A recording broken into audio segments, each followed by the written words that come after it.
Good morning, everyone. How is everybody doing this morning? It's early on a Sunday, yes, but it's easy like Sunday morning, as the poet says. So good to see everyone. I hope you're all doing very, very well. Welcome everybody to the Stage of Reason. The once a month, I do this every third Sunday of the month. Stage where I go on to Politics Discord. The link for that Discord server is down in the description, and I talk to believers about what they believe and why. And we talk about all kinds of stuff like, religion, theology in general, philosophy, science, you name it. Tend to kind of like avoid the politics and stuff, but it can go in that direction.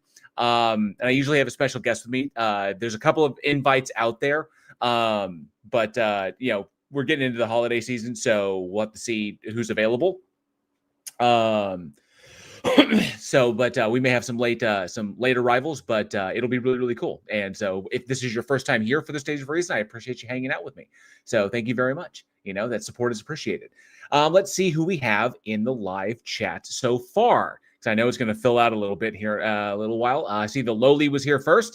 It says, here's to a problem-free and productive show. Yes, very much. Already, I've caught one thing, and that was on the Politics Discord. The stage was actually scheduled for 9 o'clock, and likely that was because of daylight savings time. And I fixed it, but because I wasn't here, it didn't go live at 9. So there can be some issues that pop up as a result of having to start it late. So I'm not sure, but Taco is online, and he should be handling it. I messaged him directly. Discord says he's on. So he's on and he's active. He's not idle. So I assume he got those. So I guess we will find out. But that's not for another half an hour or at 10 o'clock when we start it. So, but thank you, Lowly. Fingers crossed. Cindy Johnson, good morning to you. Good morning. Good morning. Thank you so much for being here. Ice Tamer as well. Good to see you. And Ryan Donovan, good to see you as well. Cygnus TSP is in the house. Has been a member of the Godless Army for 41 months. Thank you so much, Cygnus. You are closing in on that final channel badge. Well, currently the final channel badge, the one, the big Billy Badass one. So I appreciate that, Cygnus. Thank you for that support. You rock. The weirdo CKA is here. Good to see you. Hey. Wrote a no last name is hanging out. Says, man, that was one silly bloodbath debate. That bloodbath debate was bonkers. So, and I actually was gonna talk about that. My beard is like off centered. It's so weird. When the beard starts getting long, that's when it becomes, maybe I have bed beard and I didn't fix it. I don't know. But yeah, I was going to chat about that for a moment. And We Are DNA, good to see you. Thank you so much for being here. I do appreciate that. From over at Breakfast Tacos channel. Now it's Mega Bloodbath. It used to be Breakfast Tacos, or I think it was like Real Breakfast Tacos, but now it's Mega Bloodbath. So it's the SEO would be much easier to find, much easier to single it out. Turtle Moves, good to see you. Thanks so much for being here. Bed beard. Yeah, bed beard.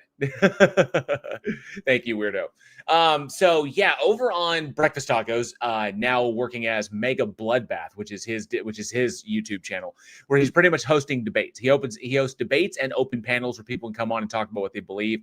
Very similar to Atheist Experience, stuff like that. But there's no call in, there's no screeners. He pretty much does it all himself using, he doesn't use StreamYard like I do. He uses Restream, which I think has a little less functionality, but it still works. It does what it does.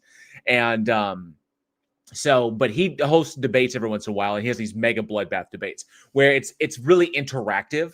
So, which I think is cool. The audience can super chat in, and that can extend time limits and stuff like that. And then when you have an open panel, the audience can interact. They can super chat to mute a person. They can super chat to remove a person. They can super chat to protect someone or unmute somebody. And it creates kind of like just chaos, which is kind of fun, but can be really annoying at times. But still, it's his model, and I think it works for him. It works really well. People kind of dig the chaos of that and the interactivity of the audience, which I think is kind of neat. But I recently had a debate against a guy who's also politics affiliated. He goes by The Witness. Ooh.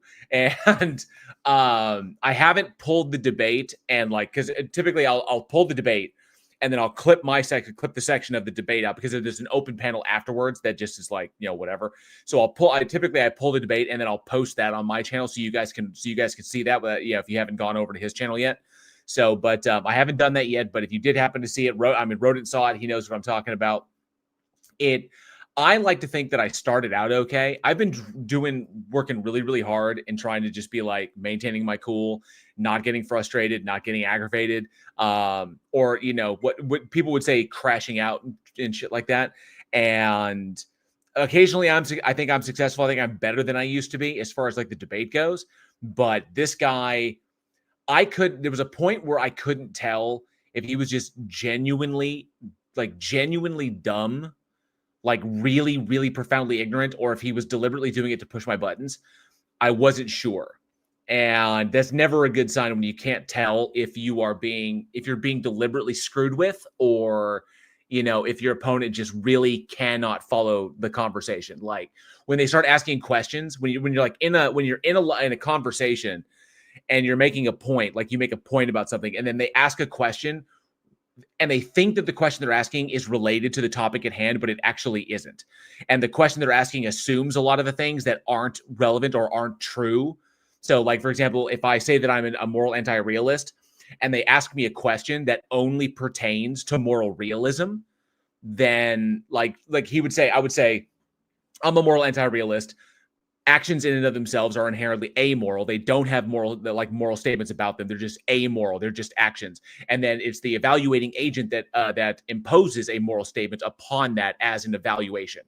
And so there's no like objective truth, like mind stance independent truth, which he actually concedes that you can't ground mind stance independence in a mind. That's just silly. So he conceded that, but still says that there is objective moral truth in that thing that is grounded in the mind of his God, which is like, that's the kind of guy I was dealing with. But if I make the statement, that I'm a moral anti-realist and that's it, and then he asks me, well, how do you determine what is right or what is right or wrong? I say it's subjectively determined by me, by my stances. I look at the deal and I look at the thing, and in the context of my stance, I make a moral statement about it. He's like, well, that doesn't matter. The thing was, he was trying to get me to say, how do you determine if a thing is objectively right or wrong, independent of minds and stances? When I sat there and told him I'm a moral anti-realist, I don't think that those things exist, and there's no evidence to indicate that they do. So, and he would be like, well, and I think ultimately he just wound up just saying that that's stupid was his response. Was like, when I think he finally got it at one point, but that debate went on like that, and eventually it just devolved into just chaos. I wasn't 100% sure like where it was going or what he was trying to do, because he was all over the place. I think somebody in the live chat said that I may have concussed him.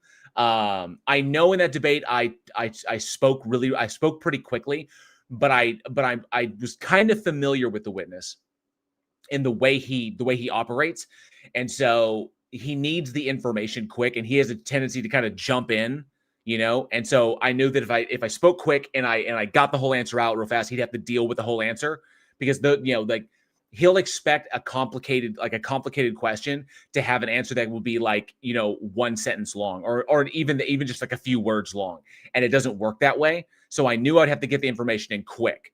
Not to mention the fact that he refused to address anything in my intro, which is how I pointed out the logical contradiction. He basically just said, nuh-uh, which is all he said. So, for those of you, that was the whole thing. I needed to start learning to trust that the audience understands what I'm saying. I need to do that more often. I know, like in my head,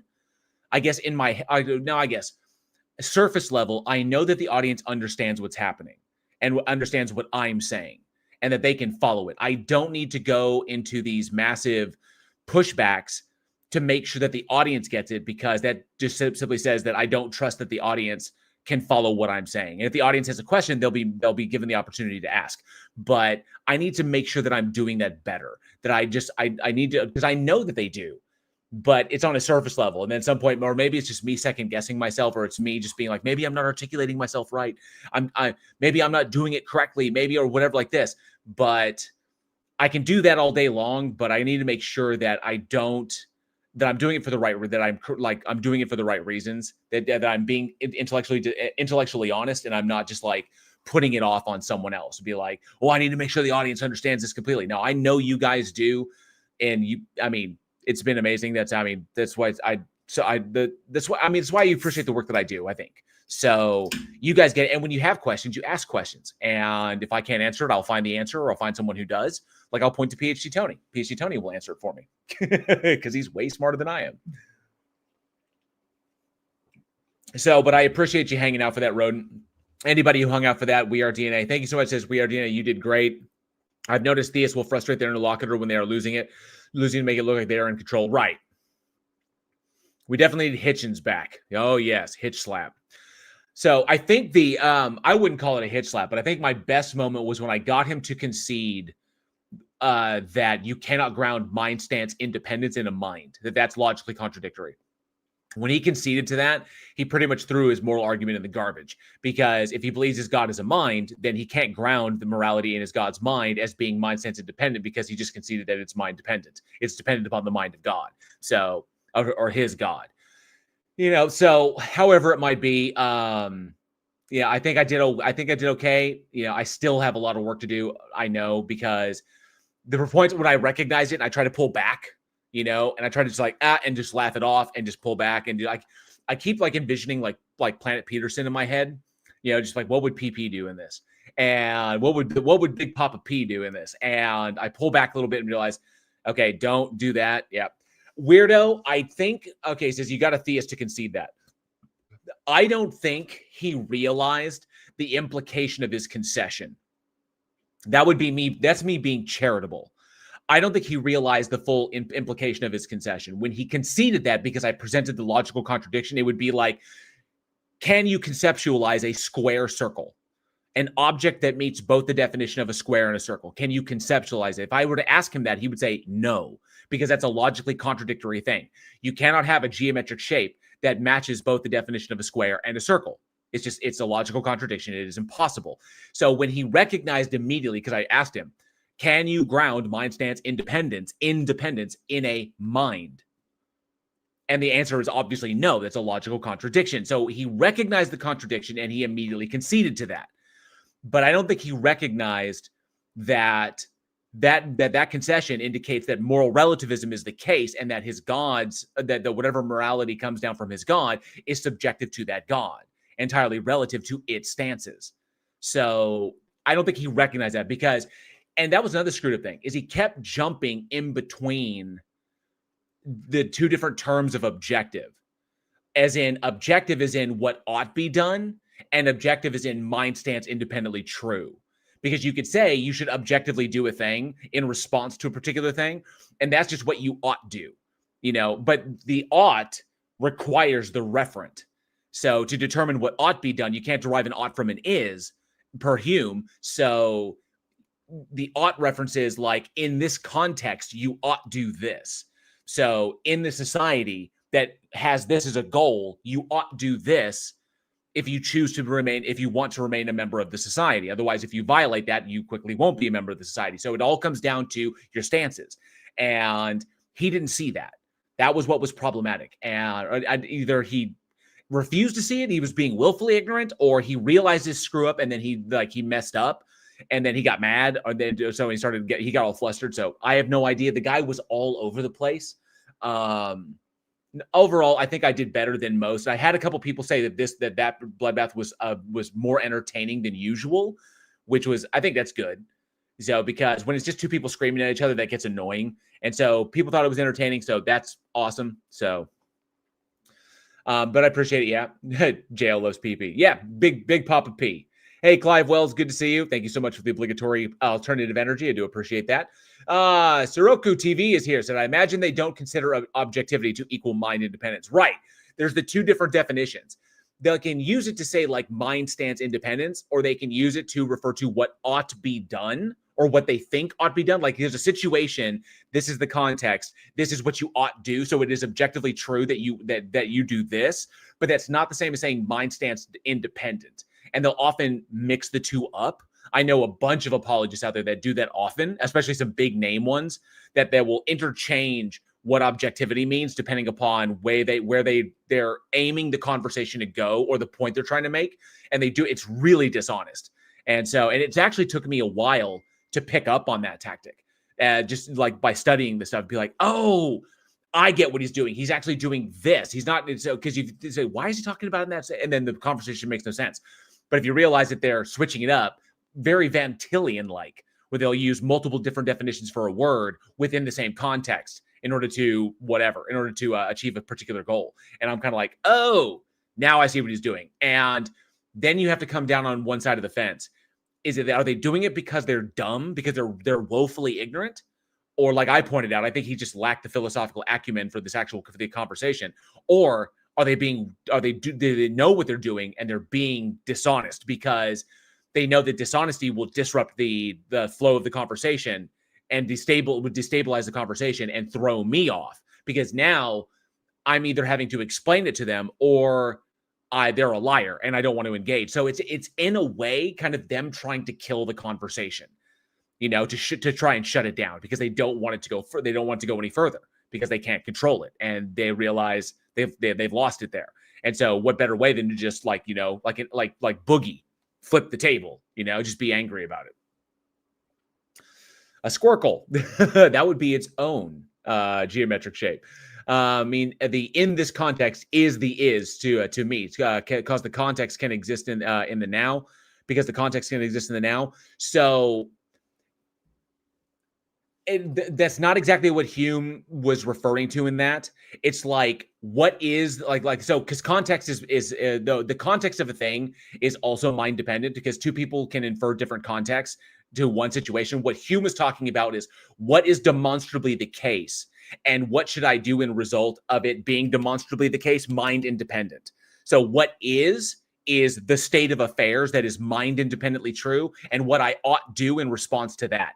The problem is that you need that reference point, that subjective reference point, which is what your stance is, in order to derive an ought. So and what we call that bridge between the two things, between the status of what is and the moral statement that you make, or what you ought do, the action that you take, is ethical, is basically the ethics, is the ethical distinctions that you make in between those, the ethical statements. So you ought do this because of this, in this, because this is the case. This is the case. This is the context. Informs my ethics, and so on and so forth. But because there is an ethical statement in there, that definitely already implies that the statement you're going to make is going to be, because not everybody has the same, ethical standards.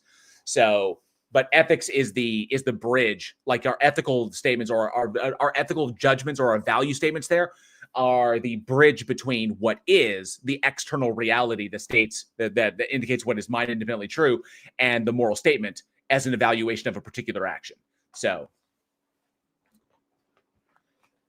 I recently covered this in a video that I did where I talked about this, where I talked about that, like how we do these things.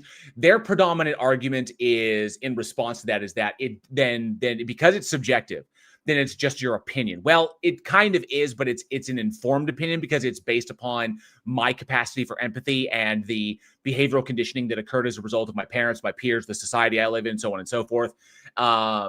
The presence of, or the absence of, any kind of mental illnesses or brain damage or anything like that. And so all of these factors play into the moral statements and the moral judgments that I make. And so, but he says that just means that anybody's opinion is whatever. So there's no way to say that anything is objectively mind independently right or wrong, and say that's fine. There's no logical contradiction there. And it just means that the onus for determining that is on people. And what they fail to realize is that because they have this standard where they apply it with God, because God's moral standards in their worldview, those are also subjective. They're subjective to it, because there is no external reference to indicate to it what ought to be good, or what ought not to be good, as opposed to whatever it is, just like whatever it decrees. So if God were to change its position on something, but then they have to say it's not changing. But then they're stuck with the whole idea that God can declare that X amount of people must necessarily die because I declare it. Or God can simply say, I've taken this person out and I don't have to give you a reason, because I'm defined as good. So whatever I do is good. So I could do the most heinous, atrocious thing in your eyes, but because I did it, I totally am justified in doing so. And then you got to wonder, how does God warrant justification? Like, how does justification apply to God? If God is the ultimate thing, and what God says goes, and if God is definitionally tautologically good, then it doesn't require justification. So it can just do whatever the hell it wants, which my opponent conceded to. He basically said, yeah, God can do whatever the hell it wants. Then it's a moral monster. because my morality would say that as a God with infinite power, I wouldn't need to do that. I could choose a more loving option, or a more positive option. But the God chooses not to do that because apparently he doesn't want to when it more than well could. So, it's problems all around. Let's see what else we got here. Let me see. Intersubjectivity is the key word. Yes. Intersubjectivity. Yes. Comparing the subjective values against those of another person. Yep. Exactly. It's how we establish societies in civilizations, and we justify our the legal system that we adhere to, which doesn't always reflect what is moral. Just the things that we've agreed upon to be grounded in law in order to maintain stability within society. Because the two, there's overlap, but they're not equal. It's not like every single thing we call moral. We can't say it's immoral to be an asshole. It's illegal to be an asshole. No, that's impinging on people's freedom and basically telling them what emotions they should feel. And so they don't all, there's overlap, but they're not the same. They're not the same circle. Robin Hood, good to see you. Thank you so much for being here. FM Soul Reaper, good to see you as well. Blind Faith is called blind for a reason. Yes, it is. It absolutely is. The Weirdo CK says, hey, oh yeah. Hey, and then we are DNA. Good morning to you. Let me see. Make sure I caught everybody. Clive Wells, being moral is to give into the dark side of the force. Do or do not, there is no try. That Yoda said that, and that's an absolute. But it was Obi-Wan who said, Obi-Wan said that only Sith deal in absolutes. And Yoda gave an absolute. Do or do not, there is no try. That is a fundamental disagreement in teachings from a Jedi Master to another Jedi Master who's like 2 stages away from, or 2 steps away from him, because Yoda trained Qui-Gon, and Qui-Gon trained Obi-Wan. Obi-Wan trained Anakin. And then trained his son. Started to train his son before he died. And then he went to Yoda, and Yoda was giving these absolutes. But if he was teaching those absolutes when he was younger, he would have given those to Qui-Gon. Qui-Gon would have given those to Obi-Wan, but he didn't because Qui-Gon never expressed anything like that. Never expressed any kinds of absolutes. So that tells me that the absolute was something that Yoda picked up after the Purge. After the events of the Purge, because Yoda's idea was the prophecy was that Anakin would bring balance to the Force, but they all misread that he would bring balance to the Force, and he technically did. 2 Jedi, 2 Sith.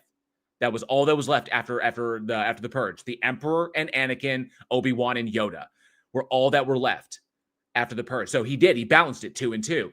So if Yoda recognizes that he misread it, that he misunderstood the prophecy, then that could fundamentally change him, and he could actually concede to absolutes, because if they had conceded to an absolute, then they never would have taken the side in the position that they did in just allowing the prophecy to come to pass with no kind of intervention. So he recognized the failing of faith, and said that action, that you need to be able to take action. And if your faith keeps you from not acting, that's a bad thing. Okay, you're either going to not do something or you're going to do something. Okay, you need to make a choice. Don't just sit on your heels, because he recognized the failure of the Jedi Council beforehand, which I think is something that a lot of people out there may have missed. So I'm just saying. Hermeneutics says, stop my hermeneutics. Good to see you. Says, stop, my lightsaber can only get so erect. Yoda trained Dooku as well. Okay, and see, that's interesting. So I just look at the teachings that come along. If you look at the fundamental differences between Yoda and Qui-Gon, and then Obi-Wan was very much in line with Qui-Gon. You can see the two of them very much in sync. And Yoda at the time, but Yoda in the Holy Trilogy, okay, was a fundamentally different character than he was when he was training, because there were fundamental ideas that he was imparting to Luke that just did not track with classic Jedi teaching, as we saw in both the books in the EU and of course in the movies. So I don't even know if Lucas intended that or if any of the new writers intended that, but that was either a wonderful accident in character development, or somebody was really, really smart behind the scenes, like had a smart moment, recognizing that Yoda would be intellectually honest enough with himself to recognize he failed, and then say, okay, where do I go from here? It wouldn't shut him down, but he would say, how do I adjust? What do I learn from this? And what he learned is that the Sith aren't always incorrect about how they view things. How they go about stuff is fundamentally different. Okay. But how they view some things, there is some truth there. And how the Jedi view some things is not always, correct. It maybe be a bit too idealistic. So there's got to be a middle ground, which is why the gray Jedi, I believe, exist. The ones that stand in between Jedi's and Sith in order to, because they recognize the truth of both sides and the falsities on both sides by going to the two extremes. So I think Yoda in the end was trending towards a gray Jedi. He recognized what it was, which is why he was so decisive in his old age and in the way he taught. And he was more on his laurels when he was much young, during the time when he was on his laurels pre the events of the Purge. So I think that he learned his lesson and he began to shift more towards gray. But he was already in his last years. So at that point right now, at that point when he was on the council, he was already over 900 years old. And so, because, given how old Anakin was in his 20s when he became Vader. And then, but but Padme had already had her kid. So that would be another, so it was like 40 years. So it was going to be like another 45 years before he died, before Yoda does. So his death was quickly oncoming for a guy who's lived for almost 1,000 years. And so towards the end of his life, right there in that small fraction, he figured it out and he got closer to it. And so I think that's what happened, is that in the end, he discovered the reality of it. That's just me. That's just my Star Wars. I don't know how this got on Star Wars. I'm actually a bigger Star Trek fan than I am a Star Wars fan, but there's the obvious allegory to things going on in reality in real life is I mean, the political spectrum, and of course other spectrums. I think is really kind of on. I think it's kind of like George Lucas is kind of like H.P. Lovecraft in that sense. He gave birth to something that in its foundation was wonderful, but he didn't really do the best he could with it. And just like H.P. Lovecraft gave birth to like this magnificent mythos, but he didn't really do much with it. He kind of set the foundation, but it was other people who came along and contributed to that and built it up that made it into this giant, amazing world and expanded everything out. So the same thing with Lovecraft. Set a good foundation, interesting concepts, but he didn't really take them to where he could have. And then everybody else came along because he allowed it to be an open sandbox, and everybody else came along and bam, they were good to go. I have wasted so much time talking about Star Wars. It is time to go in. When you start it, just hit start event. Start event. Because Taco just messaged me. And let me do this. Yeah, start event.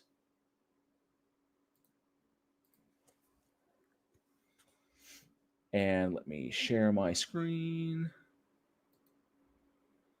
No, that's not it. Share screen. Let me make sure I'm good to go. The entire screen, Discord, turn the audio on, and we're good to go. I wasted so much time talking about Star Wars. That was wild. Let me make sure that they can hear me.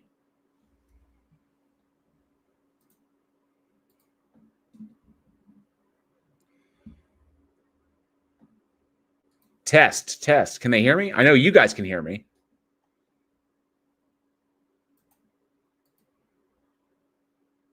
I don't see myself lighting up. That's problematic. Hang on a sec.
There we go. Dang it. I was muted over there as well. So I do put people who've not been up, I give them priority, and believers I give priority as well. But I do talk to non-believers and other people as well. So all you have to do is raise your hand, and I'll be happy to have a conversation with you.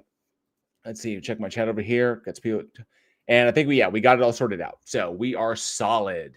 See some new people in the chat. See some new faces. Of course, I'll just wait for somebody to put their hand up. So this, hey, can anybody let me know if they can hear me? I see my face is lighting up. My audio good? My audio is good on Discord. I see myself lighting up green.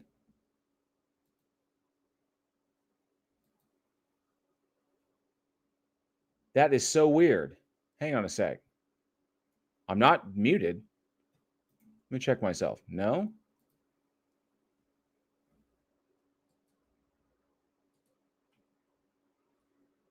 Hang on a sec. Voice and video. Yeah, we're good. Test. Yeah, we're solid. Yeah, I just did an audio check on the Discord settings, and I am clean.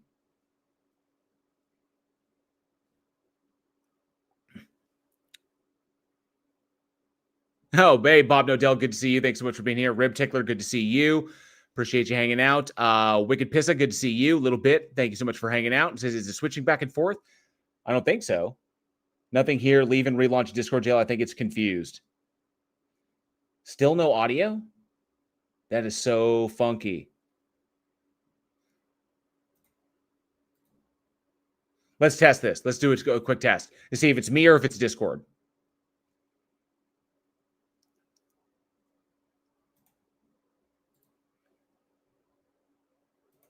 Yes, I can hear you. I can hear you. Can you okay, can you hear me, Andrew?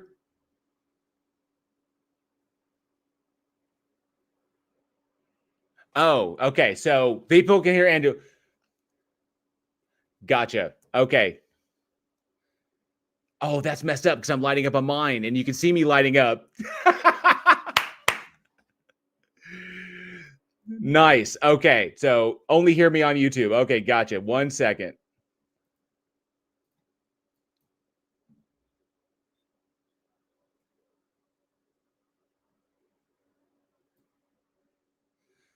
Okay. Why is it doing that? Oh, because you're not set as a speaker. Damn it. Hang on a sec. Always something.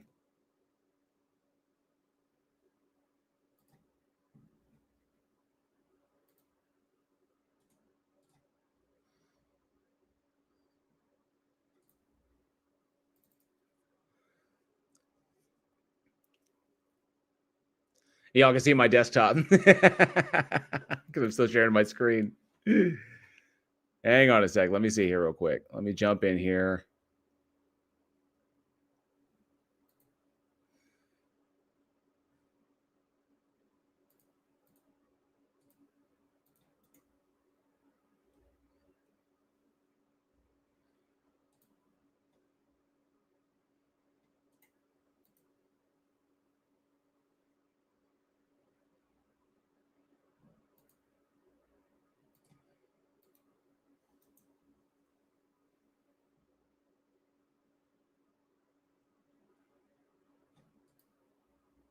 Okay, now why can't I?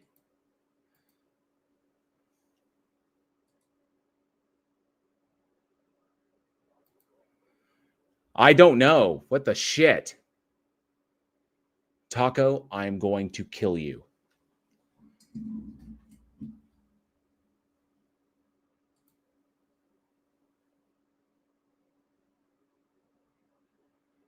Yeah, I know, right?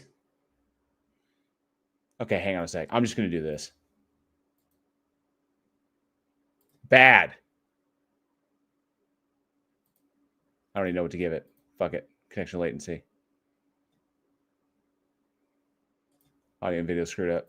Done. Okay. Start the stage.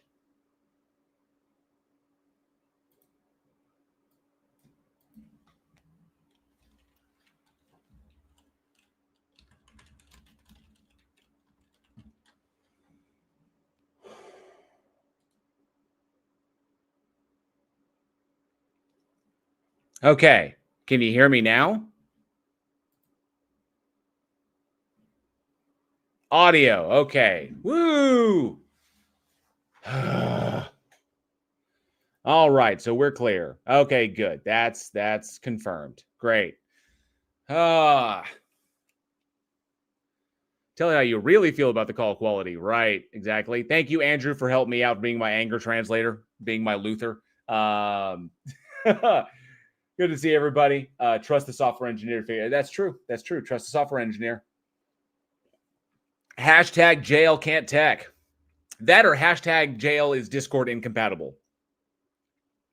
So unfortunately, we lost a bunch of people who were here because people have very, very low tolerance for tech issues. And so if you can't grab them immediately, they will leave, you know? So hopefully we will get some people in who are interested in having a conversation, because I would very much like, after the debate that I had with the witness, I would very much like to have a conversation with the theist who knows what they're talking about, who can actually like bring some evidence, because yeah, it was awful.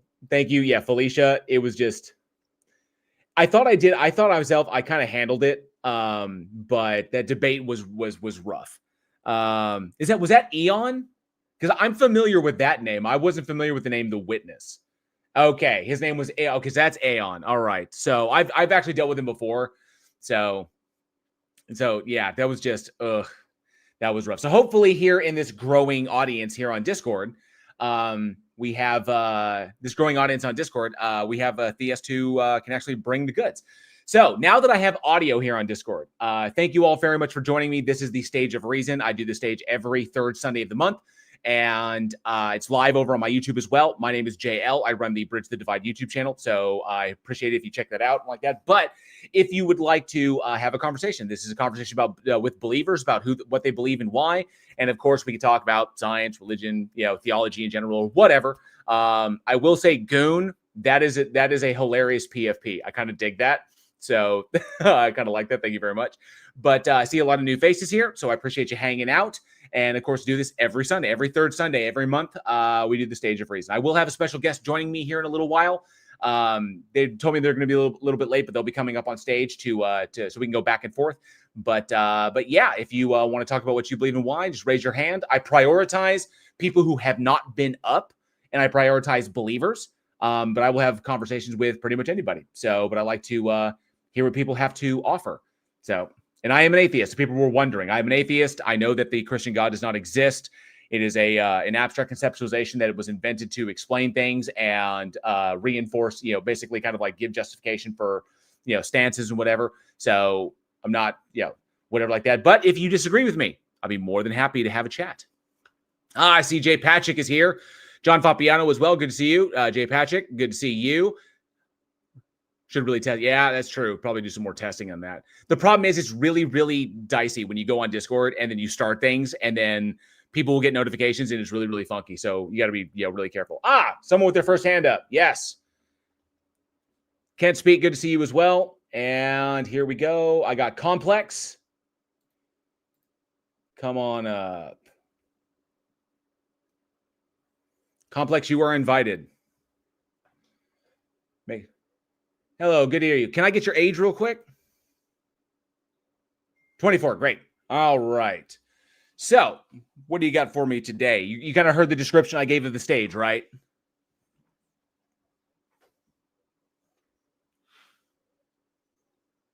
I'm sorry, you broke up a little bit. Say it again. Depends upon the God. I recognize that there's a distinction between an unfalsifiable concept and a logically contradictory concept. So depending upon which one you give, I'm either going to be you could say I'm a strong atheist when it comes to logical contradictory ones, because those ones can't exist. And then I would be agnostic to them, to ones that are unfalsifiable. It's logically possible they could exist, but we can't determine whether they do or they don't. So it really depends upon the God that's being invoked. Yeah. So the only thing that we have access to that we can say necessarily exists would be obviously existence in and of itself. And because there is something, and something can't come from a philosophical nothing. So I would simply say that existence in itself, like the universe, which is the thing that we have access to, that necessarily exists and has always existed. Without, that would be the most ontologically parsimonious, and I wouldn't be begging the question. Let me turn you up a little bit. Some people are saying you're hard to hear.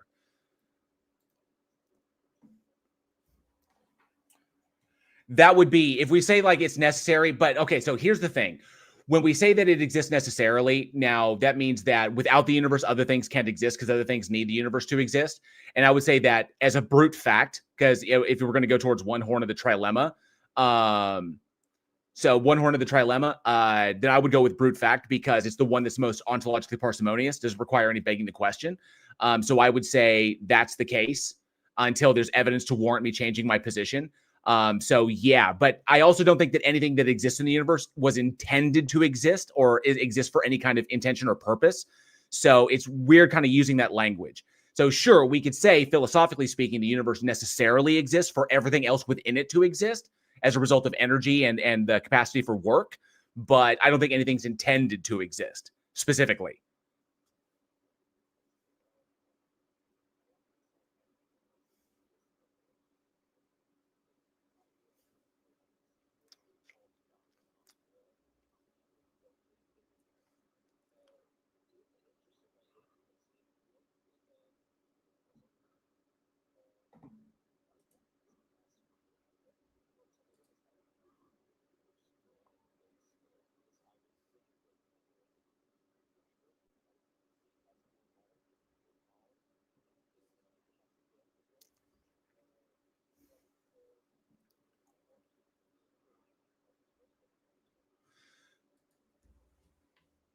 Okay, I apologize. Hang on one second. I'm running. Apparently, there's an issue.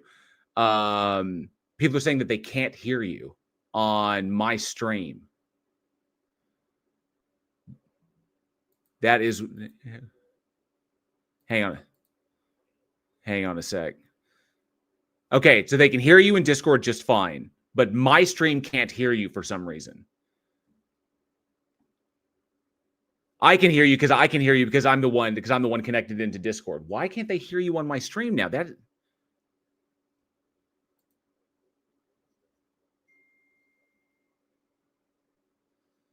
not some.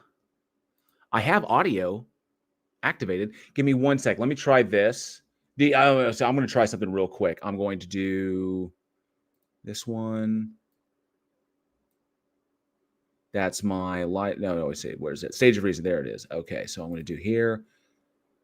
Stop screen. Then I'm going to do here. Share screen. Make sure that the audio's turned on. Good. Share. Solid. All right. I just had to reshare it. I wanted to reshare it on StreamYard to make sure it was okay. Can you say something, Complex? Yeah, I'm with you. By the way, where are you? Are you live on YouTube or something? Yes, I'm live. I'm live on both. Cool. Give me your name. I want to check your channel. Cool. It's at JL Warren. At JL Warren. Yes. Okay. I just needed to restart the audio. It's fine. So Alan, Alan Highland Alan Highland. I apologize. It's not intended to have to force you to join Discord. Something happened in StreamYard, and I had to reshare it. When I reshared, I had to reactivate the audio. So for some reason, the audio disconnected. Likely when I closed Discord, that happened. So you can hear him now. So that was my bad. Sorry about that. So so yeah, we got that sorted out. New UG wants to blame Andrew O. So restate your what you just said before we had the tech issue. Okay, so the thing is, I don't really, or it's that I don't accept facts, but I don't know how to work with them. So usually when I go in a debate or discussion with the atheist, grant them that there is a necessary existence, and it has it has power, it has will, and it has knowledge as well, and everything is that is derivative from these concepts. So, do you think that's a good just to make sure that sounds like for debate? Just to make sure I'm following. That sounds like pantheism. What does pantheism mean? Pantheism being that God and the universe are effectively one and the same. No, it's not. I am talking about the The necessary existence is uncaused, and it caused the universe. Right. Yeah. But because you're giving it like agency and will and the ability to do things. Yeah. So, Mhm. okay, I don't think that's panentheism, because panentheism would be God is distinct, but God, okay, his thing has a will. So, okay, Andrew, yeah, I get what you're saying there. One sec. So, but in this in sense, that sounds like pantheism, whereas the universe in itself does exist the way we perceive it, but the universe is also God with God's attributes. They're effectively interchangeable, which I don't think is necessary. I don't think, which I personally hold. I don't hold to that, because trying to distinguish between the two is impossible, because there's no mechanism by which we could do that. And we can't demonstrate that the universe has such agency or that it has such ability, because only what can be done within the limits of the universe is within the apparent limits of the universe can be done. So, which would kind of violate the God concept. It would make the God entity completely naturalistic and therefore unfalsifiable. So I just wanted, because that's where it seems like it was kind of going, as opposed to like panentheism, where God is bigger and transcends the universe, and the universe is essentially a part of God. Okay, but God transcends it. So it's like a big circle with a little circle inside of it, God with the universe inside, and then pantheism, where you have one circle and the circle is both the universe and God. Interesting. Well, that's very interesting. Actually, Yeah. I would say that I would in my debates I would lean to the second one. Although it's very weird to say that God surrounds the universe. He's not supposed to be in a place, as theists put it. But I'm not Well, sure, to be honest. I yeah, think I know. Well, yeah. Continue. panentheism is kind of like the response to the idea. It's kind of like it takes pantheism and just expands upon it, and indicating that God is technically everything while also more than everything. And so there is a naturalistic aspect that we can access, but there are aspects of God that we cannot access, because it's beyond our conceptualization of the universe and what the universe is. So it's a way of trying to bridge the difference between the theistic model meaning that there are two circles, the God circle and the not God circle. So there's like the not God set and the God set. And then panentheism bridges them by saying that there's the not God set, but it is effectively a part of the God set, which transcends and is larger than that set. And then there's pantheism, which connects the two and makes them indistinguishable from one another. So just different ways of Well, looking at the relationship between God and the universe. yeah, but I would say that's very problematic, because once we say that the universe is part of God, that makes the universe itself necessary existence as well. For everything within it. But, well, in panentheism, God remains the necessary thing, because the universe is not dictated to have to look any particular way. So everything within the universe, within the set of the universe, or the not God set, is the way it is, because the God dictates it to be that way. And so God would still be the necessary thing. And just that, like, everything that goes on in the system is still within the purview of the God itself. So, Interesting. yeah. Yeah. I totally understand. And do you think there is a way to force it logically for God if God exists, if we take this path, for him to logically communicate with the humans? Technically, because physical laws that apply to agents within the system itself don't apply to the God entity by definition, then the God could communicate with any human in any way it wants, so long as it was just compatible with that human person. There's no like limitation. There's No, no law that dictates that God can't interact directly with human beings. Now, a lot of no, theists. I'm not saying it can. I'm asking, is it can we that it is necessary for God to communicate with the humans? I wouldn't say. I mean, you could hold a position where it's defined that way, but I don't hold. It depends upon what definition of God you're talking about. You could define your God as Um, being that, but some people don't do that. So this all comes down no, to how no, the God is defined. I'm just saying about the most basic. There is necessary exist and caused everything, and he has knowledge. For how to say it, will and power. Everything you get from me. Okay, I mean, you could definitely define it that way. The whole point is what do we have access to, and what can we demonstrate to be the case? So that's like the ultimate questions that I ask, is like, are we assuming that something exists that we cannot demonstrate existence to? That's like the whole point. I know that we can go down different thought experiment routes and be like, we can explore the concept in and of itself. But ultimately, I just don't find any real progress can be made there, because we're just playing with thought experiments at that point. We're postulating Well, things outside of reality, you know?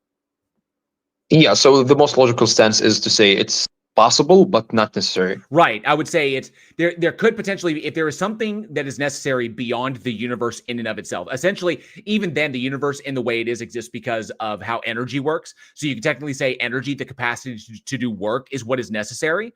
So you could say that, but beyond the universe itself that we have access to, the one single universe we have access to, anything beyond that, we're just postulating. We're saying, well, if the universe is contingent, then it would have to rely on something else. And in order to avoid any potential, like, issues, like logical issues, you could then just special plead for a thing that it itself exists forever, and everything else that is not itself is contingent upon it, which is what theists do when they invoke a god character. So, but I say that's begging the question, because you can't demonstrate it exists as a concrete thing, independent of minds. And so what do we have access to? The universe. So let's work with the universe. Until someone can demonstrate a God exists independent of human minds, we don't really have anything to work with. And it doesn't explain anything. It doesn't have any explanatory power within the system, other than, making people feel better about stuff.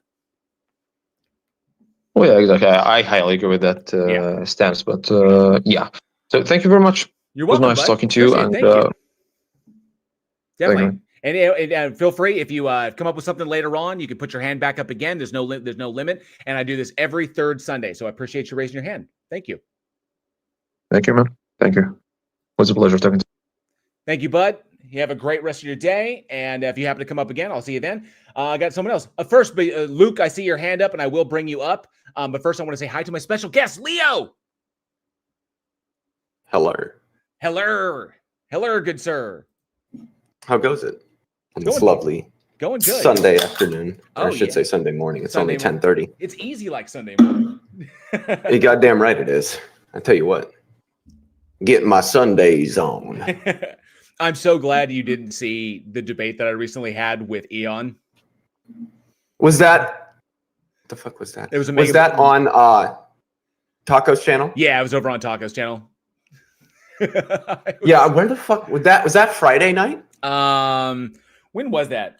Yeah, I think it was Friday night. I gotta look at my schedule. I'm forgetting shit. Yeah, I think I was up at a buddy's house. Yeah, so we did that. Oh, it was rough. It was rough. But I'm glad you're able to join me this morning. I appreciate it. I always love having a special guest. And yeah, Eon's that one guy that he's he's not like a terrible person, but he's kind of a character. Yeah, right. It's Mega Bloodbath. Sorry, Taco. It's Mega Bloodbath. I have to say that. I have to say it like Taco. Well, that's the name of the channel, yeah. But yeah. So Taco, I'm still calling you Taco. I'm not going to call you like Mega Bloodbath. Yeah, or something we'll call like you that. Taco. I mean, unless you tell me that that's what you want to be called, then I will respect your wishes and I will call you Mega Bloodbath. And yes, to answer that question, Slayer of Abrahamic Faith. Yes, it was Eon from here, Politics and Religion. Yeah, I kind of dunked on him pretty badly. People were saying that during the open Q&A that he might have been concussed from the conversation. But it was pretty rough. It was rough. But it's neither here nor there. Luke, let's bring Luke up. I think I've talked with Luke before, but Luke is the only one with their hand up, so we'll keep the conversation I'm rolling. the only one. Hello, Warren. How are you doing? I'm doing good. What you got for us today? I wanted to have this conversation about what we call evidence for God. Sure. If I may ask really quick, how old are you? I'm 45. 45, great. And what God do you believe in? What God do you believe exists? I'm Catholic, so Catholic the Christian version, okay. Catholic God. Catholic version of the God. Okay, great. Catholic version of the Christian God. Fantastic. So what do you got for us? So I think there is a trouble in the community right now to define what would count as evidence for God. I think that people who ask the question, what would be evidence for God, or for your God, in your instance, don't know who they are talking about, or don't know enough about who they are talking about. They know some information, and there are some conflicting information about who God is. So what we could do for this conversation is define or try to find out a common basis between you and me of what would consist of good evidence for the Catholic God. Well, I can. What do you think about that? Before we dive into that, if I can clarify something real quick. I want to make sure. I want to see. I want to ask you just a quick thing. In the God in your worldview, are there any laws that apply to the God that dictates how it behaves?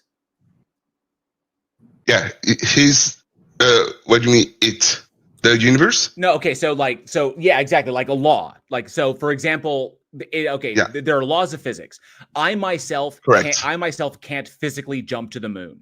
The reason I can't jump to the moon is because of the laws of physics. Okay, my legs don't have the power to generate the thrust to break gravity, and so on and so forth. So laws of physics, laws of biological laws. I can't biological function. I can't do that. All right. Now, if I could, if my physical body could do that, I mean, obviously there's no logical contradiction there, but there are laws that apply to me as part of this system. I'm asking Correct. you, given your God, are there any laws that govern how it behaves? Yeah, he's the creator. God is the creator of the universe. The Catholic God, the Christian God, created the laws of physics. So Okay, but are he there any is the laws one that- responsible Okay, but are there to any? Yeah, but those are laws prevent that you to jump into yeah. the moon. Yeah, but those are laws that apply to us as humans. Are there any laws that apply to the God? Oh, laws of logic. Okay, This kind of laws? right? Okay, you can say that that God adheres to the laws of logic. That's fine.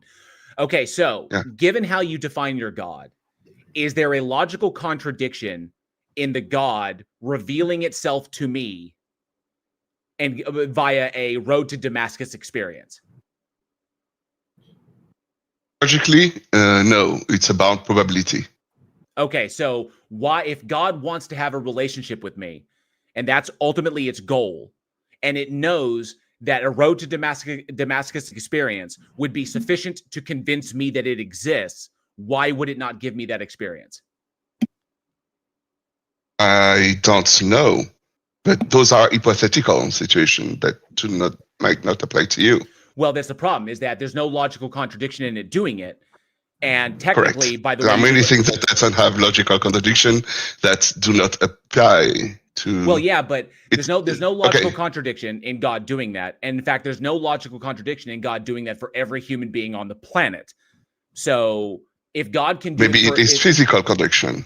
Well, how so? Because remember, there's no laws that dictate. God could appear just as it did to Saul in the book, and it didn't violate his free will when it did that. And I'm conceding that that would be sufficient evidence for me. So why doesn't that happen?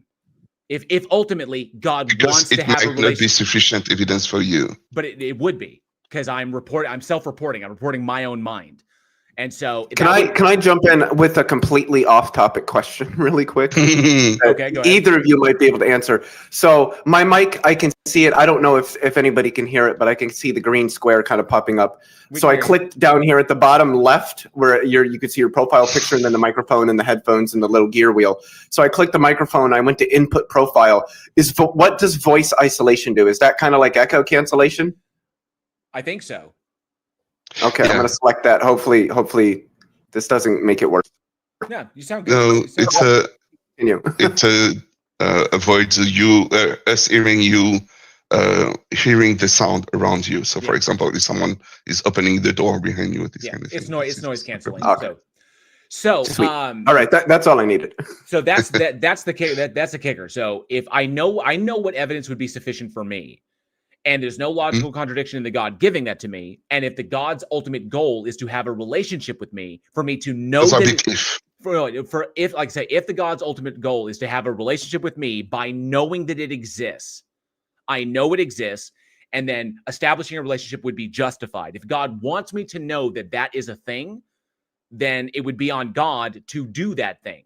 Because if whatever those are big ifs, Warren. I agree with you. Right. But those are big ifs. What I'm telling you, or what I'm proposing here, is that your suggestion that you would be convinced is based on nothing. What do you mean? That is what would convince me, because it would demonstrate it is the case. I believe you wouldn't be able to recognize him. You don't know who God is. How would no? But if it's revealing itself to me in a way that I would be, because it would ostensibly there is a way that I would be convinced. If the God is defined a certain way, then it knows what that way would be, and it could appear to. Are you asking or telling? I'm saying that if such an entity exists and is defined a certain way, then it is logically possible that I can be convinced that the God exists. Okay. Hang We on, have to hang stick on, with hang on. this logically possible conversation. Hang on, I'm not done. There is no logical contradiction in me being convinced that a God exists. Okay. There is no logical contradiction for the Earth being flat. Yes, there is. There actually there is. So it's not only logically impossible, but physically impossible as well. So nonetheless, there is no logical contradiction in me being convinced a God exists if it were the case that a God actually does exist in external reality independent of my mind. There's no contradiction there. If the God exists and wants to have a relationship with me, it's all loving, wants to have a relationship with me, wants me to know, not just be convinced, wants me to know that it exists, a knowledge claim, then it ostensibly would know exactly what would convince me. So then the question is, why hasn't the God done that? The only answers you can come off that is that, one, it can't do it because there is something that is superseding the God that dictates that it can't do that, or two, it doesn't exist to do it anyway. Okay, so it's not. I know. That's okay, Warren. So again, if there is I'm sufficient telling you, you're a evidence, mistake. there is sufficient evidence. I'm wondering, okay, so what's the issue here? Either the God doesn't exist or You it can't. are the issue. How am I the issue? Again, you made so many claims when you asked me to not interrupt you, and I'm like, yeah, well, those claims aren't supported. So I know I didn't make a claim. I effectively gave you a syllogism. okay, so many premises, if you want. No, my conclusion follows from my premises. I mean, I could Yes. probably narrow it down, but I wanted to give it just step by step.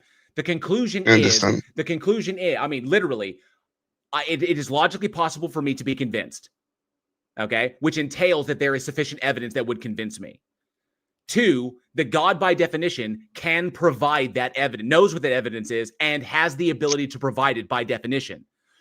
Premise, I have not received that information. Yeah, I have not yet received that information in my lifetime. Conclusion, I am currently justified in believing that it doesn't exist because that is what is entailed. It either the entailment is it either can't do it and God is defining correctly, or it doesn't exist to do it anyway.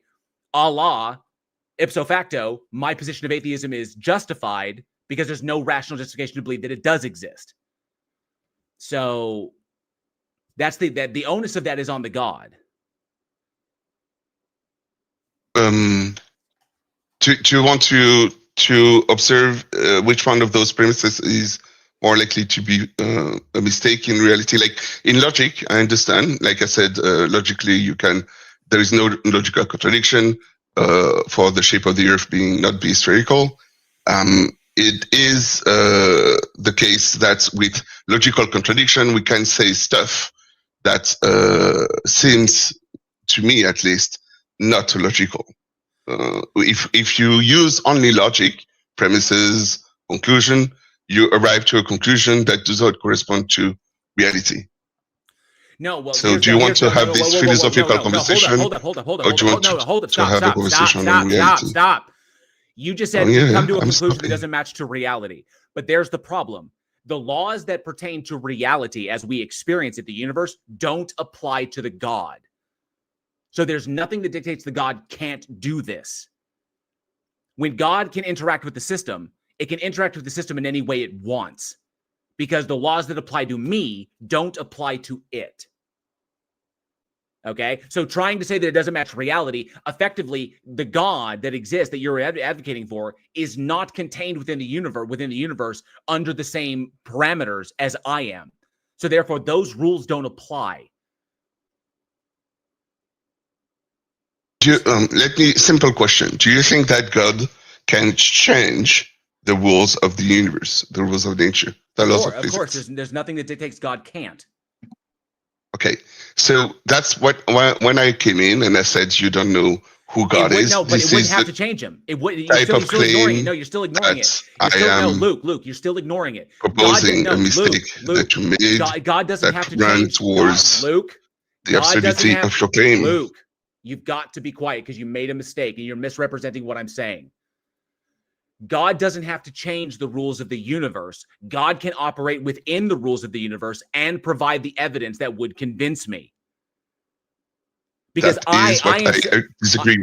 Okay, how? That would indicate that God can't do a thing that is logically possible. Correct. So you're not a Christian. I am telling you that Do logical you think possibility doesn't God is all correspond with powerful? reality.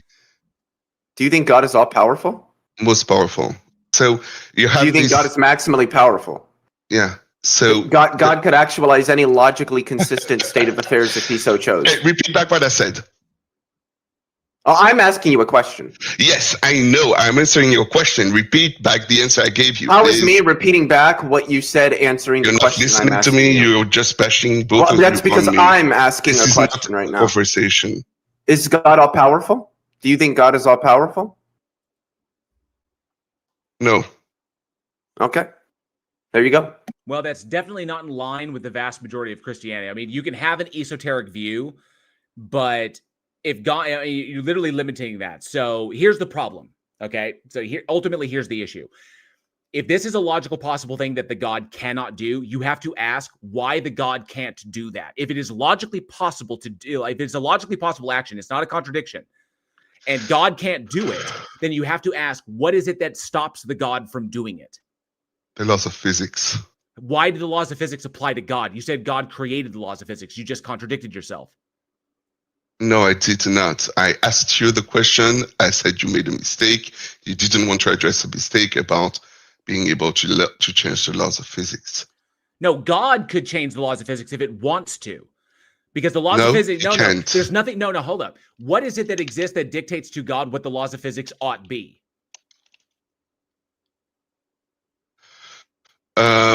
What prevent God to change the laws of physics? That's your question? No. I said, what is it, Okay. before God created anything, what is it that dictated to the God what the laws of physics ought be? The goal.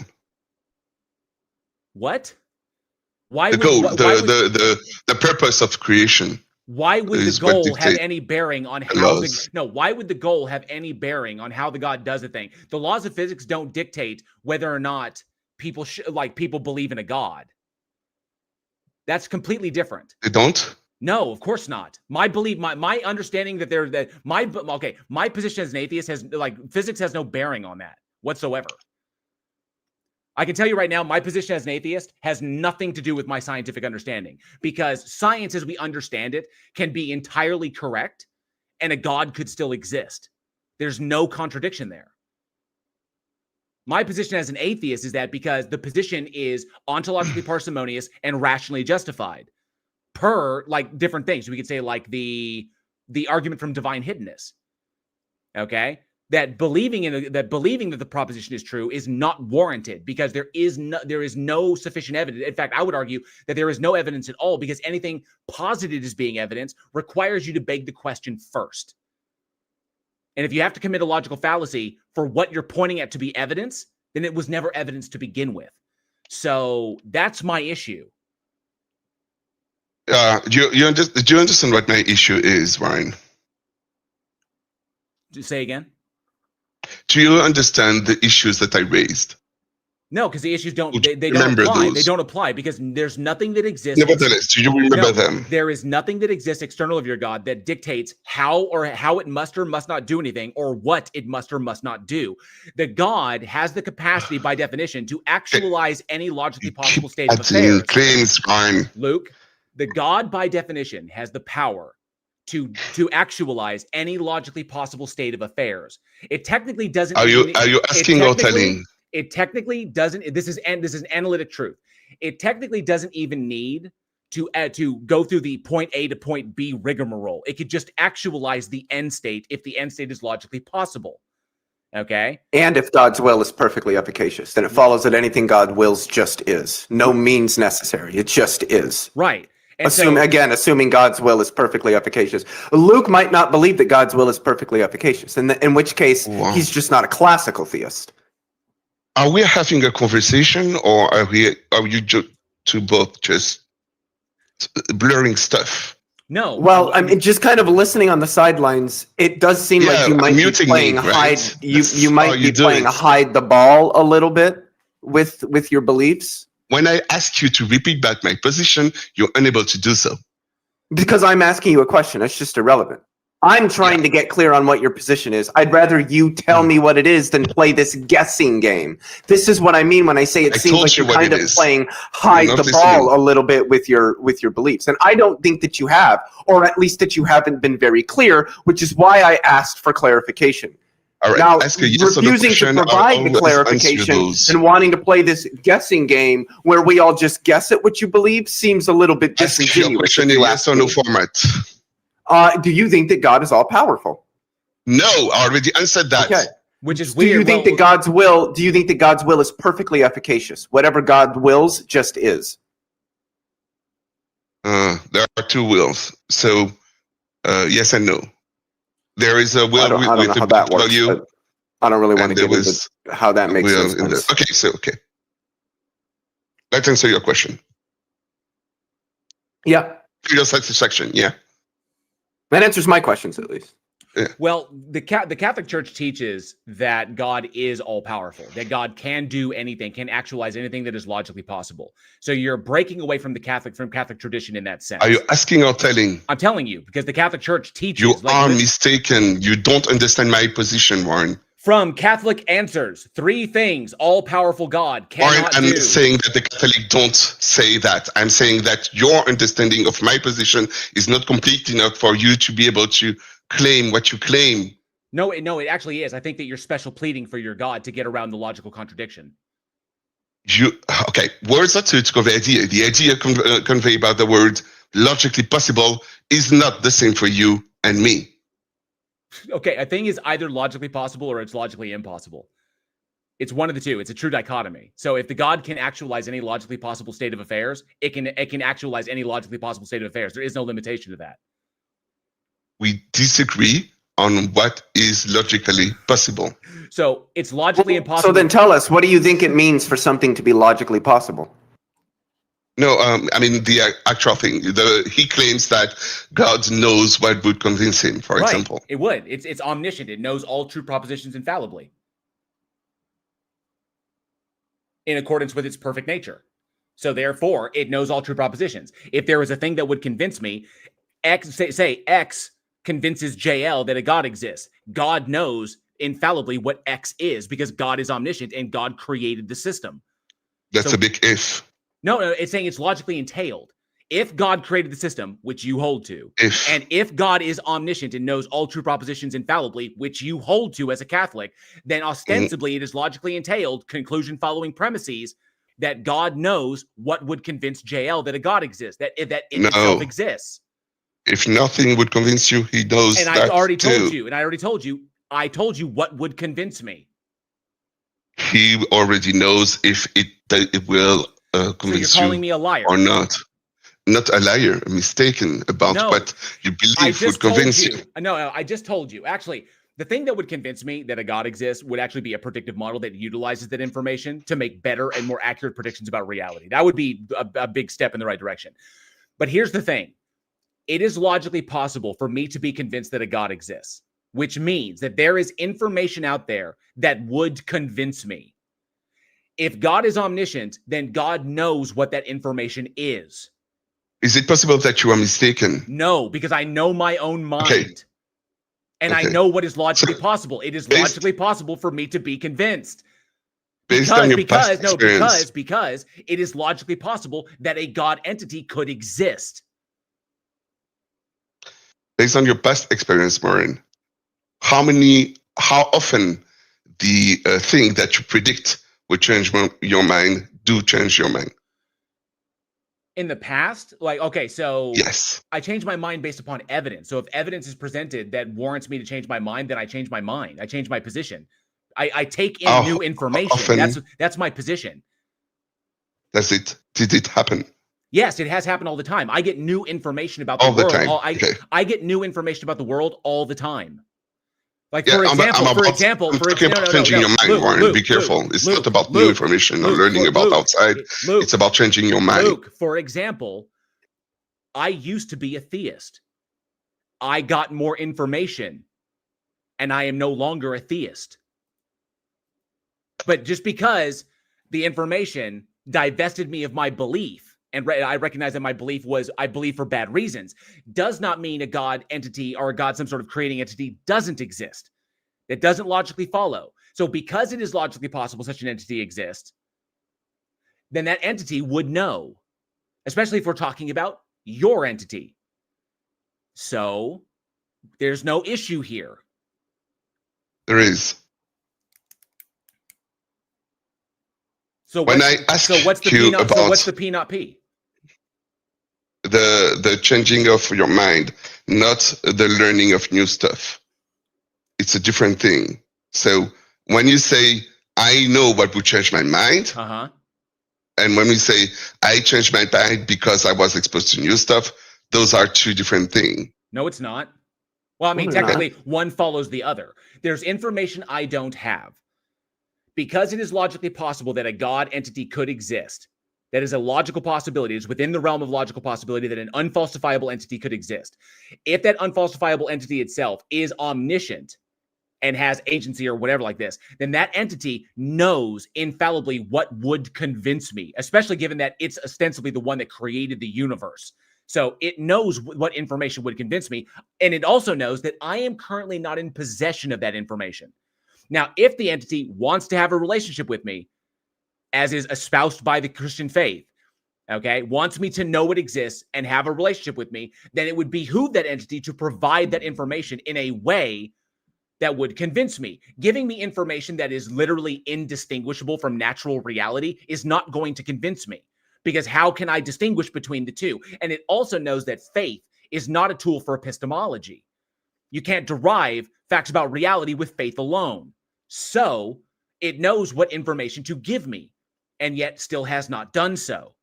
So obviously the God is defined incorrectly, or the God doesn't exist. What would prove you wrong? Do what? What would prove you wrong? That a God be demonstrated to exist independent of human minds. No, that you know the thing that would change your mind. Well, okay, the thing that would change my mind is that if someone were to demonstrate that a God exists as a concrete thing, independent of human minds, Warren, I'm trying to answer your question. Stop interrupting me. That's not my question. You asked me what would convince me. For what? That a God exists. No, that's not my question, Warren. I think he was asking what would make you think that you don't know what would convince you. Like, Because how would you be convinced that you don't know what would convince you? Which is a kind of a weird question. Wait, because I don't currently know. Just like I don't currently know the standing population of Africa. It's not information that I possess. I currently possess. I know when I don't know a thing. I know when someone asks me a question, I don't know the answer to it. So I know right now, because I am not convinced that a God exists, and I know why I'm not convinced. But I also recognize that it's because it's likely possible that there's information I don't have that would convince me. But it is also logically possible that I am correct, that there is no God. Because there's no logical contradiction there either. So the onus is still on the God. The claim here I have is you don't know what would change your mind. Yes, I do know what would change my mind. I know what would change my mind. I'm telling you, you're come wrong. on, I'm unable to have one phrase. What's going on? When you misrepresent me, I'm going to correct you. I know what would change my mind. It's a claim.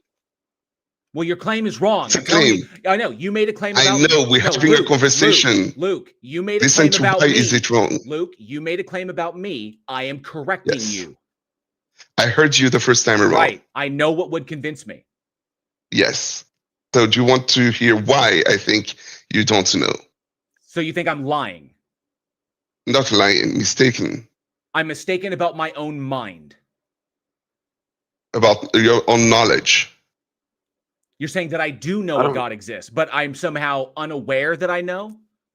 No, you don't know what would change your mind. Okay, so how am I wrong about when I say I know what would convince me and I can tell you what would convince me? How am I wrong about that? Okay, so when I ask you what would prove you wrong in this claim, you said, I don't know. That was your answer. You don't know what would prove you wrong. That what would change your mind. Hold up. What would prove me wrong about what? You know what would change your mind. The phrase "I know what would change my mind" Right. on the existence of God. I know what would This change phrase, my mind. You can't prove yes. that wrong. Correct. That's your answer. Nothing. You or can't. you don't know. No. You can't prove you that say wrong. You can't prove that wrong. No, hold up, Luke. Yeah. You can't prove that wrong because that Yeah. is the case. What would change my mind? You have perfect knowledge. I know That's my what it own. I means. know my own mind. Yeah, perfectly. It's impossible for you to be wrong. Okay. I'm telling you right now, as well as I know that I have 5 fingers on this hand, what would change my mind regarding this proposition? Yes. Okay. Yes. So stick with the I conversation. understand that your knowledge is high, but nevertheless, there should be the possibility of being proven wrong. That you should be open to something happening that would prove you wrong. Okay, fine. So let's take it in this direction. Does the God know what would change my mind? No. So you're saying it's logically impossible for me to change my mind? No, I'm not saying that. So God does know what would logically change my mind? No. So God is not omniscient? Not the way you think he is. Leo, you take him because this I don't believe this guy. Well, then just I don't believe he's a define Catholic. omniscience. I don't believe he's a Catholic. Well, if he's saying, well, not omniscient the way you think, well, then what do you mean by omniscience? He knows most things. So you have the ability to choose free will. And your choice is not known by God. Your choice is yours. Isn't this some sort of like open theism or something like that? No. Oh, well, I think it is, but Okay, so but here's the problem. You're asking me, no, but right? here's the, So I here's the answer your problem. question, Luke, right? Luke, here's the problem. So here's the problem. I try my best here. Humans don't choose beliefs. Okay, if you disagree, who made you choose then? If not you. Humans don't choose beliefs. Yeah, who made Or you at choose to least believe most if of our not beliefs. you? Wait, no. They weren't chosen. Luke, we believe what we are convinced of. Humans don't actively choose their beliefs. Oh, they are passively choosing them. No, Is that what you mean? no. We are convinced of them by the information we are presented with. Okay. Okay? So I don't choose to not believe in a God. Okay, cool. I would so be you don't know convinced. I would be convinced. what would change your mind then? No, I do. Sufficient evidence would convince me. You just said that nothing, it's not your choice. No, so no. you don't Sufficient know. evidence would convince me. You don't know what sufficient evidence is, Yes, Warren. I do. I didn't. I actually answered that. A predictive model. I heard you. Stop, I'm Luke, arguing Luke. that you don't know. No, I do know, and I've already told you this. A predictive model that utilizes the God information to make better and more accurate predictions about reality. That would convince me. At least at minimum, it would be a step in the right direction. So, try again. Try what? What we're having a monologue. Each of us is saying the opposite. You muting me to repeat what you already said. You're not arguing. That's okay, because, so you're that's just because repeating the thing. That is because you keep misrepresenting my position, and I have to keep correcting you. How did I misrepresent you? You misrepresented me by telling me that nothing would ever convince me. That's my claim. It's not a misrepresentation. And I'm telling you, you're wrong, and I told you how you are wrong. And I told you why am I right? No, sufficient evidence would convince me. There is no I haven't wrong told in you that why statement. am I right? Warren, did I tell you why am I right? How about this? I'm tired. I'm getting a little bored of you telling me what's in my own mind because you don't have special psychic access to my mind. So I'm a little done with that. Do you have some evidence? Can you demonstrate that your God exists as a concrete thing independent of human minds? Yes or no? It depends if you know what good evidence for God is. That is the conversation I wanted to have. All right. So, well, I would just take a good evidence to be any form of evidence that is sufficient to cause someone to update their priors. Right. Yeah, those are vague. Well, I agree with this definition, right? It's what most people, sane people will agree is good evidence. But what we are talking about is not good evidence in general. we are talking about good evidence in this specific case. Fantastic. And So can you answer the question that I asked you? It's a yes or no it question. depends. It's a yes or no question. That depends. No, there is no third option. Can you do it? If I know what good evidence. No, your ability to do it should not be predicated on anything about me or Leo. Okay. You either can or you can't. I can't if I don't know who you are. It doesn't matter, because if you can demonstrate that it exists independent of human minds as a causal thing, as a concrete thing, that would be something you could demonstrate independent of human minds. You don't need my mind. It would be as simple. It would literally be like you demonstrating it. Like, I know you probably can't see my camera. I'm holding a red pen right now. The people on my camera, on my live stream, can see I'm holding it. I can demonstrate that this red pen exists independent of human minds. Okay? Can you do that with your God?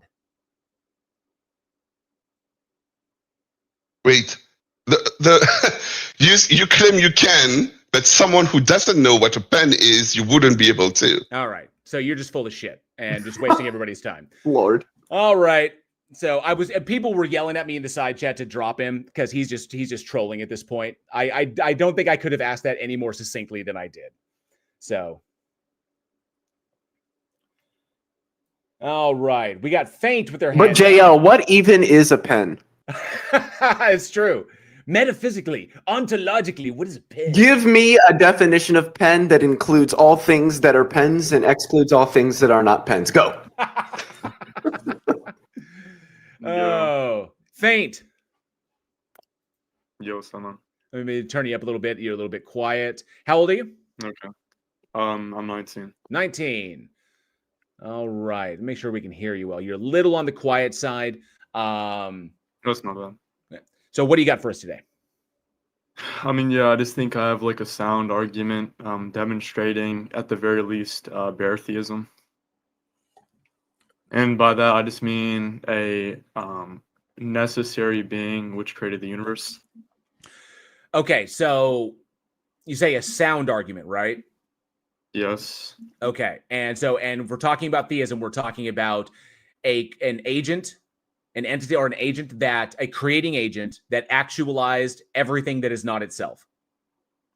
I'm not sure if I'd agree with that. I would say created the universe, but I think there exist other things which are eternal that aren't God. So yeah, I just wanted to agree with that. But is the God entity in your worldview, is it ultimate? What do you mean by ultimate? So being that it is the thing that supplies the metaphysical grounding for all things that is not itself. Oh no, I definitely don't agree with that, because there's certain things that I don't think are grounded. All I mean is just like a necessary being which created the universe. And obviously there can be things that exist, like of course abstract things that are not within the universe, and I don't think they're like grounded by anything. If I may ask, how is this not you just defining it into existence? I'm not defining anything into existence. You've defined the God as being necessary. Oh, I have an argument that proves that a necessary being exists. Okay. And you're not making any unjustified ontological assumptions about anything in reference? Everything is justifiable. I can give the argument, by the way. Sure, yeah, go ahead. Yeah, let's just go there. I was just hoping, because I've heard this before and it turned into the tag. But I mean, feel free to provide your argument. Yeah, I mean, my argument just goes like, if the BCCF is apt to external explanation, then a metaphysically necessary entity exists. The BCCF is apt to external explanation, therefore a metaphysically necessary entity exists. Which premise are you rejecting? Okay, you said the BCCF. Yes. Leo, you're probably more familiar with that than I am. I don't know what that is. Yeah, I have not heard that term. So what are you referring to? It's just the big conjunction of contingent facts. Okay, so do you know that the universe itself is contingent? I never made that claim. That would be included in that proposition. No, I'm just talking about all the contingent facts, because if the universe is necessary, then I would just say that's God then, because that's just what I mean. That'd be pantheism, right? Yeah, but anyways, it's no, it's irrelevant. No, hold up. Don't just bypass that. That would be pantheism, correct? The universe is God. God is the universe. They're interchangeable. there's multiple views of pantheism, so no. Like there's multiple views. Well, it's One either of them might be theism, the like two are the universe. separate. Theism, the two are separate. Panentheism, the universe exists within God, or pantheism, the universe and the God are the same.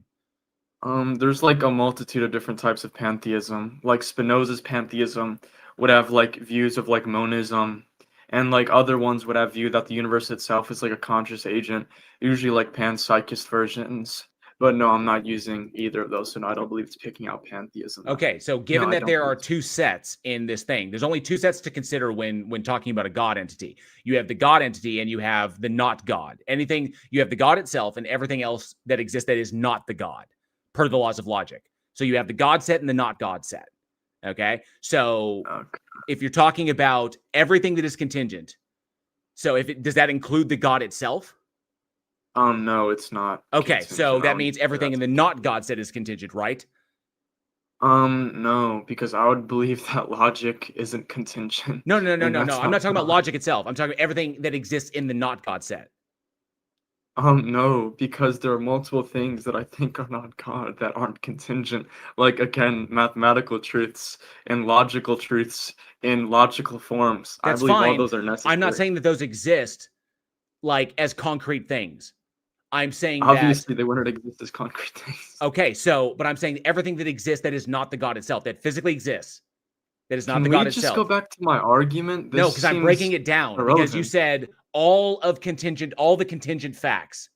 But all those contingent facts Yes, that the you're big referencing, conjunction. they reference things that exist in the universe that you have access to, Not right? necessarily. There can be like contingent facts that don't actually exist. That seems like quite trivial because not everything that is true or is a fact actually has ontology. So as I can say like certain mathematical truths are contingent, but like of course these mathematical things don't actually exist. Okay. So no. So you are making an unjustified ontological assumption about the nature of mathematics and other things like that. What do you mean? What's unjustified? I can justify whatever you think is I can unjustified. simply say that mathematics is a language that is an abstract that is utilized by humans to reference things in reality. Do you think math actually exists in the No. Platonist sense? No. Okay, then I would agree with you. Okay. What? I'm not a mathematical Platonist. Okay. So when you talk about all the contingent facts, like all I can look at is the universe. That's what we have access to. The things that We're not even. It doesn't matter what is within the conjunction. All I'm like, it doesn't matter if I'm even saying the universe is in the conjunction. All that matters is we're denoting the big conjunction of contingent facts. I'm not even saying anything is contingent. All I'm trying to say is if there is at least one contingent thing, then a necessary being exists. That's all I'm trying to say. Okay. And as far as we have access to, that would be the universe in and of itself. If you define the universe as necessary, sure. But then we get into things like, well, just to clarify, what do you think it means to be necessary? That it Jail one? that it must exist. No, I don't. No, I take For necessity anything else that to is mean for anything else to exist, the universe must exist. Technically, energy must exist. The no, capacity to no. do That's work. fundamental. That's fundamental. That okay? This is just a language issue. I see. So what I think it means to be necessary is just something which is true at all times in a truth table, given a set of rules, right? Yeah, the universe. So I don't believe the universe is I hold that true the at universe all has always times. I hold that the universe is a brute fact. It has always existed and will always exist. I also agree that it always existed, but that's Okay. not what I mean by necessary. But I don't I'm call using it it in a God modal because it's sense. not. But I don't call it God because that's making unnecessary. Yes, Because but that's making unjustified assumptions about the ontological nature of the universe. I'm not using necessary in the sense you're using it. I'm using it in a modal sense. By necessary, Which modality? Like logically necessary, nomically necessary? metaphysically in the Kripkean I sense. don't know what it means for something to be metaphysically Yeah. necessary. Why are Yeah, we? something- Why are we making metaphysical assumptions Something here? which exists. Yeah, something which exists in all possible worlds. Well, I just And- take that to be logical necessity. It can't fail to do you exist. think- That it's do you think logically necessary. Wait, do you think logical forms exist? What do you mean by logical forms? That theorems which are tailed by no, okay. A logical form is just something which is true in virtue of its syntax, right? So, Do I think those things exist? No, I'm a nominalist. Okay, cool. So you can agree that logical truths are logically necessary, such as like the LEM, the LNC, the LOI, but these things. Yeah, but I don't think there's anything that exists in any possible world. I think they're necessarily true. Okay, so I don't know what it means said- to say something's ontology is necessary. That's Yes. just gobbledygook to me. Okay, so what it means for something which is a being, right? Of being, right? Would you agree that for something to enter causal relations, it must have ontology? So for X to cause Y, X must exist? Yeah, I would say so. I'd agree. Okay, so cool. So once you agree, again, that the BCCF is causing these contingent things, then this thing must exist, right? Because something to exist, for something to enter causal relations, it must exist. So if I prove to you that there is one possible world in which all these contingent facts are explained by something external to the contingent facts, then there would just be this necessary being. And saying it's enter causal relations, it has to have being. Okay? Well, I don't see how that follows. I can just argue that the universe is brutally contingent. Right. Oh my God, it doesn't even matter. We're talking in a possible world. I'm not talking about this world. I agree that the universe can be. Well, then I just don't care. Yeah, because then- I then care no, about yeah, why would whether I give a the shit? universe needs an Oh my God, explanation, yeah, not if no. some possible thing in some other possible world needs an Yeah, explanation. why would I But give a all shit? If you're not talking about the universe needing an explanation, God. then I just don't care.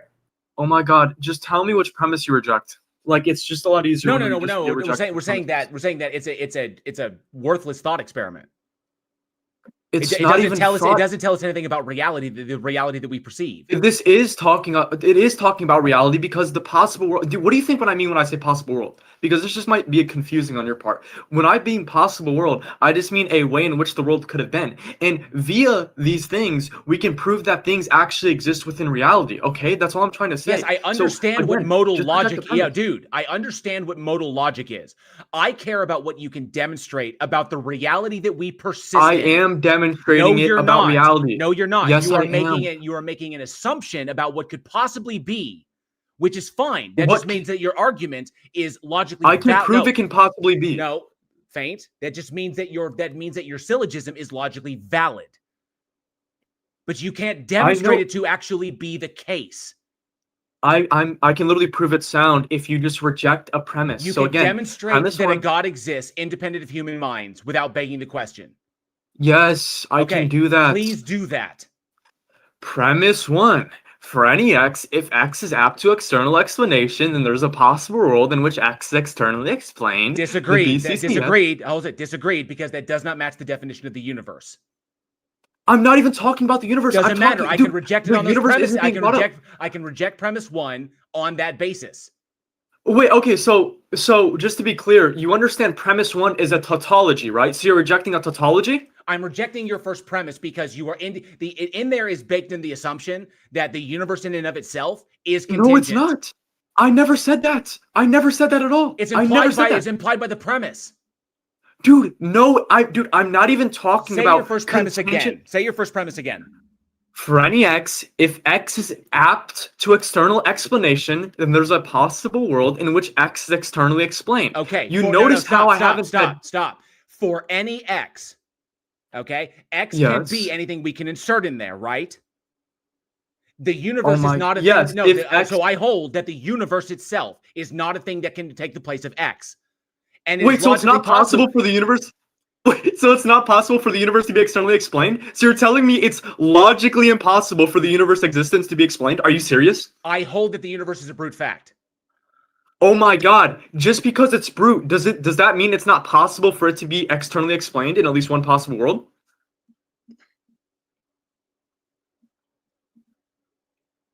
Hello? I'm mulling that over. Okay. I mean, I think it's possible, but I don't think possibility simplicator is going to get you to actuality at all. So you agree? So you agree that it's possible. So again, we're going back to the conversation. So my premise 1 isn't wrong, and you agree, and premise 1 is a tautology. So I'm just saying, if x can possibly be externally explained, then there's at least one possible world in which it's externally explained. Okay, that's all I'm saying. Okay, so then we go to premise 2. The BCCF is apt to external explanation. Therefore, there's at least one possible world in which it's externally explained. Okay, would you agree? I'm following. Okay, so Okay. if the BCCF is apt to external explanation, then a metaphysically necessary entity exists, and then the Why are you calling BCCF it is why are apt you to calling it an entity? Yes, because you agreed earlier that for something to enter causal relations, it must actually have ontology. So you can't have It doesn't something have to be which an doesn't entity. It can just exist. be something.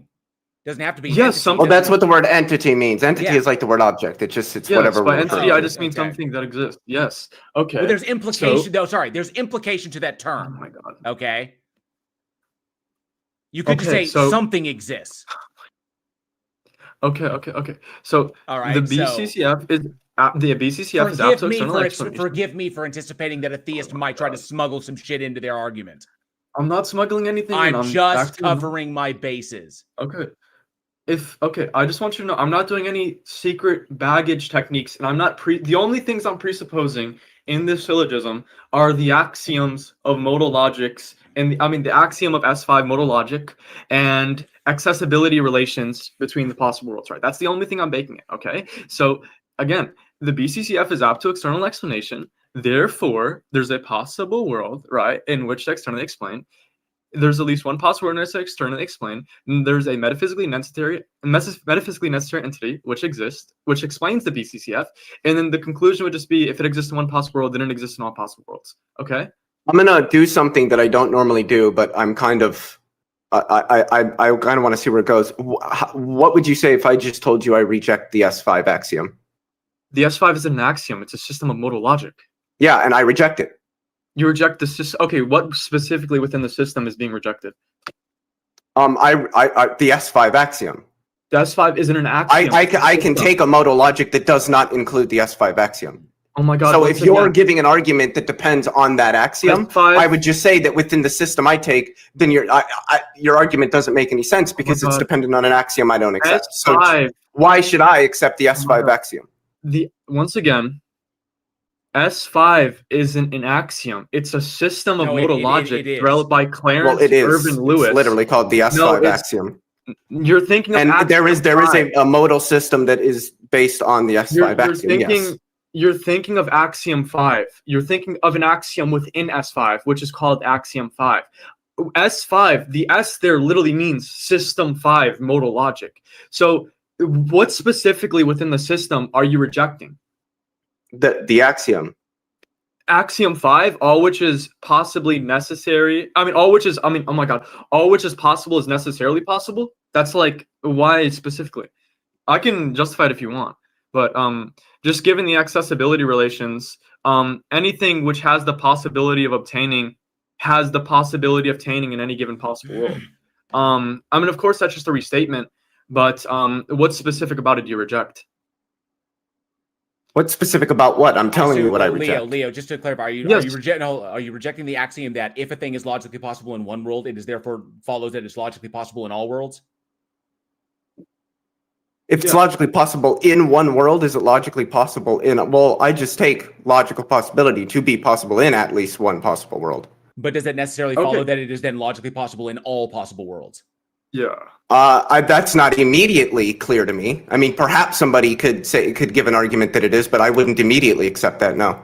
Okay, so do you agree that all it means to be logically possible is that which can be expressed without violating any of the rules of logic? I'm sorry, ask that again. All it means to be logically possible is that which can be expressed without contradicting any of the laws of logic. Yeah, sure.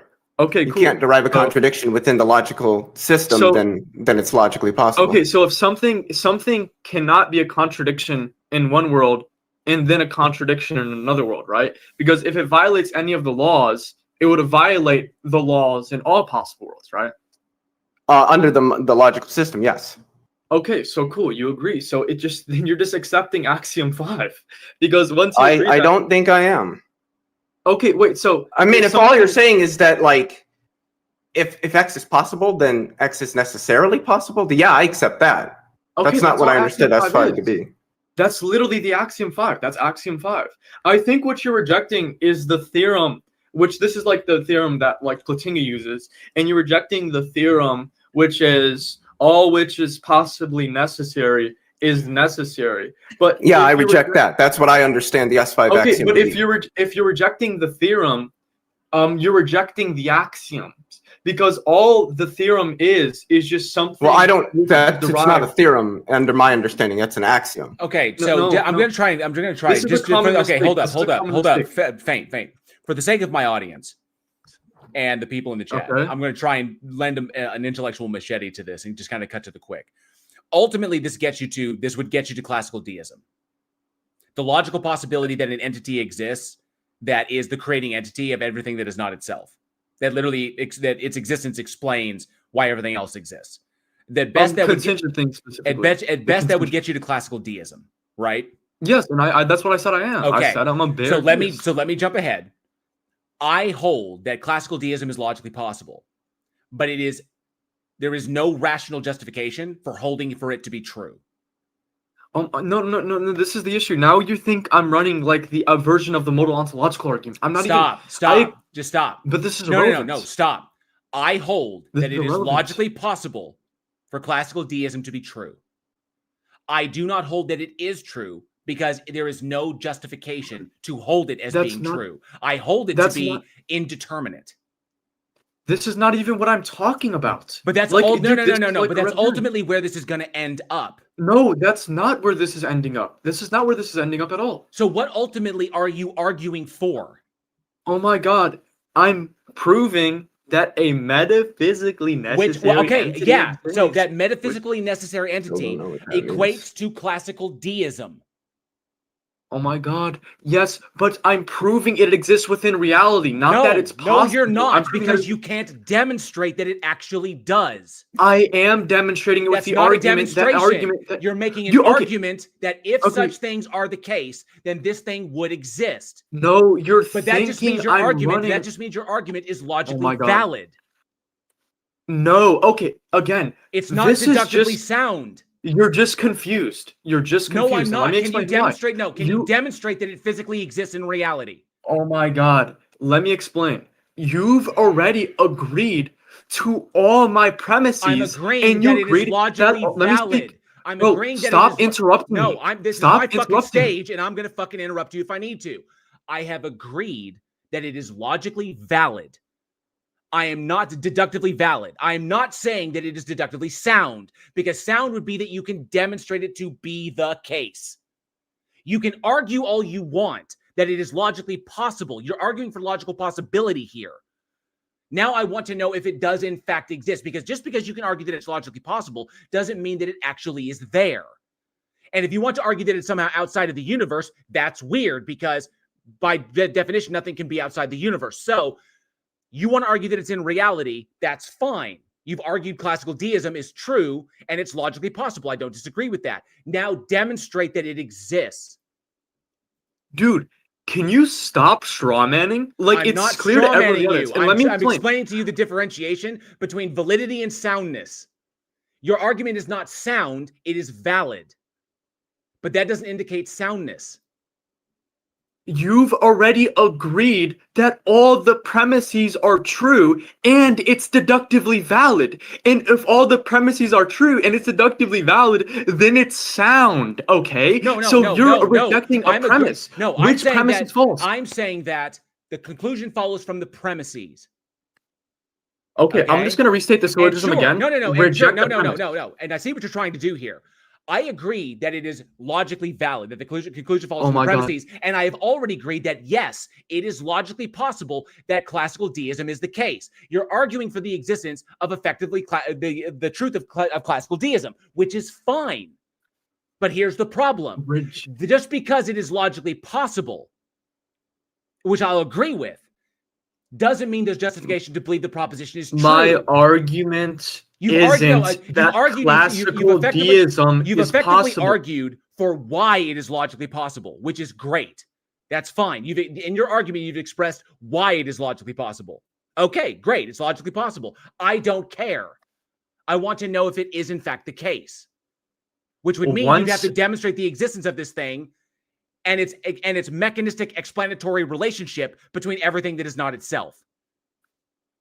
Okay.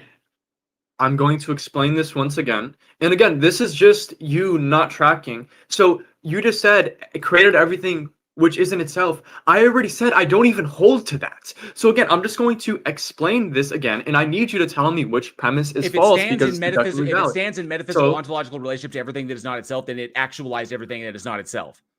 I don't hold. Then where did the universe come from?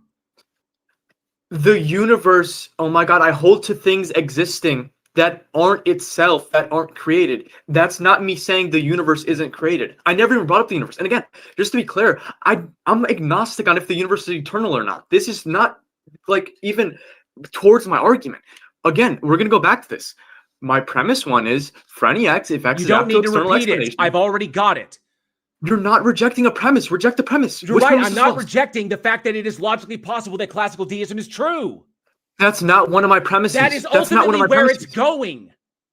No. Where is Yes. it going is proving that contingent things can be externally explained. Which is true under classical deism.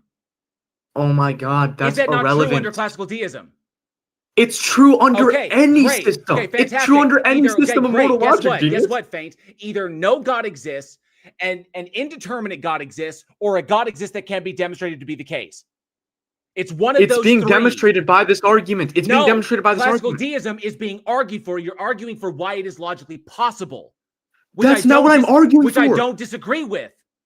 Dude, oh my God. I'm literally trying to tell you what I'm arguing for, but you have such a big ego. You want to act like you understand what I'm arguing for. I do know because what your you're ego is arguing too for, high. because I'm cutting down. Let me I'm explain. cutting down to the implication of what you're Oh my arguing God. for. Let me actually explain what I'm arguing for without you acting like you're a genius who's 30 steps ahead of me, okay? What I'm actually arguing for is the BCCF is possibly externally explained. And if that's the case, then a metaphysically necessary entity exists within reality. He actually exists, okay? That's what I'm arguing for. And I gave the argument for why that is the case, and I need you to reject one of my premises, please. So, is this entity that you're arguing for the existence for, is it indistinguishable from natural reality? What do you by natural reality? Do you just mean the universe? No, can I distinguish between it and anything else that is not it? Yes. How? Yeah, by the fact that it necessarily exists. That's just you defining it as that. Possible. Yes, How do I distinguish but how do it? I distinguish it between those things? Like if I'm looking at the universe and I'm measuring the universe, how do I distinguish? It's not within the universe. Oh my God. No, Dude, how again, how can a thing be outside the universe? How can it be? Because it's possible, genius. No, the universe is no, it's not. It's a violation of the definition of the universe. The universe is the sum. What do you mean by the universe is defined as the sum total of all things that exist? If your thing exists, it's automatically a part of the universe. Oh, well, that just means you're using it idiosyncratically, because by the universe, I just mean the space-time continuum. That's all I mean by the universe. I mean the space-time continuum. How can a thing act in causal relations to a thing outside of time? Wait, I would actually. Wait, I never even said it's outside of time, genius. You just said outside the space-time continuum. Yes, but something can be outside of the space-time continuum and still act within time. If by time we just time mean and like space something are literally intertwined. There's no separation of the two. Time is an aspect of space. So how can a thing act in causal relation outside of time? How can it? Because how can a thing act in causal relation if there is no time? Bro, I never even said that. And again, this is irrelevant to my argument. Can we go back to my actual syllogism? Irrelevant to your argument. Dude, you're so dishonest. Okay, you're so dishonest. Get the fuck off my stage. Dishonest piece of shit. So, I'm sorry. I get that. Shit. Go ahead, Leo. Go ahead. No. I was trying to hit my pen and I hit a button and it beeped. What were you saying? I get that logical deism is possible. I have no problem with that. But then he wants to make it. See, here's the problem. You're arguing for an unfalsifiable entity that is logically possible that it could exist. That's great. That's fine.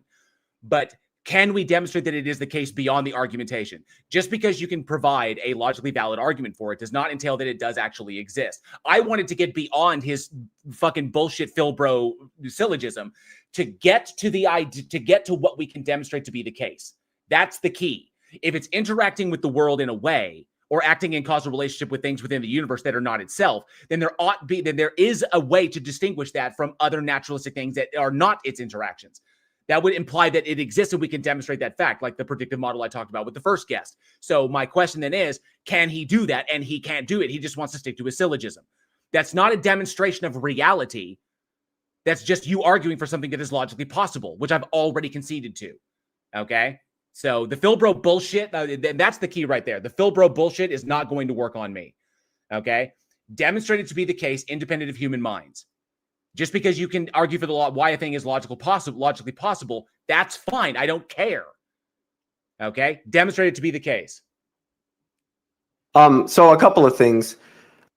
I might have misheard what he was saying, but it sounded like he wasn't trying to like present an MOA, a modal ontological argument. It sounded like that to me, at least. But like I said, I could have misheard what he said.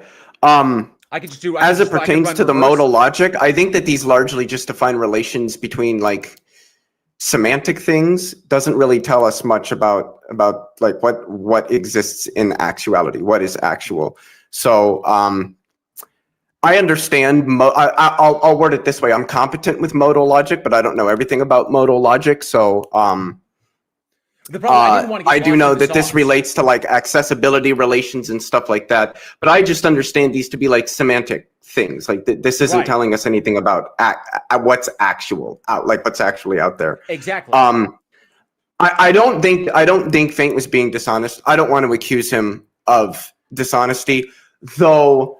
I will say I don't think it's necessarily appropriate to come in using terms like BCCF. Like, as somebody relatively competent with this, if I didn't even know what that was, I think if he would have just said the set of all contingent facts, that would have made a little bit more sense immediately. He also used the anagram, because that's essentially what the BCCF is referring to, is the set of all contingent facts. He also used the anagrams for the laws of logic, and he didn't need to do that. Just say the laws of logic. Okay, so the LOEM, you don't need to call it the LOEM, smart ass. Just call it the law of excluded middle. We know what the fuck it is. Okay, I understand. Or just say excluded middle. Or just say excluded middle. Okay, so nonetheless, I'm going to shut him down because I'm trying to get to what can be the case, what can be demonstrated to be the case. If he wants to argue for an unfalsifiable entity, that's fine. I don't care. I also, at least with respect to my broader worldview, I don't take facts to be like existent things. Facts are some sort of linguistic concept. So the set of all contingent facts isn't the thing that exists. The set of all contingent entities might be, but then I don't think that set existing and being contingent necessitates some sort of explanation. A necessary being exists. So that's possible. Sure, there could be a thing. Great. Now demonstrate it to be the case. That's fine. Plus, if I disagree with how he defines the universe, because I define the universe as physics defines it, that the universe is sum total of all things that exist. So if it exists, but definitionally, then it exists with it, then it's a part of the universe. If you want to say that there's a thing outside of the universe, that it's outside of time and space, well, that's weird, because how can standing causal relation to things outside of time? Which is very weird, because you're implying time when you invoke causality. So, whatever. Like I said, I'm not interested in the Philbro bullshit. I'm interested in what you can demonstrate to be the case. Okay. And you providing a logically valid argument is not the case. All right. Boomer, I see you with your hand up. You've had your hand up the longest. I'm going to bring you up real quick because you haven't been up in a while. I'm be real. I forgot I put my hand up. I just wanted to say hi. Hey, what's up, dude? In a while. What's up, dude? No, I just wanted to say hi to JL. We have been talking probably like a year? I don't think it's been that long. Yeah. Whatever. Good luck with the stage. That's all. Thank you. Appreciate that. All right, cool. That was easy. Albedo's got his hand up. Let's bring Albedo up real quick. I haven't talked to Albedo in a while. Hey guys, how's it going? I haven't talked to you in a while. Hey, what's up, Chief? You doing all right? Yeah, I'm doing great. How are you? Doing good. Doing good. Good man. Good to hear. Taco is in my Taco's in my live chat talking shit. Oh yeah. Look, you can take this as a correction, or maybe you want to look at it, but Sure. If you thought that the universe was the definition of like everything that exists, then what do you make of like people who posit like multiverses? I don't hold to it. I hold that there is some and there's mathematics that kind of backs it up, but it can't demonstrate it to be the case. So it's not something that I hold to. It's not something that can be demonstrated to be true as well. The math somewhat holds up, but I don't hold to it myself. Well, it'd be definitionally false, wouldn't it be? What it would, like that multiple worlds could exist? Multiple universes. If like the universe is defined as everything that exists, how could there be multiple? Well, then there would be the set of all the universes together would be like then you would call it like there'd be another word for that, but it would still be the set of all existing universes. Okay. So do you take it that then you're just talking about like different realities? So reality. Yeah, that was like the word I was going to say. It's like a synonym for reality. It'd be like all different realities within the multiverse. So you say like that where there's multiple like bubbles, coming like bubbles coming off of a boiling pot. They're all a part of the same thing, all one set, but there are localized universes within each one. Yeah, okay, I got you. Yeah, the analogy there. Yeah, that's one that one of my professors used a long time ago. If you boil water, you see all the bubbles coming up the side of it. If you imagine that each one of those bubbles is a universe, but they're all contained within the set, and they're all reliant upon the energy coming off of the boiling water. So there's still a thing that is undergirding all of them, but they're all still contained as one set that they call the multiverse. And most of the models that cosmologists tend to lean toward, if they hold to a multiverse, is usually some sort of inflationary multiverse, and then those universes are just like sort of quote unquote pockets contained within the broader inflationary meta space, you might say. And then like for me, I would just say then that inflationary meta space is the universe. Yeah. So I raised my hand while you were talking to, I think his name's Faint. Faint, yeah. I'm fairly knowledgeable on like things like BCCF, and I know a decent amount of modal logic. I think I know what he was saying with some of that.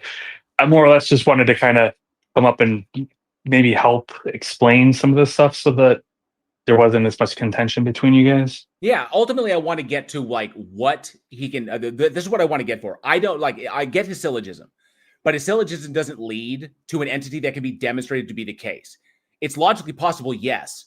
Now, literally take the entity and prove that it exists mechanistically with a mechanistic relationship between everything that is not itself. If he's saying that it's the thing that stands in causal relation to everything that is not itself.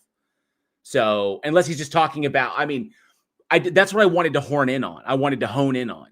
Is like, he's like, what is he arguing for? Ultimately, where does this get us? That there's a metaphysically necessary entity. So there's something out there that's metaphysically necessary. Well, what do we call it? What is it? We could call it God. He wants to call it God. Okay, that's great. Now, by definition, okay, if the God doesn't directly interact with the universe that it created, then it's classical deism. But if it does, that's theism. But he's not arguing for theism because he said that at the beginning. So it's classical deism, which is why I concluded that. So I agree that classical deism is logically possible, but it's unfalsifiable. So I think you could think of this as like the baby steps kind of thing, where it's like, all right, well, if I can get you here, and then maybe I'm a theist or I'm a Christian, whatever, and then I get you here, and then I get you to, okay, well, and this is how he acts within the universe. Like, that go take you like on baby steps. Was he argue? Oh, okay. Let me ask you this. I don't know if that's where he's going. I'm just saying that it makes sense to me to do that. From what you heard, was he arguing that it is logically possible for classical deism to be the case? Was that what he was arguing for? I would say I think he wanted to be metaphysical.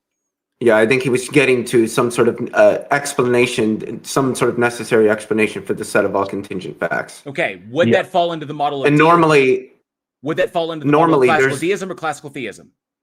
It could be used by either.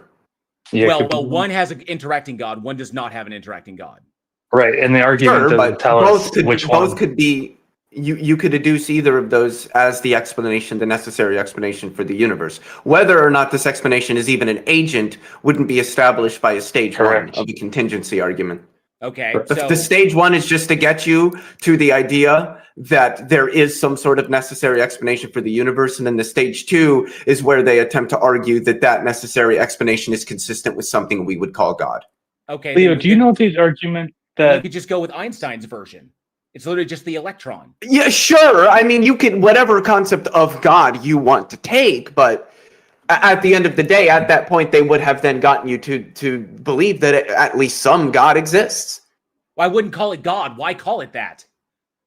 but look, It's fucking this stupid. is you shouldn't think about it like this, where it's like if I establish one characteristic of a thing, we need to like call it a name. We're just going to establish characteristics, and as we do that, maybe it amounts to something, like maybe God, or maybe it amounts to something else. But you know, I don't think you should think of it as like an argument needs to establish every single trait of God. Maybe you just do it one by one. And actually, it was leading into Leo. Do you know that argument that says like basically, if something is possibly known, then it's known? Yeah. Yeah, what is that? Like Yeah. diamond box P implies box P. It is possible that it is necessary that P just means it is necessary that P. No. It's actually just about knowledge. I can't. Oh, okay. Oh, it's yeah. If something's possibly known, like if something is knowable, then it just is known. Yeah, I've I'll heard just- of that. I don't deny that. It's just not immediate. It's not immediately clear to me that it is true. No, But I that's don't know fine. if that's because it's unintuitive. So I wouldn't, for something like that, I wouldn't say, oh, that's not true, or oh, that's false. I would just be like, yeah, that would need to be broken open as a concept for me. No, and that's fine. I'm more or less just like, let's just grant that this is an argument. We think it's successful. This argument at least moves us closer to some omniscient agent, even though technically it's consistent with like four guys knowing everything that's knowable. They just all know something different. They're both consistent with everything being known. It's just like moving Sure. you towards. It's called Fitch's paradox. That's what that's called, by the way. Okay. But look, this is kind of what I'm trying to show you is like, if I got you, for example, if I was a guy that's like, look, the BCCF leads to necessary being, and you're like, okay, cool, I'm on board with that. Nothing, that's not like a God by anybody's normal stretch of the imagination, but I agree with that.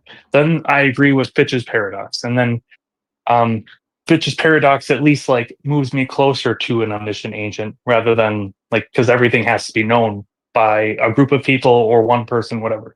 And then there needs to be something that, I don't know, like, for example, if you believe in objective morals, and objective morals need to have like an authority, but the authority needs to have like a power to govern everything that exists. That's probably more consistent with a God. I'm just saying, like, you could give all these different arguments that when you take them as an aggregate, you might probably just arrive to God. Then I'm not saying you have to accept any of them, but does that make sense? No, I get Why what you're someone would saying. want to do that? I mean, yeah, no, I think like I'm not for me personally, I can't speak for anybody else, but for me personally, I think belief in God is rational. I think there's a variety of arguments that one could take cumulatively that would lead them to believe that there is a God, whatever that God might be, So whether they're a Christian or what have you. So is that predicated on the idea that that the entire set of contingent facts must necessarily have an explanation? I mean, that's just one of those arguments. I don't even know if I accept that argument, but it's like a common necessary dependence, or they come in various forms, but it's like a contingency style argument, more or less. Okay, so the idea that there are contingent facts, and then there's the idea that there are facts that are not contingent. Correct. Okay, so working with that, you could say that there is a set of facts that is contingent, and that those facts must necessarily have an explanation because they are contingent.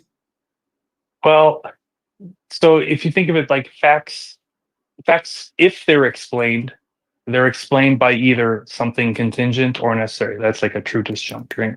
Right. Because that's the totality of all the options. If it's contingent, then we just if you imagine all of the contingent facts, all of them, and whatever that amount is, let's say it's 10. If we ask ourselves, is it explained by a contingent fact? Well, we have to say no, because otherwise it would be part of that 10.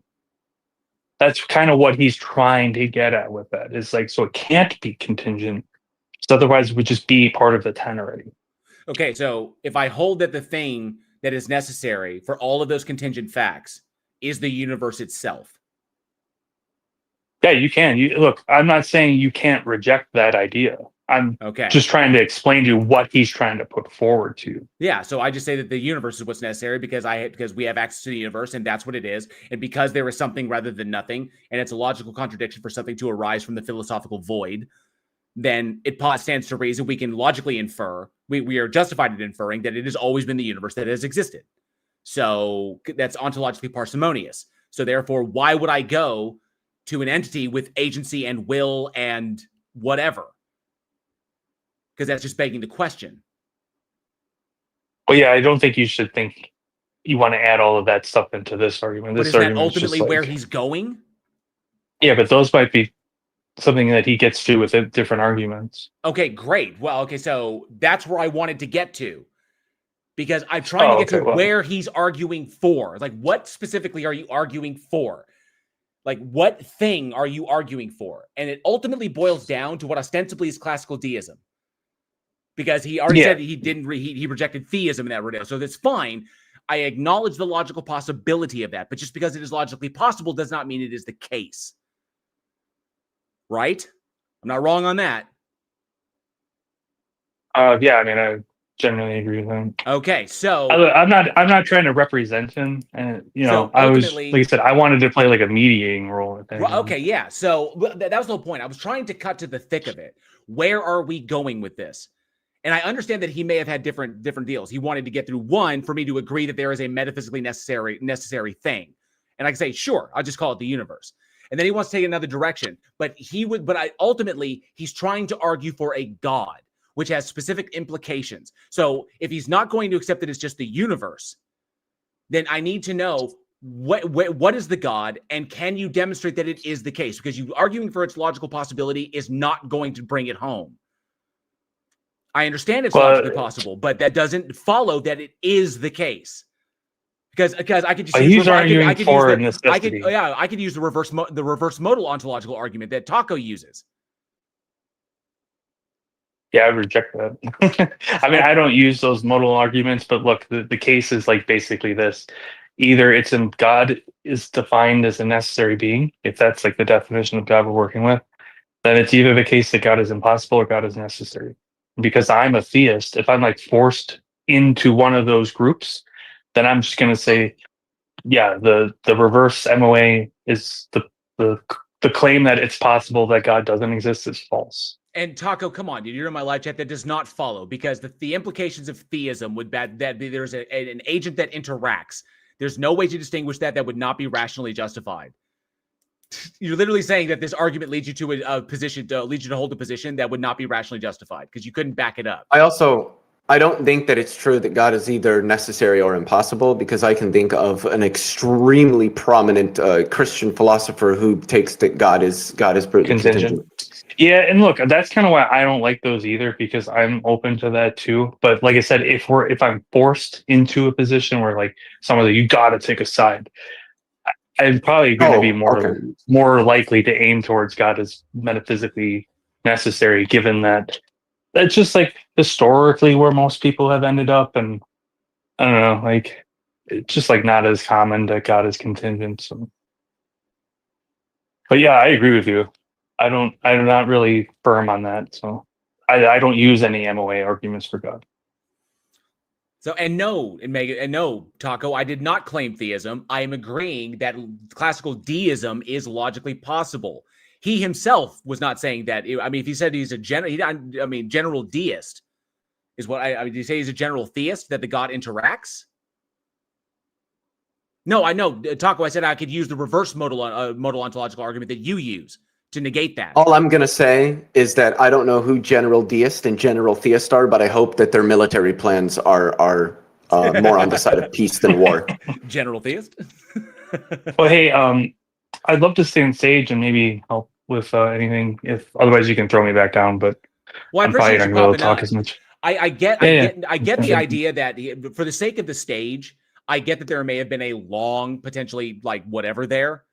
Okay. And while I agree with the possibility that doesn't necessarily mean it is the case. So I agree with the logical validity of it, but he has not demonstrated it to be the case, because that's different. Just because I say that, yeah, okay, so I can say that I agree with those things. So yeah, that's logically possible. Yes, I agree that it's logically possible, but I'm not saying that it is in fact the case. And because he's just arguing for something that by definition is unfalsifiable. We can't demonstrate the truth or falsity of it. It's possible that it's true. Now demonstrate that it is the case, which his argument does not do. Like in reality, where is the thing in reality?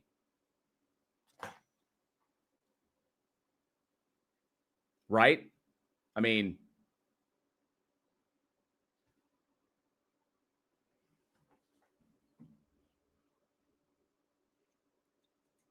all right. Appreciate it, Albedo. Leo, can you still hear me? Yes. Okay, just want to make sure. Yeah, thanks, buddy. Not a problem. Thank you, bud. All right. Who's next? Crescent Black. Wow, I got a bunch of people with their hands up. I'm going down the list. Yeah, hey man. You're a bit I quiet. had my Hang on a hand sec. You're a raised bit. when you were Hang talking. on. You're a bit quiet. Let me turn you up. Oh yeah. Let me get my mic set. Just give me one Not a problem. small minute. I just want to make sure that my live stream can hear you. Yeah.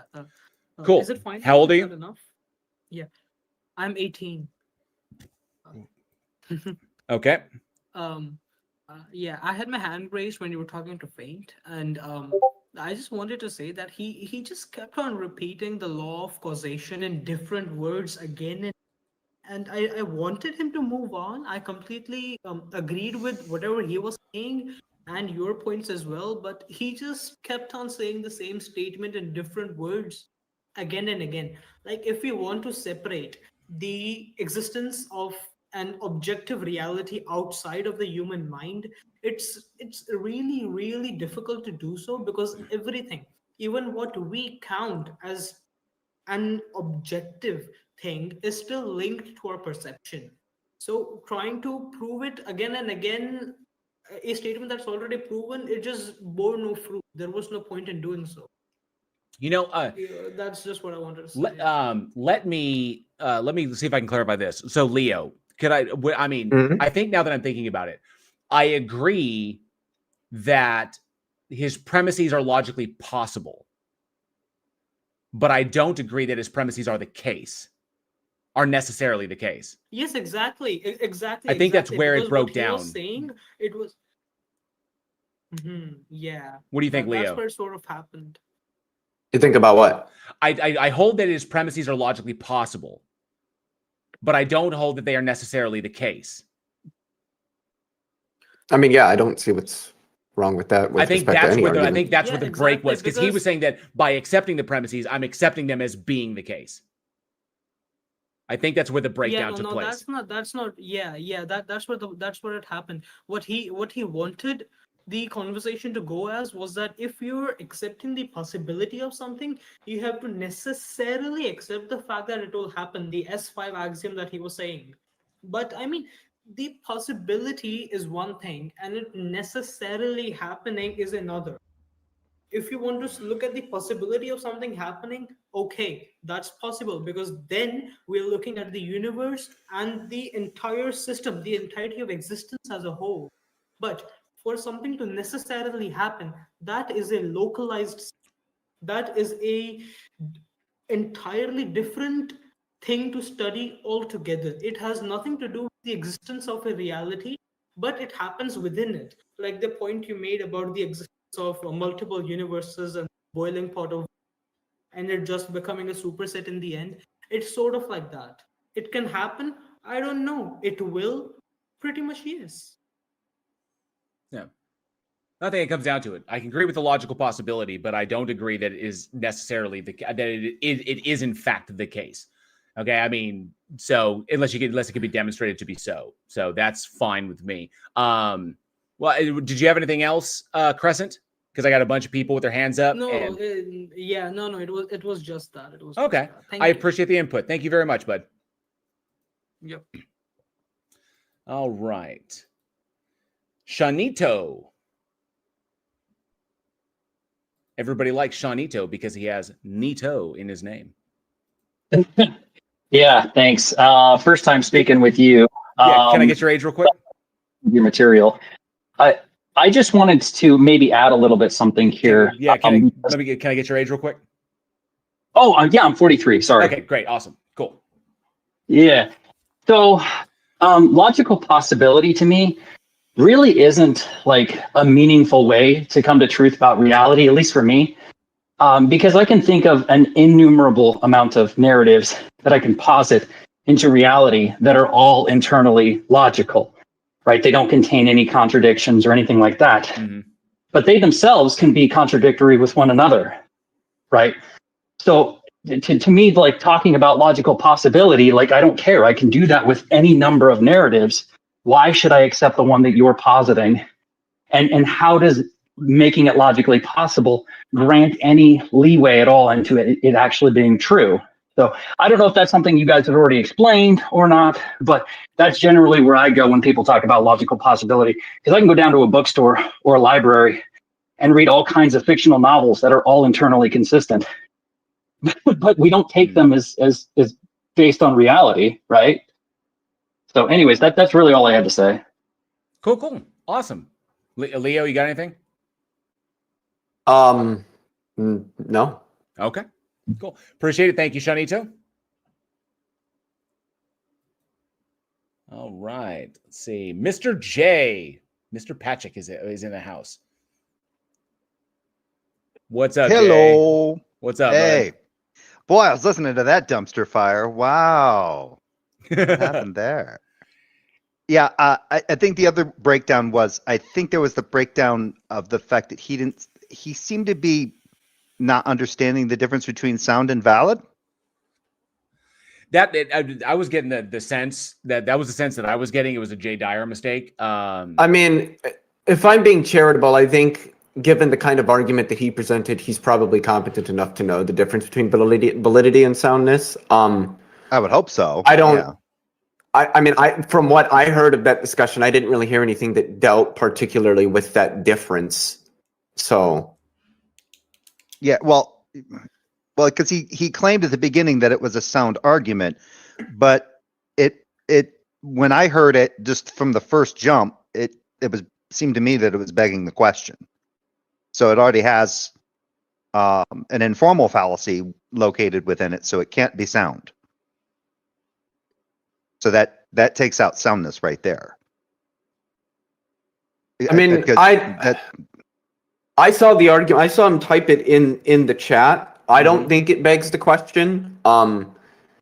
As he typed it in the chat, I think I would probably just reject the first premise. So let me see. I can't find it. I have to scroll. I have it. I wrote it down.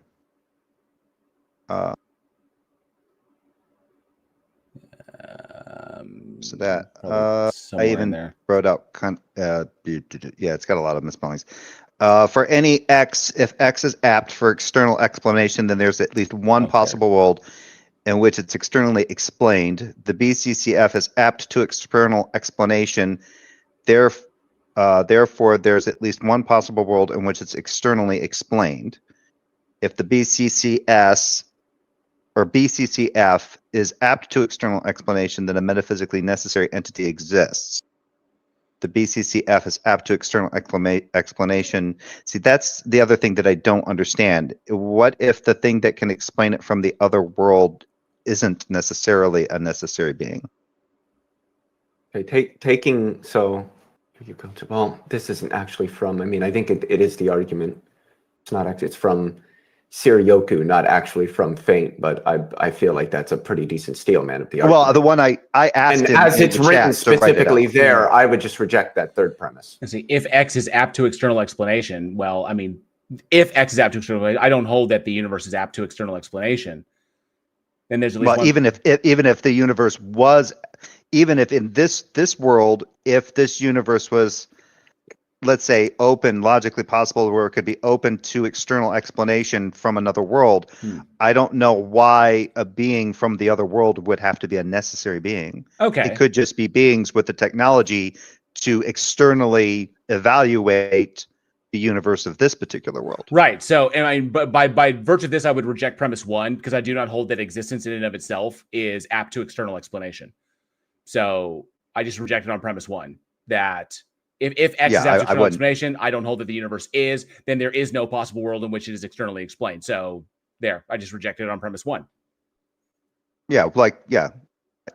Okay. So that may have been the disconnect. So. Because when you were, one of the things that you were asking him about which was demonstrating the thing in and of itself. Sometimes people have a problem with this, is that what you're looking for the example. It's kind of like the reason why, like, Socrates' man argument, right? The reason that's a sound argument is because we have examples of men, and we have examples of men being mortal. That's why that argument, that syllogism, is sound. If you don't have an example of the God itself, then, like, the other thing is that he put in, because he argued something about saying it can be, and it's like, that's the problem. You're saying it can be, that doesn't necessarily mean it is the case. Just because it's logically possible doesn't mean that it actually is the case. Right. Because I don't hold. I just rejected that the universe itself. So I think you were right. I think you were right to push back on that, but that's where I would have gotten a little pedantic. And I'm like, stop for a minute. You said it can be, which means you're appealing to a possibility, not to an actuality. Just because something can be doesn't mean that it's actually the case. And by the way, this is totally off. Raven Darkstar, thanks so much for being here. I appreciate it. Raven says, as confusing as this all has been, I have to bounce. Take care. Be well. Thank you so much. Blessed be. Thank you so much, Raven. I appreciate you hanging out. Good to see you, Jay Money. I see you in the chat. Jessica, Transmetal Alchemist, good to see you. Want to make sure. And Hermeneutics, good to see you as well. Just to see some people that popped into my live chat. I just want to make sure I say hi to them. So, but have a good one, Raven. But looking at the syllogism written, I would just reject premise 1. So that may have Apollo, been, I was through all the Philbro shit, that may have been like where it was. Now I'm just reading it. This Apollo guy, hold on. This Apollo guy's been on before, and this guy's a pushy cunt. He goes, move down if you're not here to debate. You're wasting everyone's time. I was actually invited to be a panelist on here, cunt bag. So I can just put myself on mute if you're really itching to have an argument with JL again, because I don't remember that argument going well last time. Jesus Christ, rude cunt. Sunday morning. Chill the fuck out. Well, I've never talked. I would say Apollo. Do I remember talking to Apollo? When did I talk to Yeah, Apollo? I think he was on before. I think he's been on before, and he was kind of doing that same thing. Well, I waited forever, Jay, and this guy just comes up here. I was like, I was sitting here for over an hour waiting to come up, you bitch. Taco, you did that last time. What the hell are you doing, Taco? Is JL Warren's atheism unreasonable? Atheist for it's just a replay of a debate that I had of a mega bloodbath. Okay, I thought he was doing a live to talk about me. That's hilarious. That's something. He's doing a premiere while you're doing something? Yeah, he's premiering a debate that I had where someone was challenging the reasonability of it was a mega bloodbath that I was in, and it was someone was challenging the reasonability of my position of atheism. I don't know why we can't just be charitable and be like, both theism and atheism are reasonable positions to hold. Now let's actually talk about why we hold to them. I would love instead of this rigmarole about whether or not it's reasonable. Yeah, of course it is. Well, theism is not reasonable, and I think theism is reasonable. I think it's wrong, but I think it's reasonable. I don't think it's reasonable to hold. There is no logic that gets you there. Well, sure. I mean, I don't think you can logic your way to atheism either. Sure, you can. I don't think either theism or atheism are like logical. Like that's not. I just don't think that's how that works. Well, depending upon what God you're talking about in your premises. So, but if the God is defined a certain way, then yes, it is, like the argument from divine hiddenness. But that's only if you accept that God, given right? certain concepts of God, one can derive logical contradictions about those concepts of God. Sure. Right. But the argument from divine and then but that doesn't mean theism is false. That just means that particular conception of God is not. Right, yeah. So whatever God you're positing is either going to wind up as non-existent or unfalsifiable. It's one of the two until you can demonstrate that one actually exists to be the case.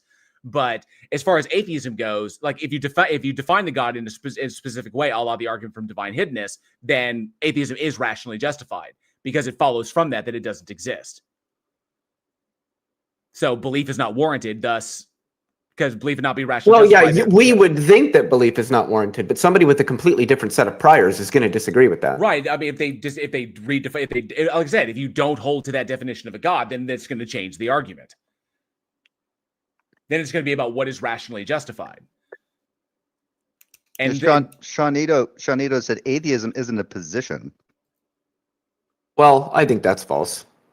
I don't know how it couldn't be. If it's an like a part of someone's epistemic state, then I would say it's an epistemic position. I don't think there's any problem there. So let's see who we got next. Real quick, I'm going to bring up Kieran Dave really fast, and then see what Kieran has to say. And then I see Apollo's got their hand up. So, and Jay, do you mind if I pop you back down to the audience?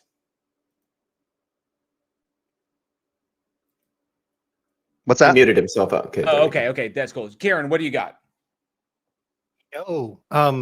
I just wanted to like de-gaslight Leo for a second because I felt bad about it. It's perfectly like there's lots of reasons to be like S5. I'm not so sure about that, bro. Like we have concrete examples of arguments and their duals in S5 that seem both to be valid and possibly true. But that's what Joe Schmidt's whole. Well, he didn't come up with the reverse MOA. It's been talked about in the literature, but that recent paper that he did, that's what that's trying to do, is show that like, yeah, you can do this in S5, but I can also part the argument in the opposite direction. And then now Joe Schmidt thinks that there are reasons to suppose that the reverse MOA is probably more likely to be true than the MOA. There are people that disagree with that, but the fact that you can sort of part that in the opposite direction utilizing the same modal logic is sort of meant to undercut the modal ontological argument. Not necessarily like outright defeat it, but certainly undercut it. Yeah. Well, I mean, like Schmidt's paper, the symmetry loss paper, is really fascinating because it demonstrates that like, S4, which is related to S5, right? Like S5 is S4 with 2 or 1 more axioms, depending on how you slice it. Like the reverse modal ontological argument is valid in S4. It is the modal ontological argument is not valid in S4. So like anyone who's like, you reject S5, bro, that's crazy. I think that's because of that S5 axiom that I think, what is it? Diamond box P implies box P, that essentially it's, if you worded it out, it would be, it is possible that it is necessary that P just means it is necessary that P. You can just drop the it is possible that part. That doesn't change the actual operation there. So yeah, and I mean, I don't know what any sort of objection about like, oh, is it just the axioms or something would even mean, right? Like, yeah, that's why I was a little confused by that objection. But at the end of the day, look, I'm competent with modal logic, but I don't know everything. So it could just be ignorance on my part. I just think, the minute we start having symmetry breakers, then we can be like, well, maybe S5's right, maybe it's wrong. But there's certainly classes of arguments where something can go wrong, right? Because we shouldn't be able to do that. We just should not. It should always be the case that we need to, like, if a weaker system can handle and dismantle something from a stronger system, then the stronger system is strong in the wrong way. So Leo, you're saying that because S5 adds the axiom diamond P, therefore diamond box P, therefore box P, where diamond just means it is possible that, and box means it is necessary that. P is if P is possible, then P is necessarily possible. Yeah, and it's if P is possibly necessary, then P is necessary. It's not quite the same thing, but you can sort of think of like a principle of parsimony for like logical axioms and systems, right? When you like sit down and you say, oh, well, if I add this extra rule, now everything works.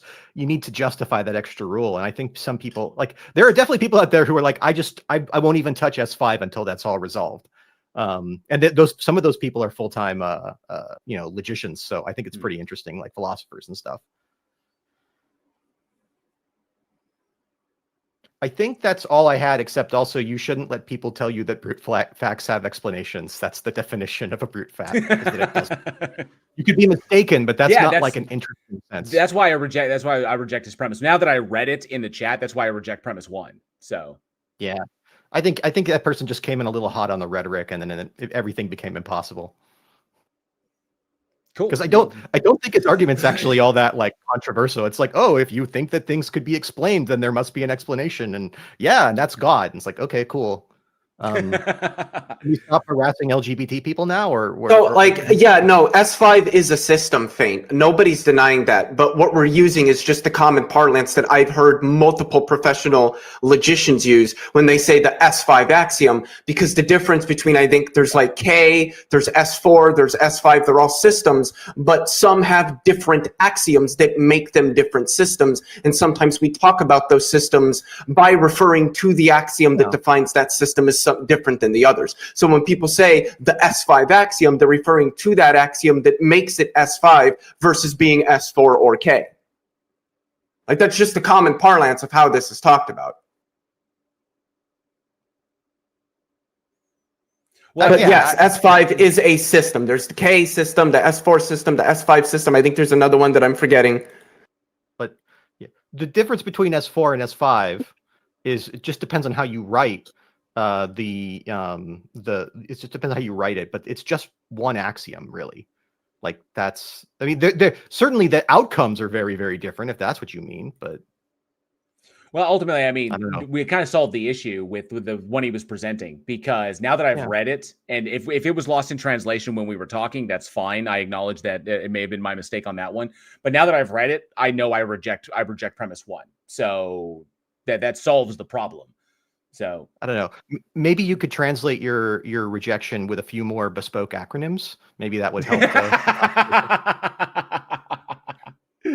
Or I'm sorry, BAs. Right. Bespoke acronyms. All right, that's everything I had. It was a pleasure to be FGel, and always great to hear you. Thank you for running these. Appreciate it, Kieran. Thank you very much, bud. All right, I think we're good there. And because they've had their hand up a bit.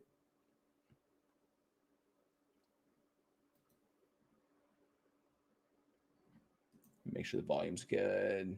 How are we doing? Should make sure your volume is good. You're coming in really muffled. Oh, really? Am I still muffled? Okay, now you're good. Now you're good. Okay, got you. How are you doing, man? Good. Oh, that's good. That's good. So we're just gonna establish a couple of things, like, for example, what I mean by God in this conversation. Okay. By God, I'm just talking about an omnipotent, omniscient, creative universe. So that's going to be the being that I'll be defending for this conversation. Is that okay? Sure. So just to clarify, omnipotence, by omnipotence, I'm just talking about an object which possesses maximal causal power. Is that also okay? Capable, just make sure I understand, capable of actualizing anything that is logically possible?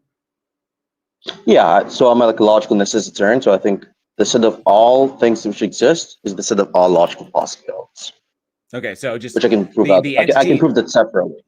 The entity can actualize anything that is logically possible.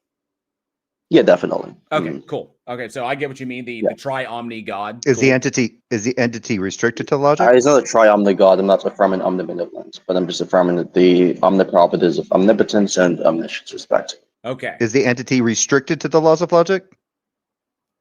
What do you mean by restricted to the laws of logic? Does it have to follow the rules of logic?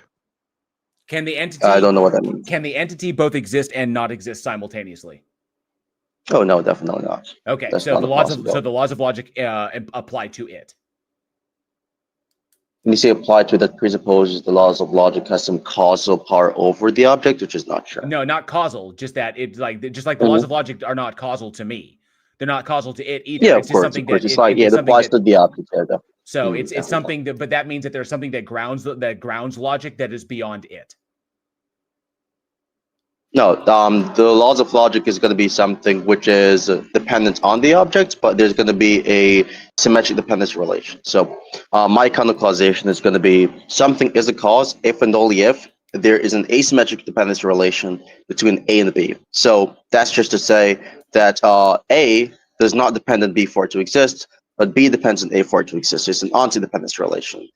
God's relation with the laws of logic is just in a way whereas if God exists, then it is going to be the case that the laws of logic would also be true and exist. And if the laws of logic exist, then God also exists. So it's going to be like like for example, what's it called, like logical equivalence. There's a logical equivalence between the laws of logic and God, but there's not like a sort of like dependency relation and so forth. God is dependent on the laws of logic. So you're predicating this. What if I suppose? Oh, go ahead. Sorry. What if I suppose that the laws of logic don't exist, that they're not existent things?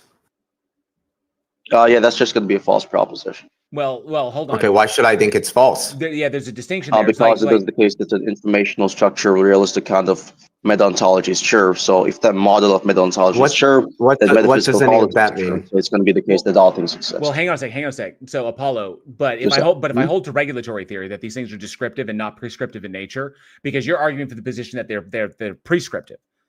But I hold that they are. I'm not arguing that proposition. Well, they're prescriptive. Prescription is going to be when you say like something is prescriptive, we're talking about like normativity. You have like legal norms, moral norms, epistemic norms. I'm not making any normative claim. You can describe the world by saying that if the world exists, then the laws of logic would also be sure and not affirming the prescriptivity. So it's going to be like a logical equivalence between the propositions. Okay, but ontological. It sounds like. Can we pause for a second? Yeah. Why does it sound like he's reading the terms of a loan agreement? So I hold the regulatory theory, not necessitarianism. Okay, I hold that the laws of logic. That's fine. Necessitarianism is going to follow based off the idea of God existent in conjunct with Van den Wegen's modal collapse, right, which I can get onto later on. Okay, so I hold to regulatory theory. Mm-hmm. Yeah, Okay. I can prove to you as to why that's false. We can get into the argument afterwards. I can just give the argument for why God exists and so on. Okay. The argument itself wouldn't. The argument itself. I mean but that assumes that your assumption about the ontological nature of logic is true. No, I'm not making an ontological claim about logic. I never said logic is mind dependent or mind independent. You're arguing that they are prescriptive and not descriptive. No, I'm not. I just clarified as to why I'm not arguing that they're prescriptive. If you're arguing that the laws of logic, that the God exists and creates the universe under the parameters of the laws of logic, and that's the one that dictates that, then it's prescribing them. No, I never said that the laws of logic is going to be dictating the causal relation. No, I'm not saying that they stand in causal relation. That it is a thing that governs the operations of the universe. Wait, you did hear what I just said. So what I was saying was that I'm not giving like a claim about the nature of the causal process. I didn't say anything about the causal process. I didn't say anything about the causal process. So you understand that that's not going to be prescriptive. Apollo, stop. Correct? Listen to me. I didn't say anything about Apollo. I didn't say anything about the causal process. The idea that the laws of logic are prescriptive are that they govern how things operate within the universe. Yeah, I'm not making that claim either. So I'm not saying it governs anything either. So so I hold that they are descriptive, that the ontology of the laws of logic are human minds. Descriptivity and prescriptivity is not necessarily about ontology. And you can have descriptive things, which are going to be things which are mind independent. So believing that they're descriptive does not mean that they're mind dependent, because we have descriptive things which are mind independent. Like, for example, facts about physics. Facts about physics are not going to be action guided. They're not going to be things which governs the world. They're just descriptions about the world, and they're still mind independent facts about the world. So that's going to be another non-sequitur logical fallacy. Cool. Can you demonstrate? Great. Can you demonstrate that the God exists as a causal thing, as a concrete thing, independent of human minds, without begging the question? I don't think God is concrete, so that's another straw man. Apollo, I'm asking you just a flat out question. I'm not straw manning you. Can you demonstrate that the God exists independently of human minds without begging the question? Oh, definitely. Got you. Here's the argument. Give me a sec. Hold on. You realize an argument is not a demonstration, right? Well, I mean, sure, and I'm not saying that this is what he has, but in any instance where this is an my argument where you have a deductive argument that is valid and sound, the conclusion is just going to necessarily follow. Yeah, the argument is logically sound, so it's not going to be based off logical possibilities. That's my argument. I made the argument myself. It's the strongest proof for God existing in the entire history of mankind. It's going to be the case that the argument is not question begging. Slow down. It follows in every single part of the argument. Slow down. I don't know why you're telling me to slow down. I'm telling you to slow down because you are literally almost over talking yourself. Just slow down. I'm not over talking myself. Take a breath and just speak normally. You sound like he's really trying to sell us on this loan agreement. Apollo, quick, fast, and you're like Apollo. Slow down and speak normally, like I am speaking to you right now. Feel free. Warren, calm down. Address the argument. I haven't heard an argument. I haven't heard you give one. I just posted the argument. Right now, listen to the conversation. Tell me right now. Just tell me.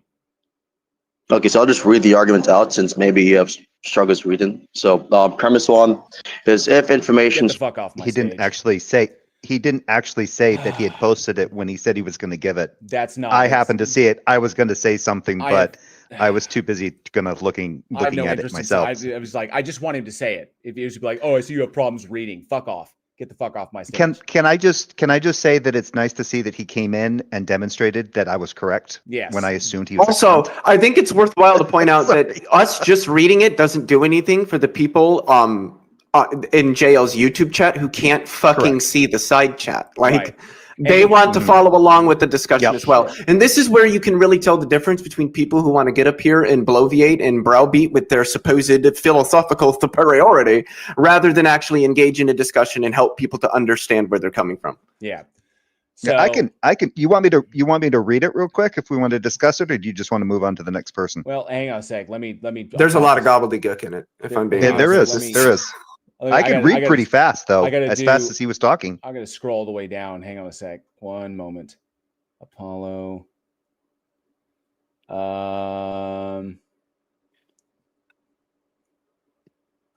Where the fuck?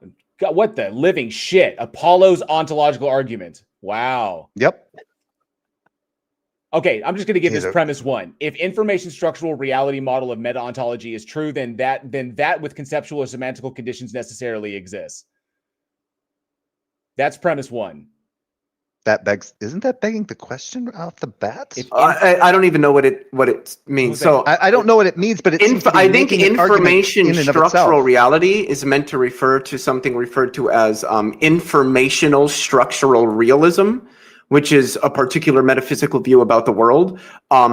It's decent, but it's not what I hold to, so I would just reject that. I don't think that informational structural realism is true. What is a meta-ontology? I don't know what meta-ontology would be like to ontology, what like meta-philosophy is to philosophy, or like meta-ethics to ethics. There's Well, okay, ontology and then there's meta-ontology. Oh, okay. So yeah, if he meant ISR, the ISR informational. Okay, so just to make sure I understand, informational structural realism. If informational structural realism is true, and informational structural realism is a view in the philosophy of science that says reality's fundamental nature is not stuff. It isn't stuff, substance, but information and relational structures. Proposing that what our best theories capture is the network of informational relationships, not hidden intrinsic properties of objects. So, like, if that's true, then that with conceptual or semantical conditions necessarily exists. I don't know what that's supposed to mean. Conceptual or semantical conditions necessarily exist. Yeah, I just what is. And then also, what does it mean to say that ISR would like entail conceptual or semantical conditions? What kinds of conditions and what sort of it's just I don't understand what is. Basically, okay, so I don't understand if instead of atoms or energy, information represented by binary differences constitutes the basic building blocks of reality, that it's information. So if information is if it is that information is fundamental, not structures, but information is fundamental. There's substance, not substance, but information. Then that with conceptual or semantical conditions, that's very, very vague. Necessarily exists. So basically, if information is if information is the foundation of reality, then I guess those things that are like basically saying like if information is the foundation, then that which is if that which is true by definition, then that thing necessarily exists just by virtue of it being foundational because it's information and not the actual physical like structure or the physical substance of the thing, which from what I'm seeing is not held to be the case. So his premise too is just that information that ISR is true, but that nobody holds that's not a held thing. You could argue as though it is, but there's no like consensus that is the case. So it fails on premise 2, if I'm even understanding premise 1 correctly, the way he's worded it. So he'd have to demonstrate how information is fundamental. But that requires that assumes that assumes he's making a metaphysical assumption about the ontological nature of information, which is probably not the same, not what I hold. So I would probably reject premise 1 off the bat and premise 2 because it has not been demonstrated to be the case. So I would not agree with those. I'm trying to figure out because one of the things that the problems I have with ISR is what do we mean by information? Like there isn't just one. There's a variety of different uses of that word that mean different things. Shannon information, von Neumann information. I mean, there's a variety like that. I don't. What is information? Okay. I mean, I'm a structural realist, but I'm not. I hold to like a moderate version of OSR. Let me correct this. Taco, I get that. You could literally just say you don't hold his position and he needs to prove informational structural realism is the case. Okay, that's fine. We were getting to that so that everyone else can follow. All right? What is Tacos on here refereeing your fucking video? What the living shit, dude? You run your stage, I'll run mine. Okay? Sorry. I respect you both, but that's funny that he's sitting here. Hey, dude, move it the hell. fuck on, man.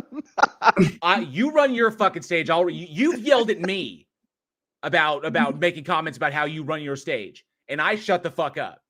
Now I'm expecting you to reciprocate that. You told me to shut the fuck up when I recommended how you do shit. Don't tell me how to do shit. Mommy's not happy with daddy today. What the fuck?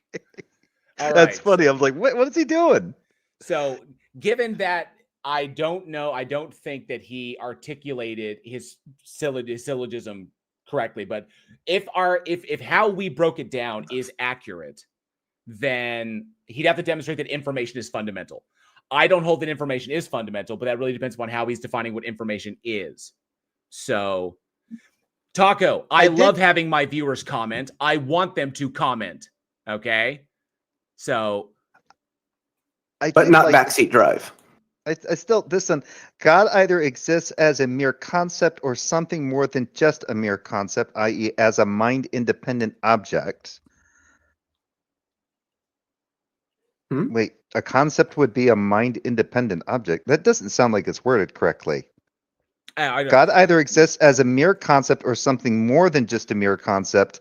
For example, that's what IE means, as a mind-independent object. So, okay, so the mind-independent object would be not it being a mere concept. Okay. I think P5 is just saying that God is either conceptual or actual. Yes, exactly. It is logically impossible. Yeah. I hold that it's conceptual. It's a conceptualization. It's completely abstract. Until we have some kind of example of something that comports to that concept, it's justified to not believe it's the case. Yeah, it's just an abstract that is applied to, that is literally just reference to apply, that applied to things that we perceive in reality. That's all it is. Yeah. Either as an explanation or as a reference. So that's basically my justification for why I don't believe. So by the way. So I like that. So okay, so Apollo, I don't know if you're still here. You probably are, and you are. Looking at the syllogism that you posted that we were trying to get to before you decided to be like, well, you must have reading comprehensions. I'm running a stage, okay? I'm not going to sit here and read your entire syllogism silently while I try to understand it while I'm in the middle of a fucking stage. I asked you to read it. You wanted to run your mouth and be like, well, you must have problems with reading. Fuck you. You're not intellectually honest. Get the fuck off my stage. But that's the guy who didn't read out his argument. Right. But I will respond to it now that I've read it, now that we have looked at it. I reject premise 2. I probably reject premise 1 if I'm understanding how you wrote it, because you wrote it weirdly. But that's neither here nor there. I reject premise 2 in your statement that ISR is true. I reject that because you can't demonstrate that to be the case. All right. I understand that if your conclusion follows from the premises, then it's logically valid. Okay. But I reject premise 2. So no, it's not. I don't hold that. So that's where I reject your argument. Because you cannot demonstrate that information is fundamental. And you are making an unjustified metaphysical assumption about the ontological nature of, or an unjustified assumption about the ontological nature of information. We probably have different definitions on that, which is fine. Okay, I just don't hold to that. So I reject your argument.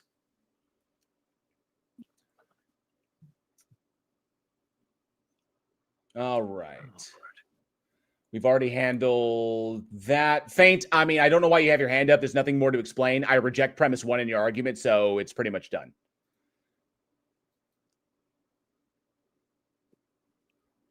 Andrew. Howdy. The other guy left the audience, unfortunately, though. Who did? But Luke. I was hoping to kind of address where we started earlier on here, because I mean, I can understand the frustration you were going through with that. This is just we're immediately for where we were with that. He's already challenging your access to your own thoughts. Mm-hmm. This is where you need to stop justifying him. So since he's not here, and I kind of invited him to come back, I guess maybe he can recap this video later. Luke, no, your thoughts are all mistaken. Everything you think you know about your God is wrong. Everything you said about what it is, how it is, that it even exists, you're wrong. This is the argument from Nya. If we're all wrong, you're all wrong. Stop gaslighting people. You fuck off. Right. Let me address something. Let me address something real quick that I need to address. Okay, one, I don't know why you keep saying if I don't rise you, if I don't bring you up on the stream. Number one, my stream's not going to die. My stream is doing just fine, Faint. Two, I reject your argument on premise 1. Okay, done deal. So we're over. All right. Also, you may have missed this. You may have missed this at the very beginning. I prioritize people who have not been up. You've been up. You had your shot. Now that I understand your art, now that we're there, I understand that I reject premise 1. So it's done. So I'm prioritizing people who have not come up yet. All right. Or people that I don't remember talking to. You've been up. You have nothing more to add. So I'm waiting for another theist to raise their hand. I brought up Andrew because he was next in line, and the people below them have already been up today. All right. So people who have not been up yet, and theists, but I've already talked to you two. So I'm bringing up people who haven't been up today. All right. Thank you very much. I'll run my stage. Thank you very much. So, done deal. My stream is doing fine. I don't need you to make my stream amazing. All right. Actually, I probably lost people while you were on here because it was fucking annoying as shit. But if another theist who thinks that they have evidence for their God, please feel free to raise their hand. I'll be more than happy to bring them up. And I guarantee you, this is not an echo chamber. There's shit that Leophilius, myself, Andrew O, and Jay, there's stuff that we disagree on. It's not an echo chamber. Just like Albedo came up and he was breaking that down. It's how we got to the meat of it. So y'all can cry as much as you want.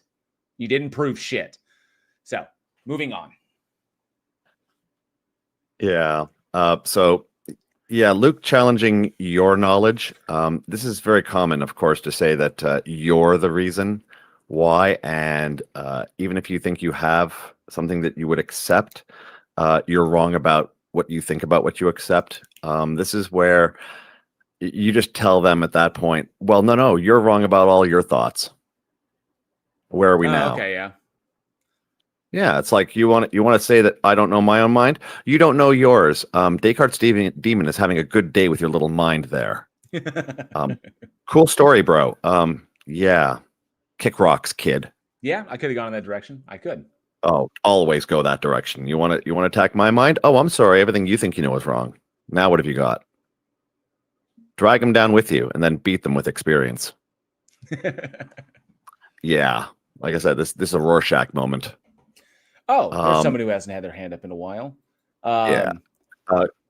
Quick thought, because I want to add a little stuff just to boil with the previous conversations. What are facts, information, everything else? Because there appears to be a certain circularity to the definitions of these things, and that's kind of important here. So information is facts, data, or knowledge communicated through various mediums. Mm-hmm. Pretty much everything there requires a mind. Without the mind, there isn't a thing. Is the mind necessary? How about I take a metaphysical gun to every mind? Does ontology care? No. Rock is rock. If rock doesn't have thoughts, your thought that information has to exist? No. Facts Also, no. Fact is also something held in a mind. Are minds necessary? Let me put that metaphysical gun to your head again. You are not essential. Is a rock a This rock is all- is a rock a rock if there's no mind to designate it as being a rock? No, it doesn't matter about designation. Rock is. Whatever rock is. So like Whatever that it which happens is, to be. is. Okay, There's gotcha. no mind. So there is no information. There is simple ontology. It simply exists. Information is an abstraction we make because we are minds. Aha. So that would Yeah. be that would be what like kind of like the what that would be the I would agree with that designation of what information is. So I would agree That's with that. apparently what the dictionary says. Yeah. I got books. So I would agree with that, and I would probably not agree with however he's assuming information is. So Well, at that point, information is not necessary because I take a metaphysical gun to the head of everything that lives. Gone. Now what? Apollo, my stream is going fine. Yep. We're my doing just fine. My stream is doing just fine. Yeah. So next word, apt. The fuck. Apt was a loaded word in there as well. So appropriate or suitable. If something is apt to explanation. Oh, is it appropriate to explain why anything? Oh, is it? Yeah, good luck with that. So the second usage of apt is a tendency to do something, which is normally where a thing is apt to do a thing. And that's also not an appropriate usage. So apparently there's another word he's using very wrong. So yeah, no part of that argument seems necessary or appropriate. Right. Yeah, S5 is blank check retardation. All right. Well, I see Felicia's got their hand up. I appreciate you popping in, Andrew. Thank you. I'll pause for a bit. Thank you. Keep an eye for a wave. I was hoping to smack Luke while I was still here. Cool. Oh, well. Let me pop you down because it's getting a little full up here. Down, and I'll have you up there. Felicia. Haven't had Felicia up in a bit. Make sure you're... There we go. I actually have to hit the mute button. Sorry about that. Not a problem. How you doing? I'm doing all right, but how are you doing after your conversation with the witness and now today? Are you sure you're not on blood pressure medication? Not yet, but they are damn trying to put me on to put me on medication. I swear. That seems to be their goal, but I'm doing okay so far. I mean, I put up with it, and thank you very much. I just want to pop this out really quick because I totally, now that we have a moment. So that was Cygnus, Karen, Dave. Gave me a $2 super chat, said, sorry to bear bad news. Discord isn't audible. Thank you so much, Karen. I appreciate that. Boomer has been a member of the Godless Army for 49 months. Thank you so much, Boomer. I appreciate that. Karen Dave for $5 super chat says, how on earth does this person believe that math is contingent, but logic is not? That was a very good question.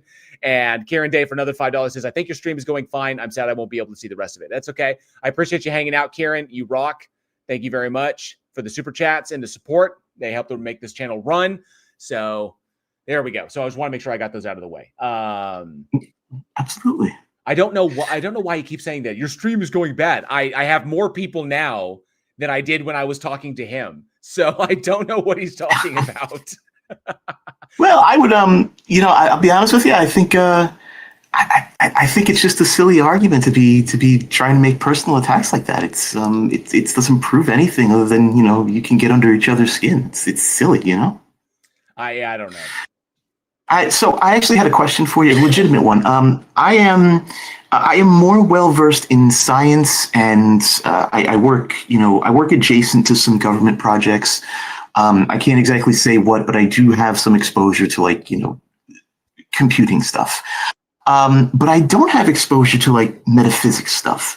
And I was in a discussion in the side chat, and one of the members linked me to a paper on materiality and immateriality, and it's quite frankly it's out of my league. I'm just not familiar with it. I was wondering if you had any recommendations on where to start to build up a body of knowledge to work towards understanding papers like that. The best place you can start. I spoke to physicists whenever something comes along that I don't. There's a couple. Obviously Clive Wells, Dr. Clive Wells, Dr. PhD Tony and Anthony Purcell Okay. I work with them. I work with them whenever I come across something, and I'm quite certain that either one, they're both available on Discord. So, and they're often in the live chat. So I have no doubt that they'd be able to answer a question. There's also, I think, like X is here. IX. I can't remember if he goes by 9 or X, but I know he's here on Discord. He often answers questions like that. So I would just say go to the people who work in the field would be able to best answer those. I mean, there's books you can read, but it's they'll be able to layperson it for you. Are you asking for like sources on where to start with understanding metaphysics as a subject within analytic philosophy? Yeah, where to at least start with that? Because a lot of the arguments presented in the paper I was given seem to rely on a specific definition of immaterial, and I can't really find a good starting point for that.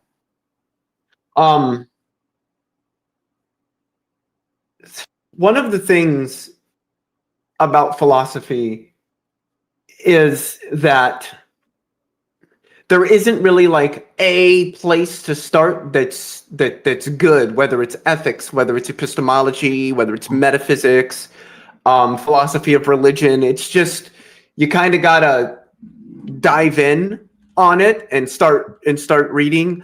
The Stanford Encyclopedia of Philosophy and the Internet Encyclopedia of Philosophy are going to be pretty good resources with respect to understanding a variety of concepts in philosophy, in metaphysics.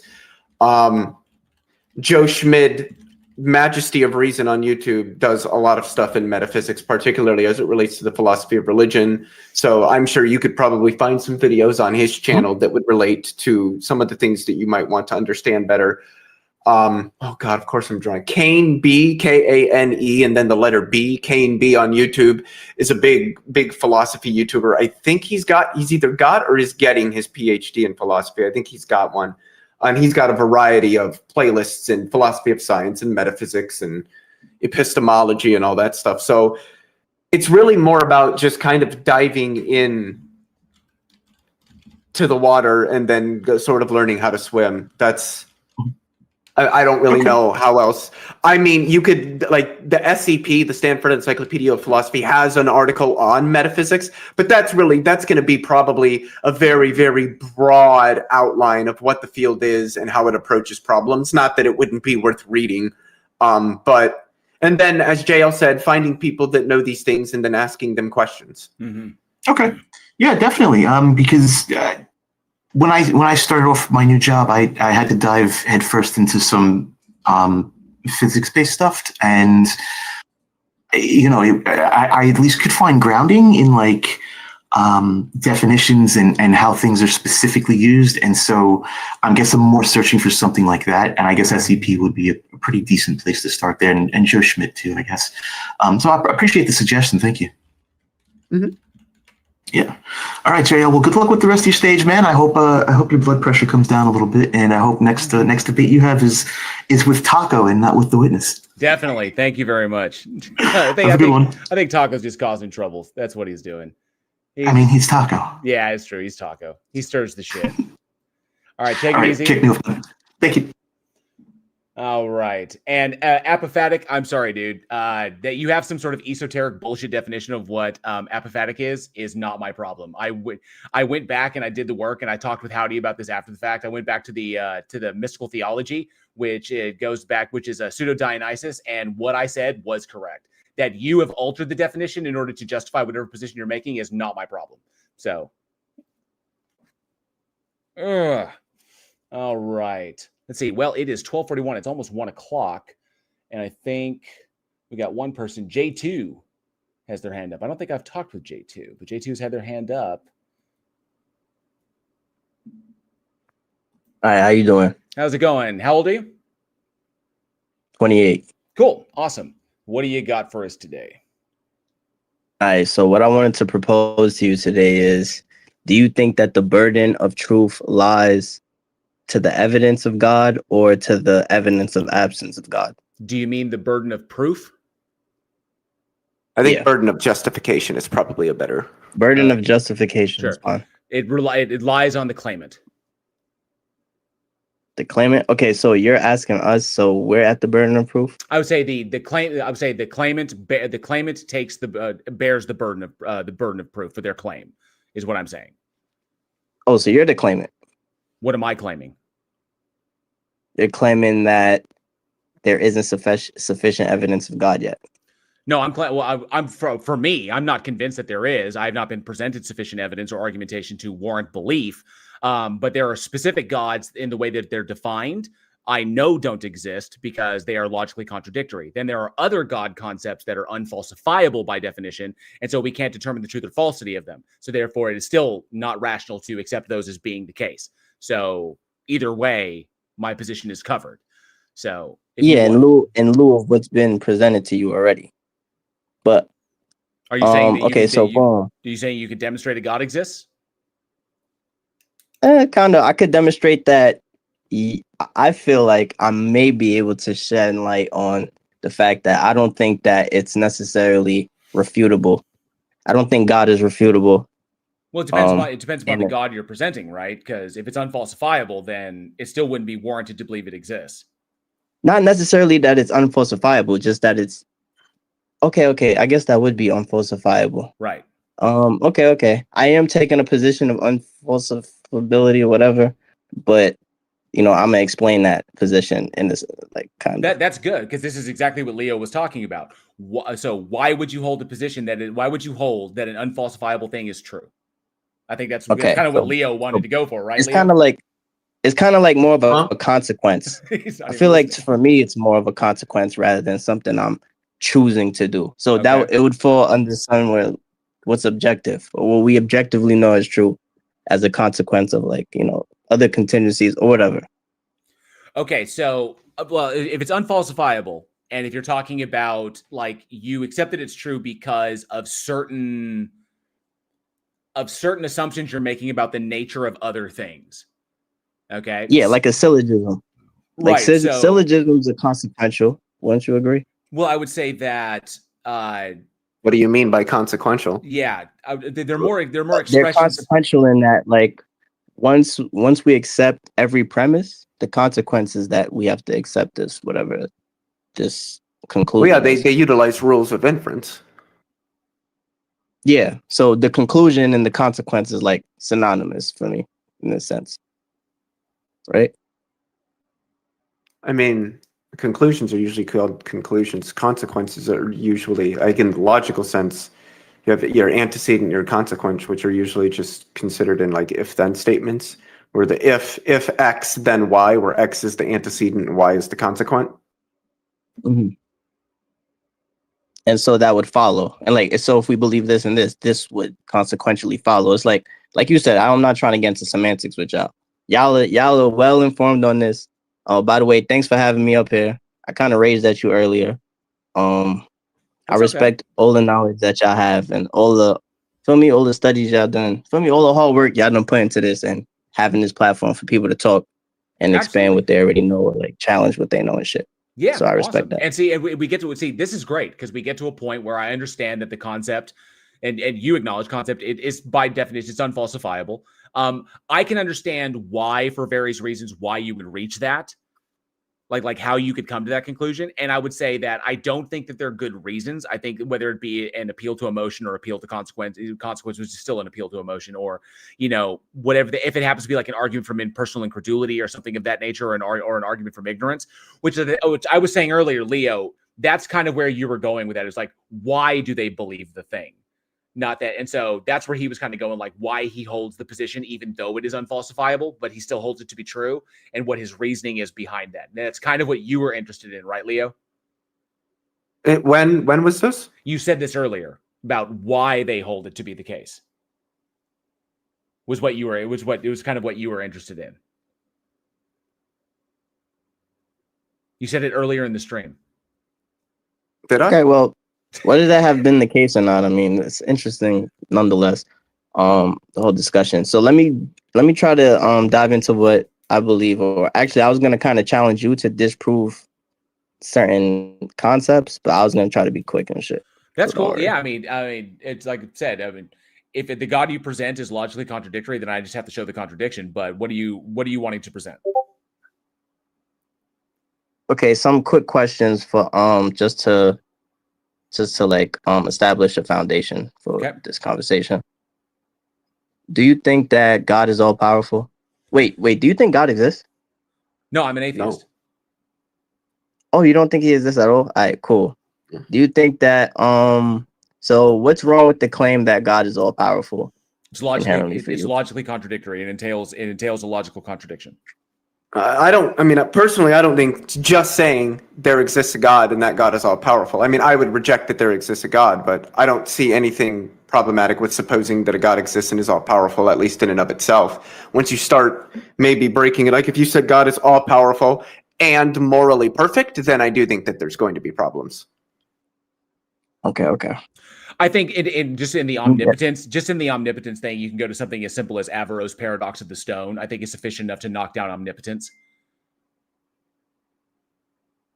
Okay, yeah, with the claim that like we couldn't possibly like conceive or properly conceptualize God to begin with, so therefore he should exist, or that he created everything and we're only operating within the laws that govern the universe, and he can operate outside of those laws. Okay. Therefore, we're just merely trying to understand what exists and how it exists. I get that, but that also assumes that is that assuming that God cannot operate within the laws of the system it created? Yeah, he can operate within them, but the way he interacts with them is just completely different. That's fine. It's like, but the problem is that when you're saying that God is incomprehensible, like by human standards, by the system that we live in, we can't comprehend it in its fullest. So that's a limitation that applies to human beings.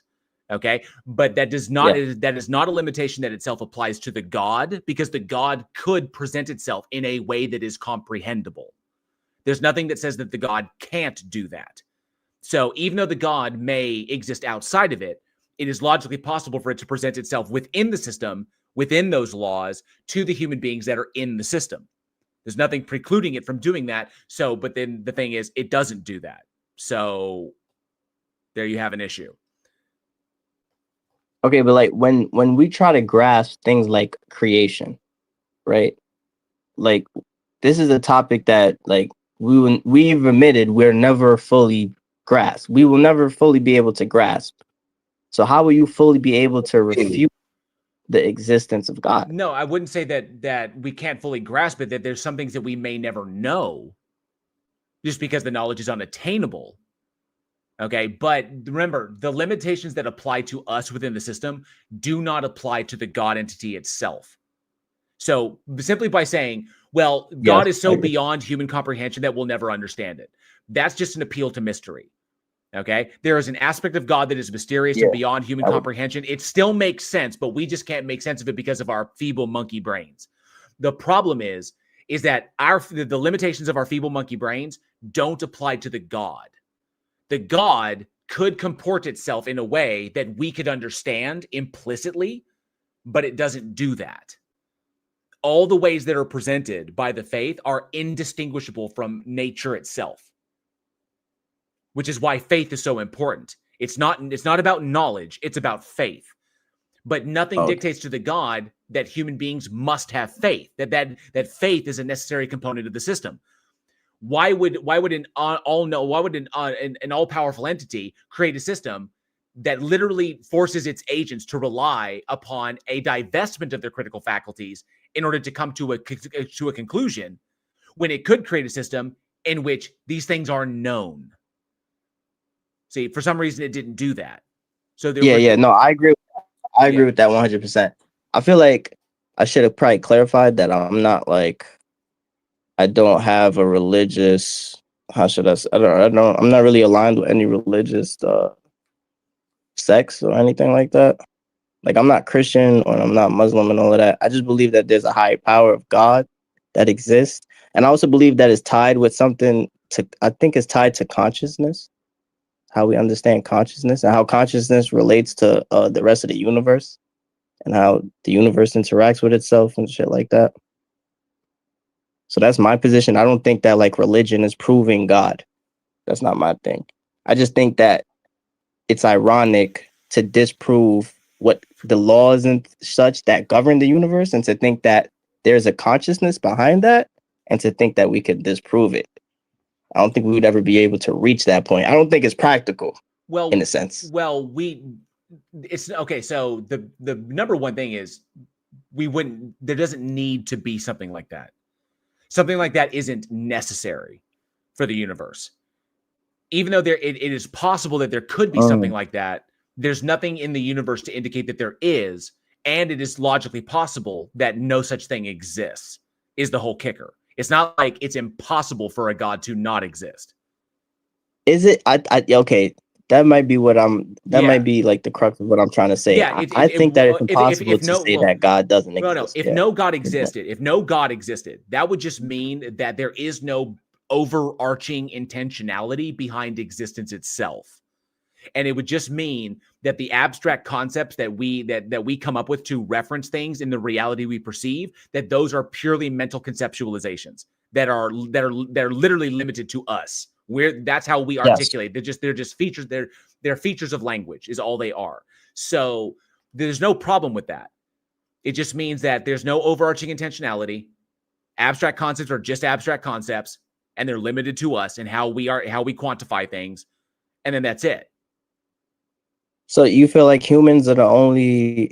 You feel not humans? Well, like, dude, like, don't you think that consciousness exists on a greater scale than what we can observe? Or consciousness is a biological byproduct of the neurophysiology of brains.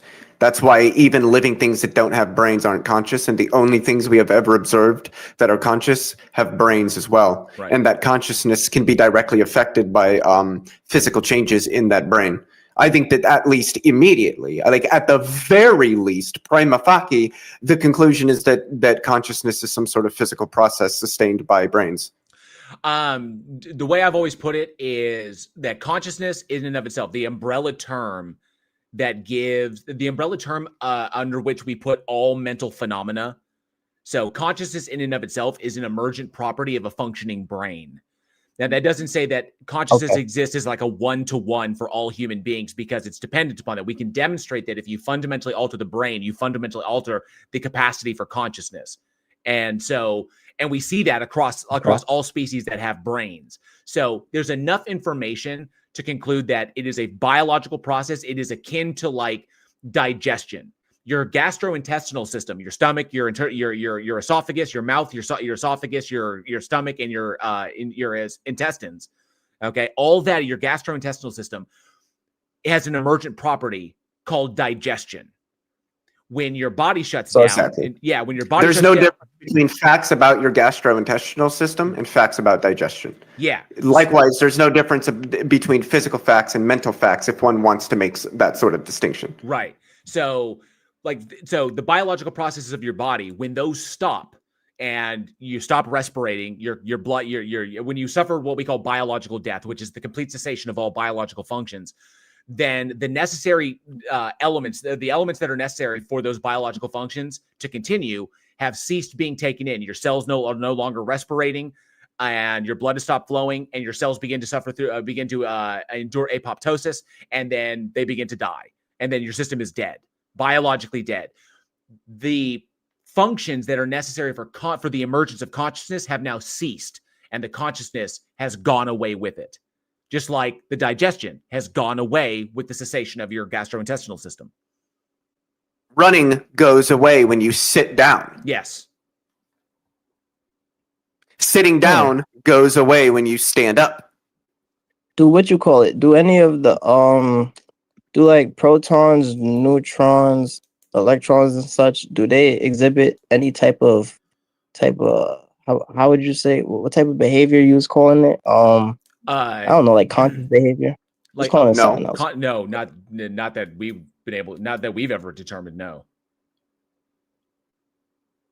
Okay, so you don't believe in a consciousness outside of Earth? No, pretty much. No, I hold that or brains rather. Yeah, that consciousness. I think there could be conscious agents that don't exist on the Earth, like aliens or something, but they're conscious in virtue of possessing something like our brains. Right. Yeah, but I'm saying the thing that our brain is made. And technically, it's not limited to a brain. It's technically the entirety of your central nervous system. So, but something Yes, akin, that is true. something akin to that, a biological organism with something akin to what we understand to be a central nervous system, or something akin to that would have consciousness. So, no, wait, you don't need consciousness isn't dictated by whether or not you have a brain or not, because Can you give an example of something that doesn't have a brain but is conscious? Yeah. I mean, if we're to believe that all things stem from something, then that means consciousness would have had to grown out of something else, an amalgamation of something else. An emergent. Yeah, an amalgamation of structures in the brain and the processes that they carry out. So if you think about it, like the structures. Why would it have to necessarily be a brain for you guys? I mean, well, no. We're not saying it necessarily has to be. We're saying that we have absolutely zero counterexamples to go off of. Right. So the reasonable conclusion is that consciousness seems to be a process sustained by the central nervous system. Okay, so whether or not there's a distinction between whether or not something's alive and whether or not that thing is conscious. Yes. Yes. Cells are alive. Cells are not conscious. A jellyfish. And so you believe that the universe is alive? Hold up. A jellyfish is alive, but a jellyfish has no brain. It has no central nervous system. So yeah, but these are byproducts. These are byproducts from the whatever God is or whatever is creating everything. These are just byproducts of that thing. No, but we don't think there's a God or that there's anything that creates everything. But that, whether or not you think it's a religious God or you think it's that assumes that it is spiritual or physical. But that's assuming that something exists with the intention to create life in a particular way, which we don't hold. No. I'm not saying God has to have intention. Well, then I don't know what it means to call it God. I take God to be an agent. Because otherwise, we look at the evolution of our brains and we can see examples that our brains are the way they are. Our brains evolved the way they are because of the niche that we fill, because of the selective pressures that acted on the evolution of our brains as a species.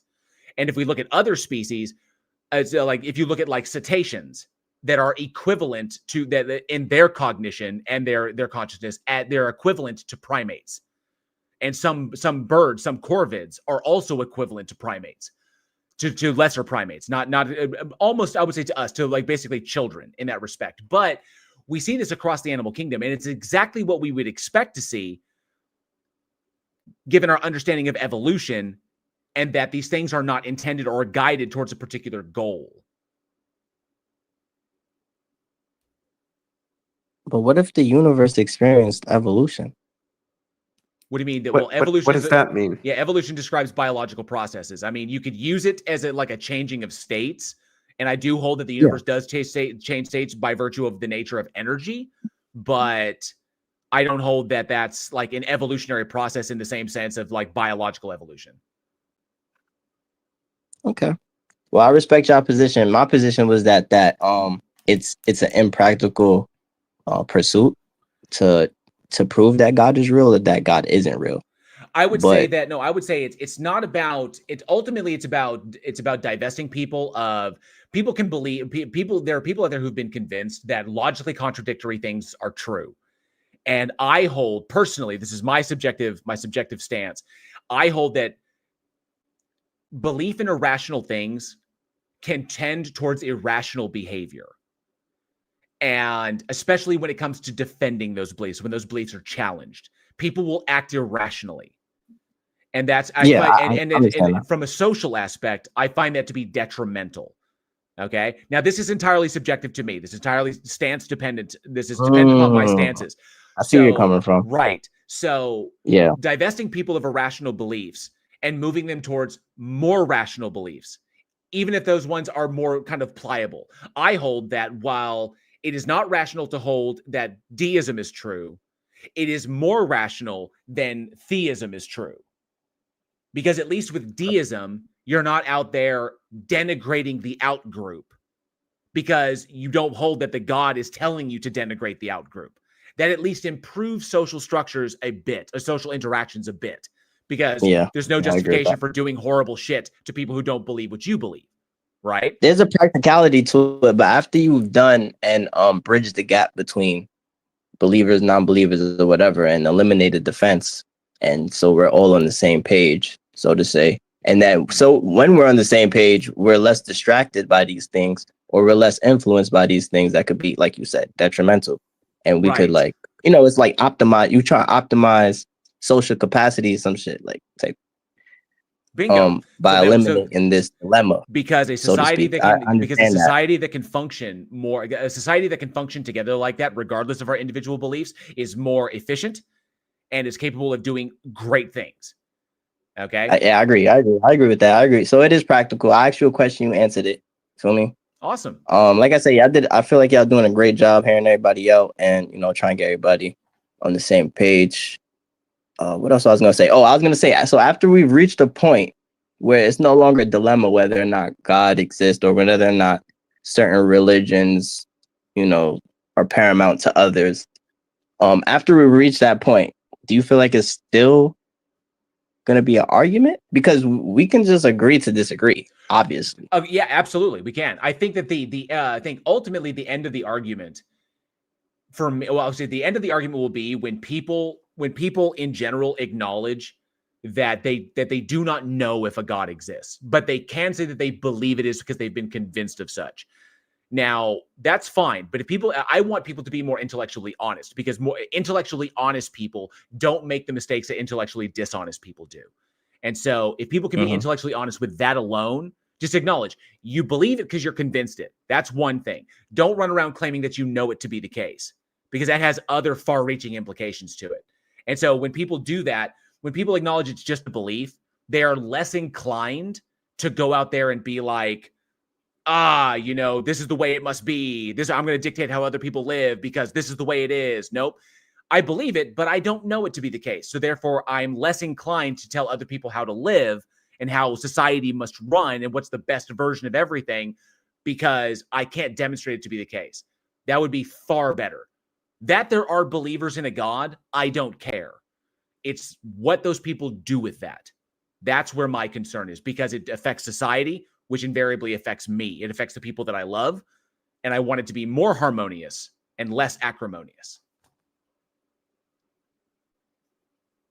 All right. Well, you definitely shed some light on certain things, because I'm far removed from my philosophical shit. I ain't gonna lie, but I felt like this was cool. So awesome. Thanks for enlightening. And I wanted to. I was trying to gauge where was the practicality in this, because I feel like anybody could argue this shit. I'm studying law right now, but yeah, so I felt like anybody could be right about this, and it doesn't matter who's right. You feel me? But you explained your position as far as why it matters that we have this discussion and shit. So appreciate you for having me up here, Warren. What area of law are you going into? Criminal defense. Criminal defense. Awesome. There you go. Setting them free. Locking them up or setting them free. It's one or the other. And prosecution doesn't pay shit, so I get why you're doing it. He's a left-leaning freaking snowflake. Hey, you can either lock them up or you can set them free, and setting them free pays a hell of a lot more.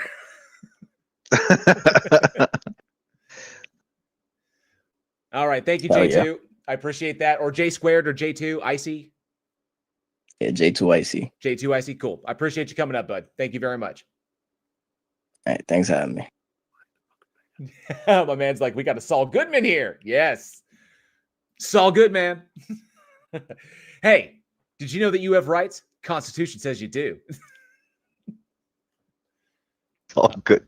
Better call Saul. Better call Saul. You too can learn the fine art of money laundering from Saul Goodman. I love that.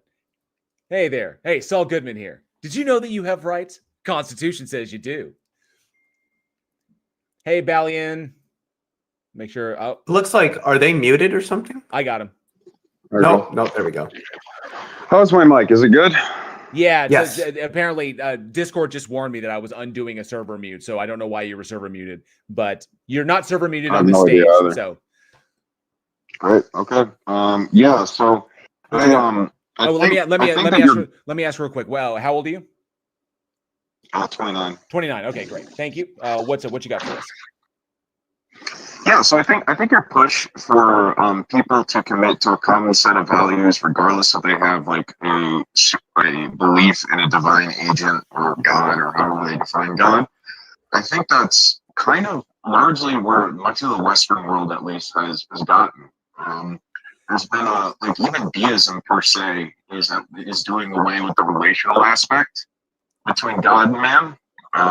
And so, obviously a lot of the founding fathers were deists, and a lot of the, theology of the time was deist.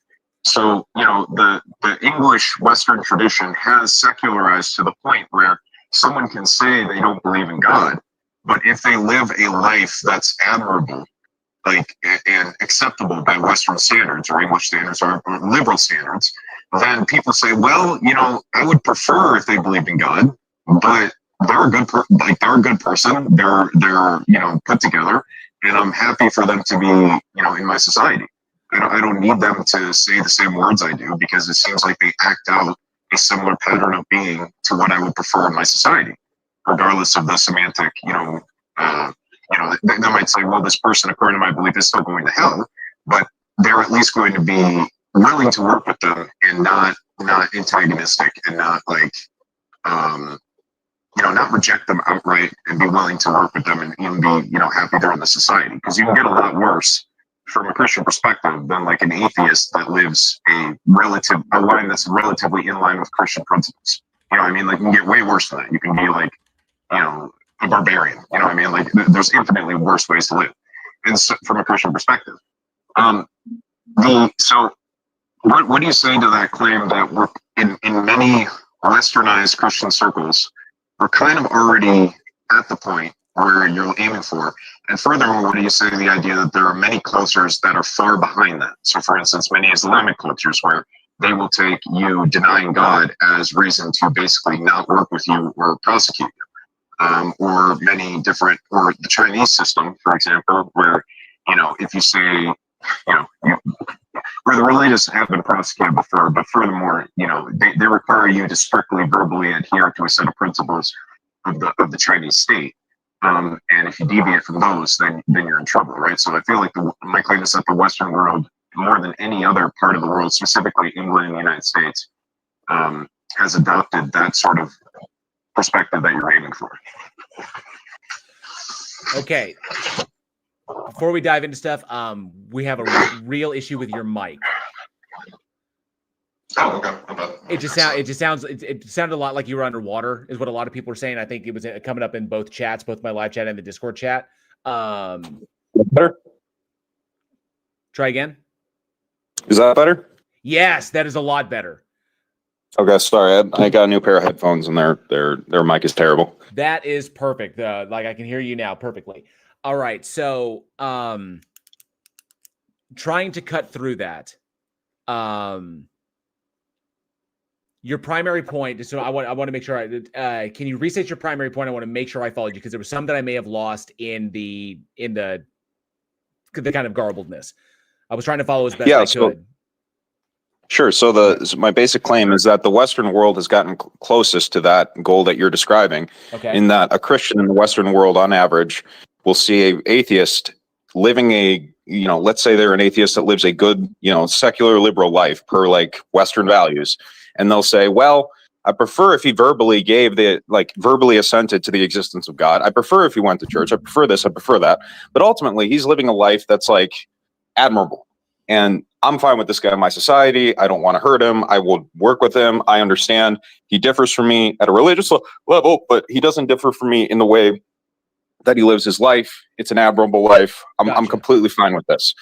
That is an attitude that's most, I believe, embodied within Western, specifically English and American society. And when you compare that to the degree to other societies willing to do that, it stands out. And so my point would be that we're already kind of there in a lot of Christian ways. And so I'm just wondering, kind of where? We're already kind of to the point where Christians will look at your behavior more than what religion you verbally espouse. Okay. I think the comparison is when you're comparing like Western, like the kind of Western trends versus Middle Eastern trends, because we don't see this in the East, because like countries like China are like pretty much atheism is the norm. But given like certain like Middle Eastern countries, definitely where like these are deeply problematic, where the individuals or even the state will judge you by what you believe first and not by what you act. Whereas here in the West, it's become more of the trend to judge people by their behaviors and not necessarily by what they believe first. So like what you do, tells us who you are, not just what you believe in. And sure, I was saying that was like the attitude of the founding fathers, who were mostly deists, and while they may believe in a god, they didn't believe in an agentic god, and so many of them had already done away with what had been considered by Christianity to be one of the vital aspects of a belief in God, which is a belief in an agentic God, and they were still, leading the country. So I mean, even from the country's inception, this attitude was pretty paramount. I would agree with the observation that as a whole, because I know you could nitpick this to death with a bunch of like individual examples, but as a whole, the Western ideology trends more towards putting the action before the belief, towards judging the action before the belief. And in the Middle East, it's still kind of rooted in judging the belief before the action. So I would agree with that sentiment, with that observation, yes.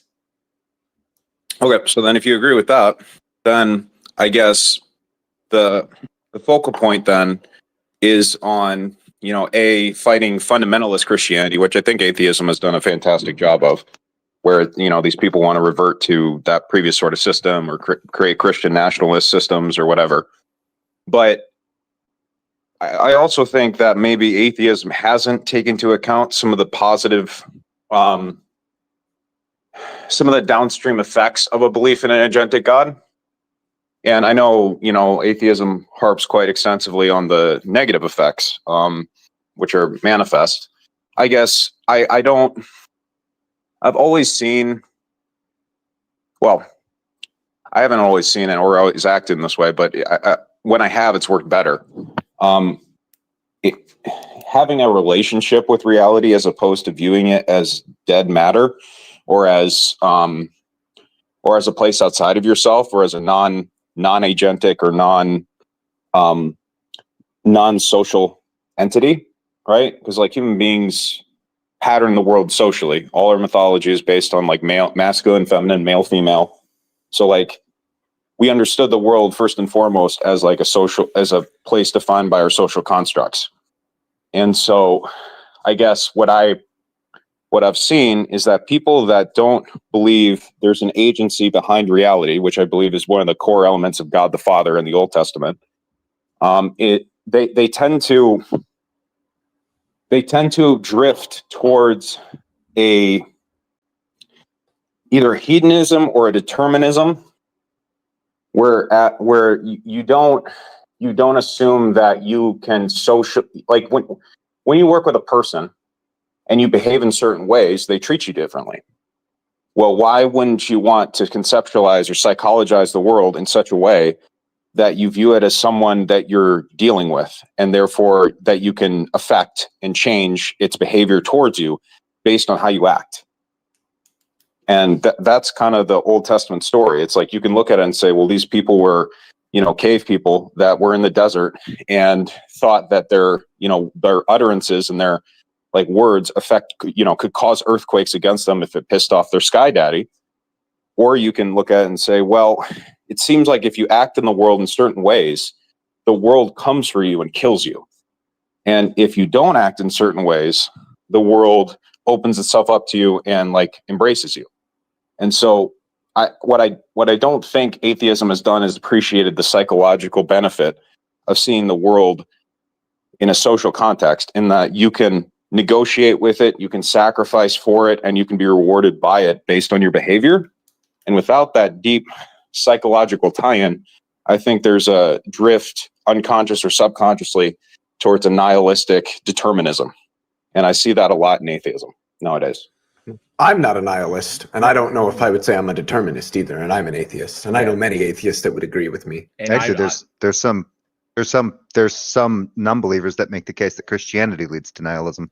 And I'm not a nihilist either. And I do understand how Christianity leads to nihilism as well, given the established relationship between the God and everything else that is not itself.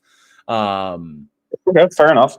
Have you guys not seen a takeover of many? Sorry, go ahead. No, I to address what you were saying there, I myself, I'm not going to speak for everybody, but I myself do recognize some of the psychological and emotional utility that these concepts have for people. I do. I also understand, per my work, because my predominant educational background is in forensic psychology. So I spent a lot of time in those fields. And I also understand why those things have the utility they do for some people. And so there are psychological factors that play into that why these things have the utility that they do. They have no utility for me, but I don't share a lot of those psychological preconditions that make those things efficacious for me or have any utility for me. So I get that. You know, the notion that the belief in a God could keep someone from self-destructing. Okay? I recognize that as a positive utility, because as long if they're around, they can still do things and be a force for positivity within their community and within the world. Sure, that's a positive utility. But I hold that just because there is a positive utility to it does not.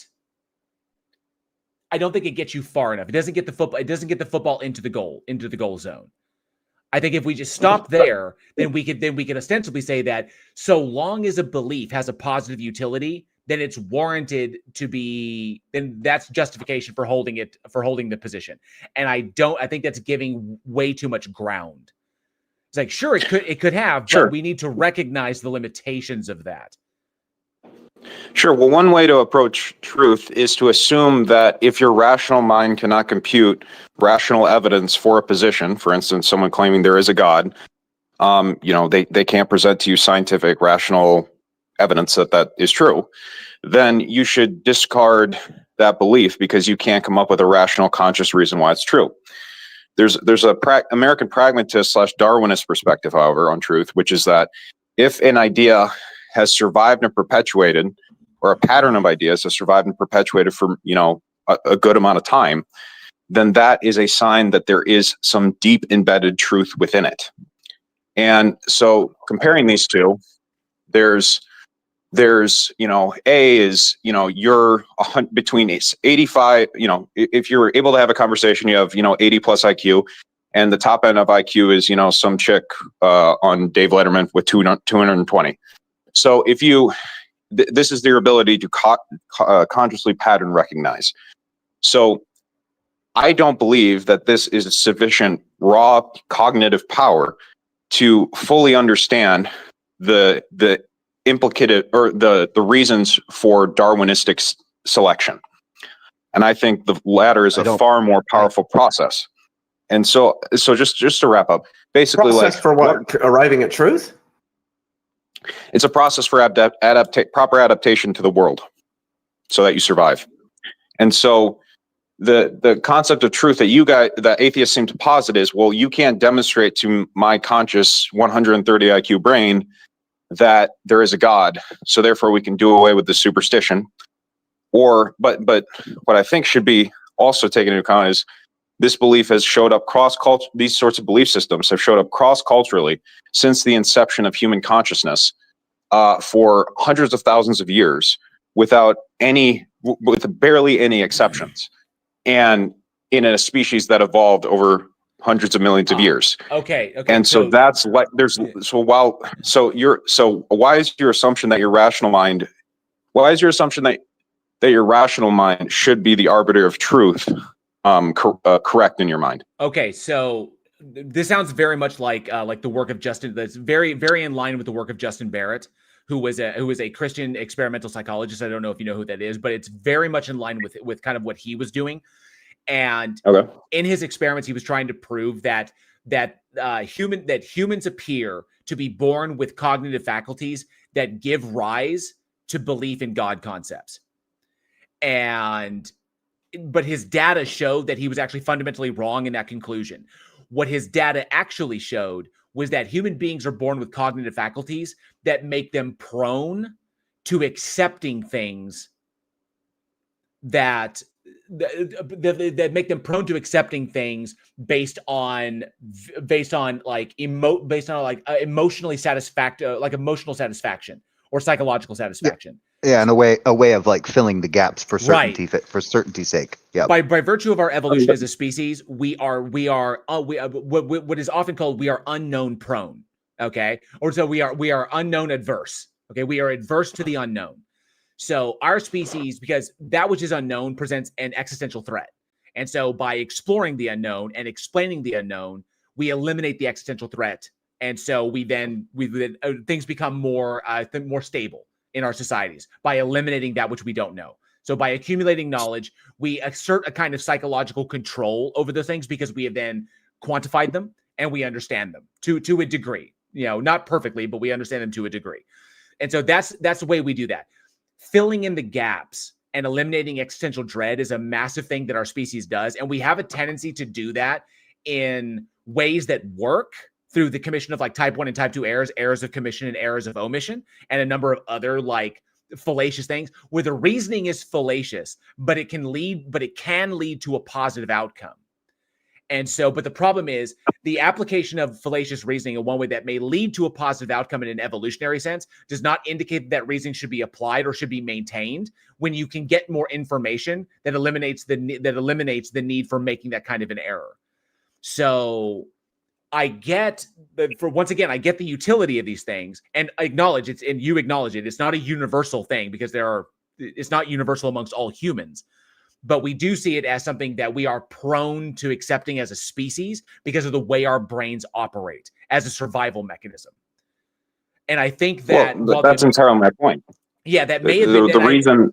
Yeah. I think that while that is the case, and that was the case for us in our ancient development, I think that evolved survival mechanism today causes more problems than it actually solves, because it actually tends nowadays, because it's not a survival thing. Now we're not like avoiding lions and trying to, avoid predators and shit and find food and water on a daily basis.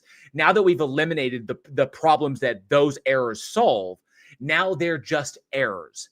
And they tend to drift us more away from the truth than towards the truth, because they're no longer doing the job that they used to do.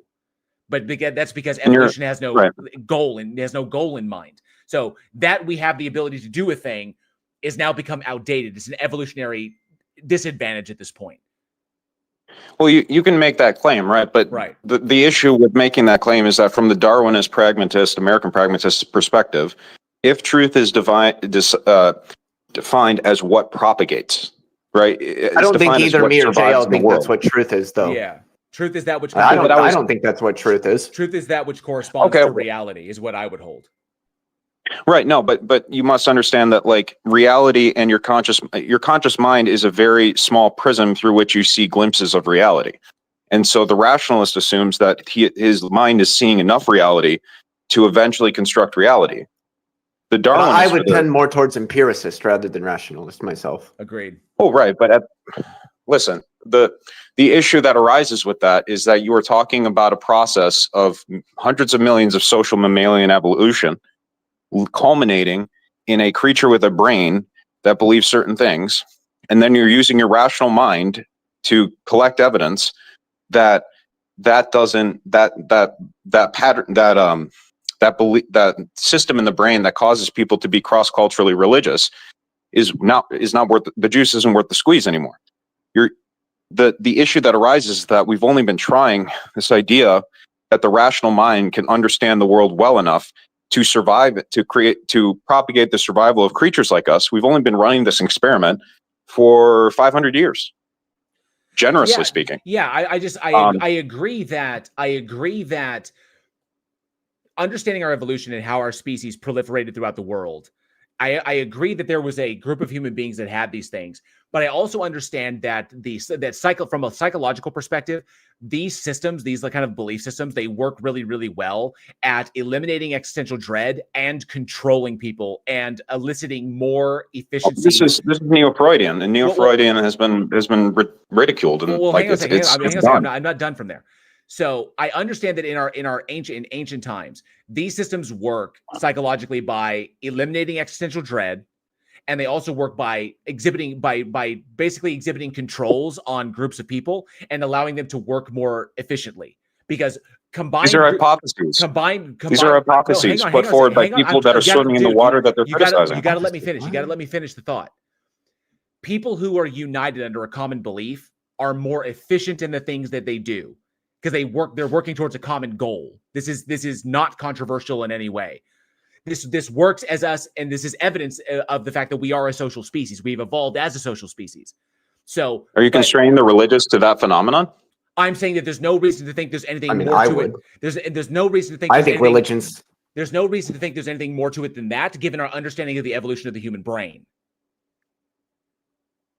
But we don't understand the evolution of the human brain. In 2025, we're just finally making digital replicates of the human brain that are absolutely inferior to it in every way. Sure. So, like, we don't understand the human brain. Rationally, No. We understand how the human brain evolved. We understand the evolution of it. We also understand that if we don't understand the human brain in its current form, then the idea that we understand the process by which it reached the current form that we don't understand, the idea that we understand that more, that's absolutely ridiculous. We do understand the human brain. Like, this is what cognitive science does. Yeah, and then why can't we recreate it? Why can't we recreate it? For the same reason we can't recreate a galaxy. Well, then we understand. It might be a hint. It might be a hint to you that if you can't recreate something, you don't understand it. Like that might be definitionally we can't recreate galaxies, but we no. understand what they are. That would be we can't recreate. You can't make a star in the laboratory. We understand very well what stars are. Yeah, that's like a flat earther saying that because we can't create an object with the gravity of Earth while standing on the Earth, then the Earth can't be demonstrated to be round or have or that gravity is a thing, because we can't demonstrate that something with the mass of Earth has that kind of gravitational effect. Because we can't create an Earth on the Earth. That's silly. You might be correct in that. I like the issue with creating galaxies, though, is the amount of energy required. The issue with recreating a human brain is not the energy required, because these are 30 kilowatt hour like little balls, right? And so I guess like the issue that the limits are far more cosmic in the examples you're describing.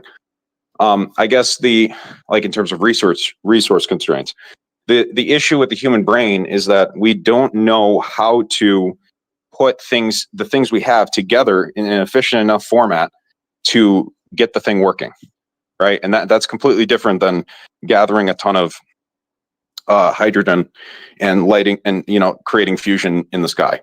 These are completely different levels of problems. So I guess as far as your Freudian or neo-Freudian critique that these systems exist solely to deal with terror management, the issue that arises with that is that these ideas, not only one reason for these ideas, which I think is being demonstrated in many communities right now that are turning away from the religions and forgetting very ancient moral knowledge, is that these stories also encode significant patterns of human behavior.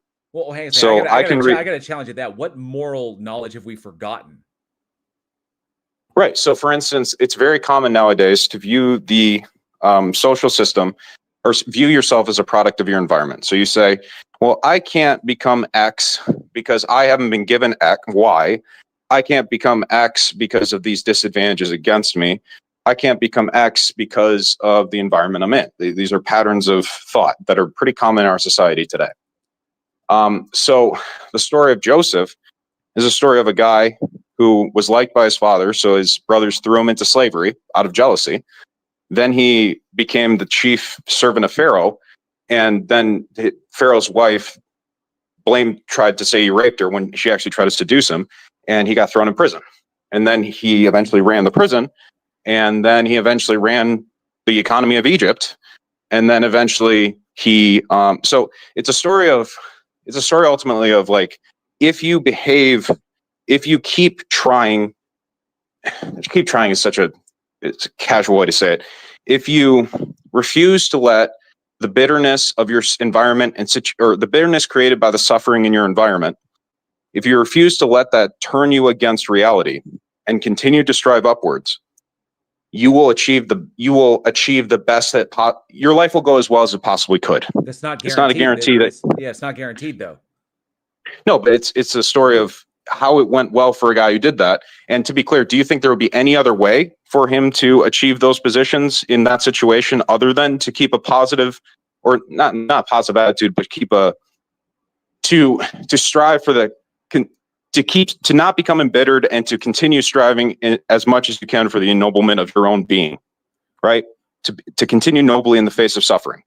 If he didn't do that, do you think anything good would have happened to him? Okay, so the problem is that I mean, sure, I mean it's an example of positive mental attitude and continually striving forward. I get that. Okay, but no, that language isn't deep enough to describe what he did. No, but I'm getting to a that's point. Literally the Nelson Mandela story in the Bible.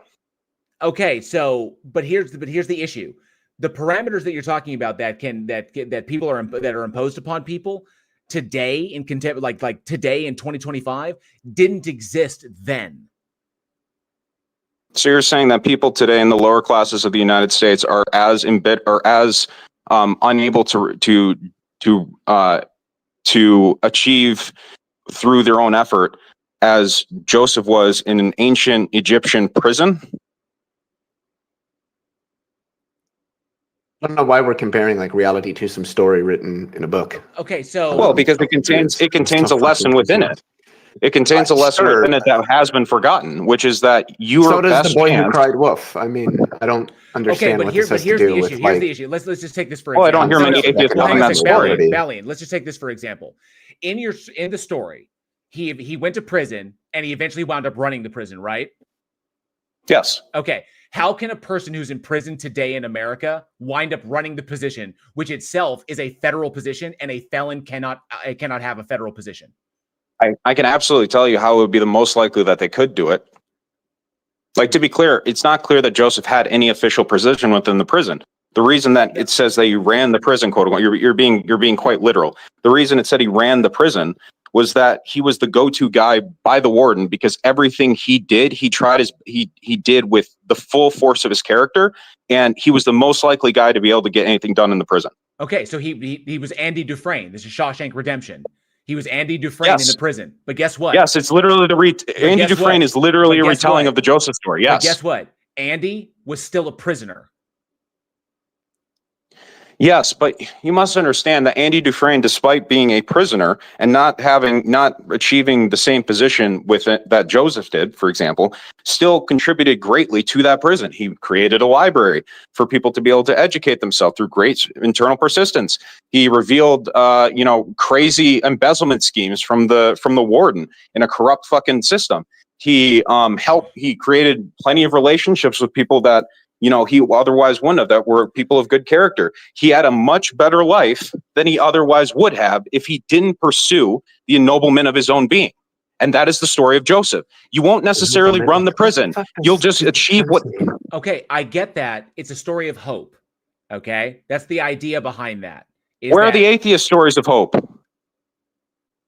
What do you mean? Actually, I think Andy Dufresne in Shawshank Redemption is an atheist.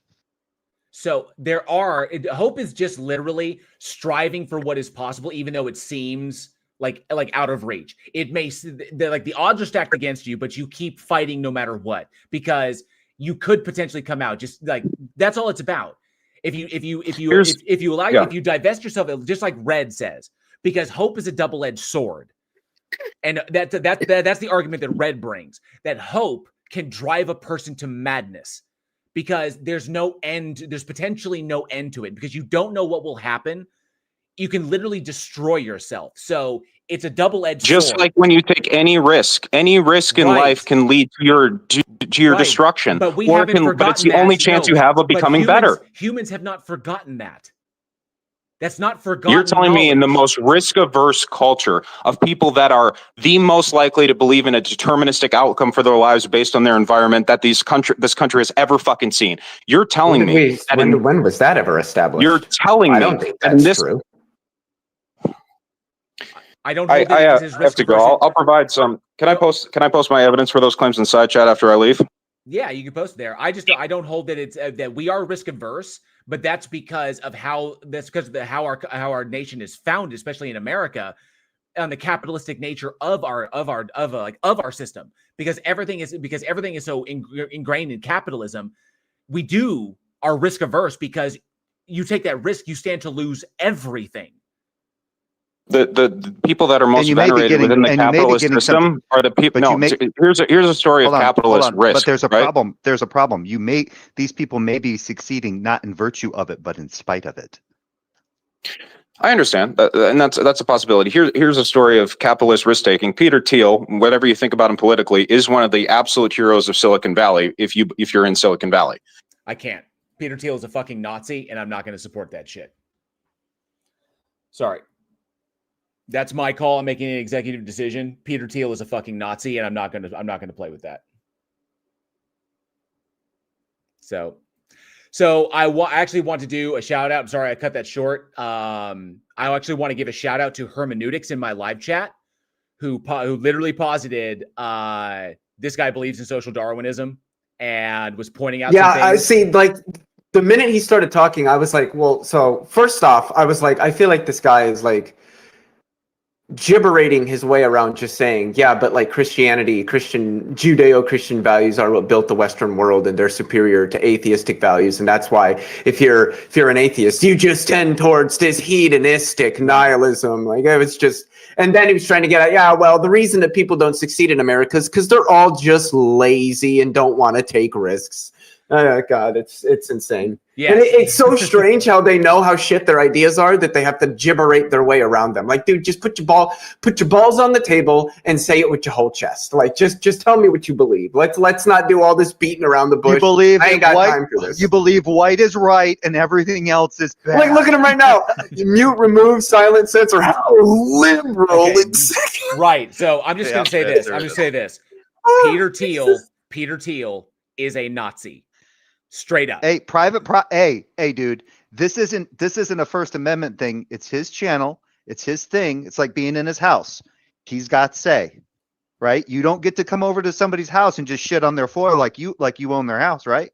So you got to stick with your right wing fucking mentality there, dude. That's my It's not deal. it's not community property right now. You should have waited for him to give this example of capitalist risk before you kicked him. I was really looking forward to what I'm sorry. he was going to say. The minute he said, like, this Peter may not Thiel go so well, but they'll be funny. The minute he said Peter Thiel is the greatest hero, and I'm like, get the fuck out of here. Nope. Well, nope. as soon as I don't remember much about him, but I remember my brother telling me about him. He said he's a fucking whack job. That's about all I remember of Thiel. I did. Peter Thiel is a Nazi. That's what he is. And I am not going to facilitate that. This isn't the government. Like, this is not a violation of free speech. I'm not the government telling you that you can't talk about a thing. I'm telling you that I'm not going to facilitate somebody who literally claims that a Nazi is the greatest person ever. Yep, it's Get the the fuck internet. outta here. You can go to your channel. You can go to your soapbox and you can talk about and salivate over Peter Thiel somewhere else. This is a really interesting mentality. He is the greatest private equity investor in human history. All he's saying is this guy's got a lot of money that he invests in stuff. Right. Okay. Good for fucking him. I don't fucking care. Wasn't Epstein really wealthy? What happened to him? So yeah, he's not a hero because he's rich. That doesn't make him a fucking hero. That just makes him somebody who either inherited a bunch of money, comes from old money, or he got lucky or he was a good capitalist and he made a bunch of money. That doesn't make him a good person. Doesn't make him a hero. Just makes him just a dude with a lot of money. And from what I've seen, by my experience, this is not. And I'm not going to make a composition fallacy. The vast majority of people who have shit tons of money like that are not good people, because to hoard that much money from the system itself, when the system is reliant, when people are reliant on money being available, when you do that, you invariably cause harm. The existence of the billionaire class is harmful. So, well, and there's kind of that logic that once you have enough of these kind of rich people that are in play, they have a tendency to use that money to influence politicians, right, in order so that they can keep their wealth in spite of others being able to obtain the same level of wealth. This way they stay at the top. But a variety of social systems. Mm-hmm. Yeah. So thank you to Hermeneutics in my live chat, who was giving me little warnings. The more the guy was talking, Hermeneutics was dropping his comments like, I suspect this. I suspect this. Yeah. It turns out he was right. So way to go, Hermeneutics, for calling it early on. I was giving him the benefit of the doubt, and I was like, I'll listen and see what he says. But he got to that point, and Hermeneutics just was like, Peter Thiel is also the Antichrist by his own lights. So, I'm good on that one. I'm sorry. Yeah, he's the one that named his company after like an evil villain in the J.R.R. Tolkien world, like Palantir or something like that. Which are the like who does they're that? literally objects of evil, you know. So that's like me creating like some sort of cryptocurrency and calling it Hitler. Hitler coin. Like what the fuck is wrong with you? Why would you fucking do that? Holocaust coin. What's my market cap? Holocoin. What's my market cap, bitch? So,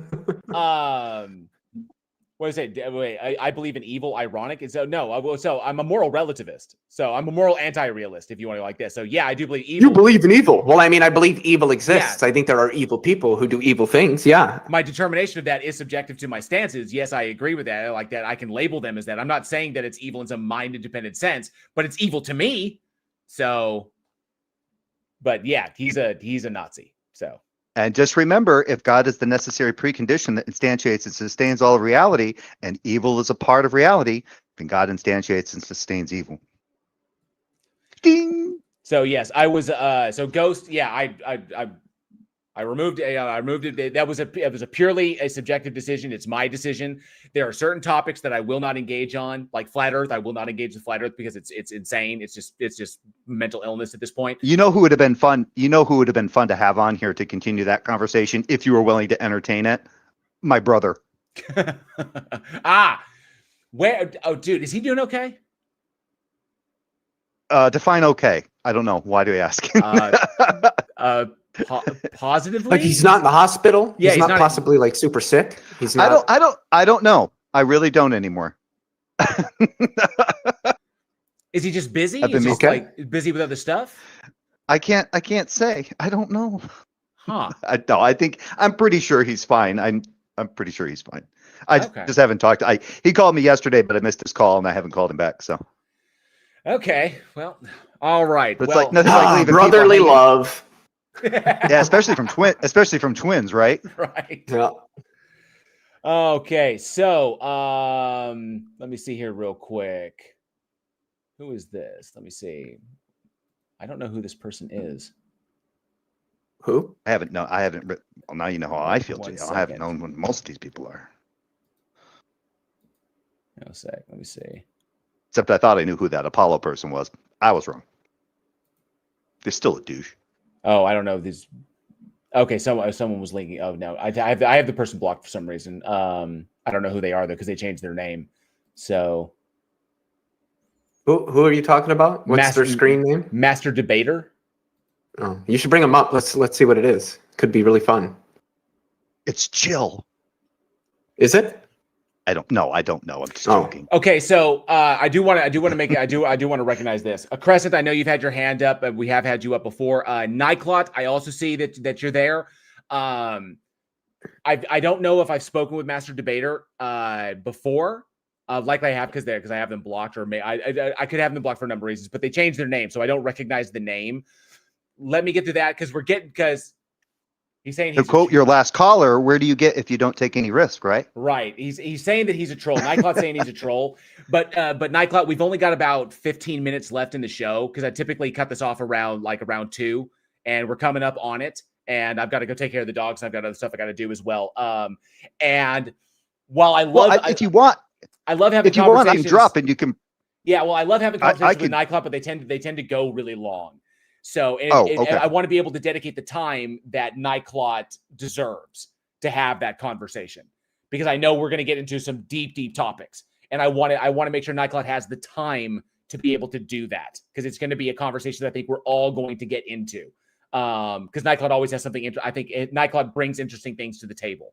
So he said that I was good. That Harris. I said that Jupiter was. I said something derogatory about Jupiter, and he said that was heresy, and I should be sentenced to death.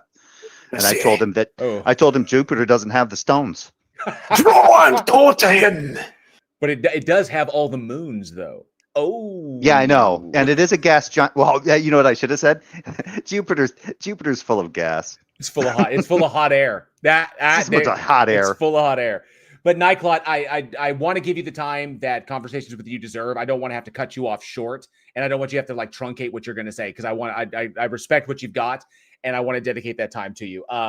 Like I said, when I do this every third Sunday, and if you're able to get in a little bit earlier, then we could definitely bring you up. So, But really quick, because we're about to shut it down. I just want to make sure Nightclot knew that. So let me go ahead and bring a Master Debater. I think I'm gonna regret this, but maybe not.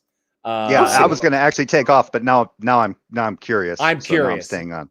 I'm actually losing sleep for this. Debater. Yeah. So Before, how you doing today? good. I want to make sure that we can. Oh, dang it! You keep bouncing around. I want to make sure that we can hear you. Okay, no problem. Yeah. Yeah. Okay. Audio's good. How old are you? I'm 18 years old. 18. Okay. So what do you got for us? What's your position? You're an atheist, correct? Yes. Well, depending upon the God, whether I'm an agnostic atheist or Gnostic atheist, but yeah, I'm an atheist. You can classify me as that. Okay. So you're asking for evidence of a God. I'm just going to stay in my position. I'm an Orthodox Jew. I support Christianity, though. Okay. Okay. So, premise one, when we look at the world, before it was created, when scientists, use science as, evidence, correct? Science is the tool that we use to evaluate evidence and draw conclusions about about what is most likely to be the case. Okay.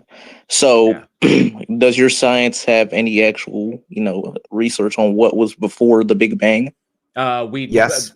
Yeah, some research. Yeah, we can't make definitive claims as to what those states were, because we can make pretty accurate statements about what they were. Yeah, but the problem is that mathematically they become unquantifiable. So we don't have we don't access to them like we do the universe in and of itself. So there's some hypotheses, some good working hypotheses as to what those states may be. But ultimately you are going to what I'm proposing is a little bit more than a hypothesis. Inflation was before the Big Bang. So but eventually you're going to get to a point where there's a question mark. Okay, no problem. So there's no actual definitive evidence with science of what happened before the Big Bang, correct? Yes, there is. Inflation happened before the Big Bang. Inflation, yeah. Okay, so yeah, because when we look at our world, we see that it is very intelligently built. Almost. I don't think it is. You don't think? No, because no, I don't think reality is built at all. There's okay. So there's no. Well, hang on, debater. There's no evidence of intentionality behind it. There's no evidence of an end goal, or that things are designed to facilitate an outcome. So there's no evidence to conclude that. So there's no reason to think that there is a mind with intention. Okay, I never made the claim, that there was an end or whatever. Well, that would be implied by that would be implied by the design. Yeah, the design. But sure. Wait, a design has to have an end. A design does. If something is designed, you design it towards an end goal. The end goal would be the end state that it is in. So, because the universe is the universe, because of the nature of the universe itself, where it is leading to, because the universe is fundamentally in a state of change as via expansion and everything, and as human beings progress and do whatever like that, we can say that if there is a goal in mind, that goal has yet to be reached, but there's nothing to indicate that there is a goal for the universe or even the goal for the existence of life on this planet. Okay. So, but you're saying but hold on, right?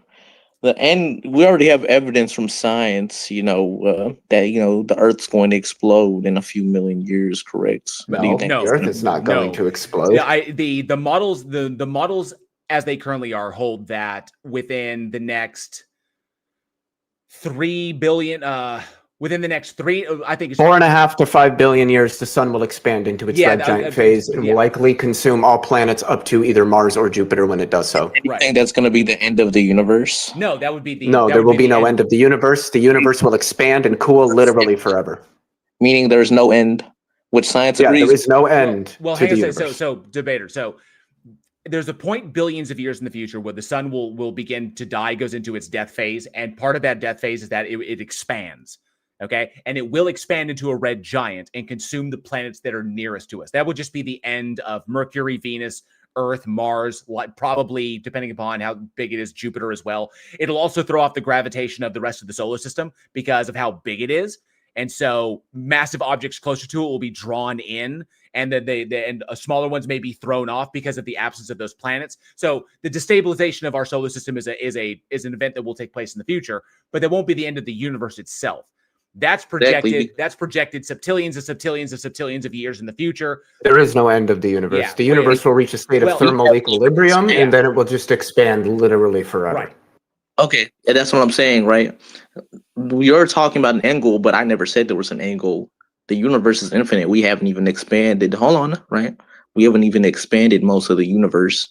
So who are you to say, right, that there is no I said there's no intelligent evidence to indicate one. Oh, hold on, really quick. No, Just no, no, 2 no. seconds, right? I'm not saying that there isn't one. I'm saying there's no evidence to indicate that there is one. I'm saying there isn't one. Oh, you can go So that hold step on. further. I'm just saying that there could be something so beyond like the limitations of human understanding. Like that's a logical possibility that is just so far out. But there's nothing to indicate that humans exist intentionally, that life itself it was intentionally put here or established here, or that there's any intentionality behind the existence of the universe itself. There's nothing to indicate that there is. So is there any evidence that it happened at random? This is all a coincidence. not necessarily because of how physics works. This could be the universe we exist because of how the universe exists the way it does because of the prior informing forces. So I would say that there's a deterministic feature to that, but it doesn't just because a thing is determined doesn't mean that it's intended to be that way. It just means it couldn't be another way. Okay, so you're saying your claim is you're not even really claiming anything when it comes, to how the universe started. You're not agreeing. I don't think the universe started at all. Yeah, Why think the universe started? Really quick, just 2 seconds, right? You're, denying my claim, right, of the universe having some type of intelligent design. We're not even talking about design. Right. There's no reason to think that there is. Yeah. So okay, and what do you mean? You don't even have a claim. You don't even have a position on this. You're just saying, well, I don't have evidence for my. Yeah, I do. I think the universe is not finally No, tuned. hang on a second. Hang on a second. 2 seconds. Debater. No, hold up. You misrepresented me there. My position is the opposite of yours. My position is that there is no intentionality behind it. I conclude that because there is no reason to think that there is.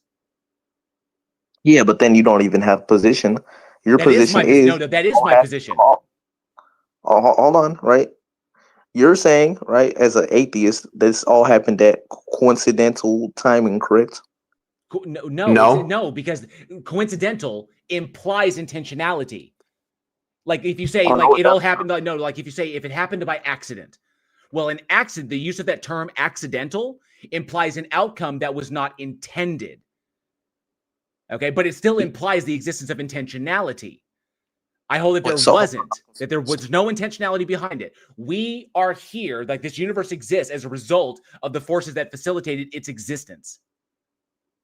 Wait, so what was the forces that existed before the universe, even though the universe has always existed? No. I don't think there's such a thing as before the universe. It's just incoherent. This state of the universe.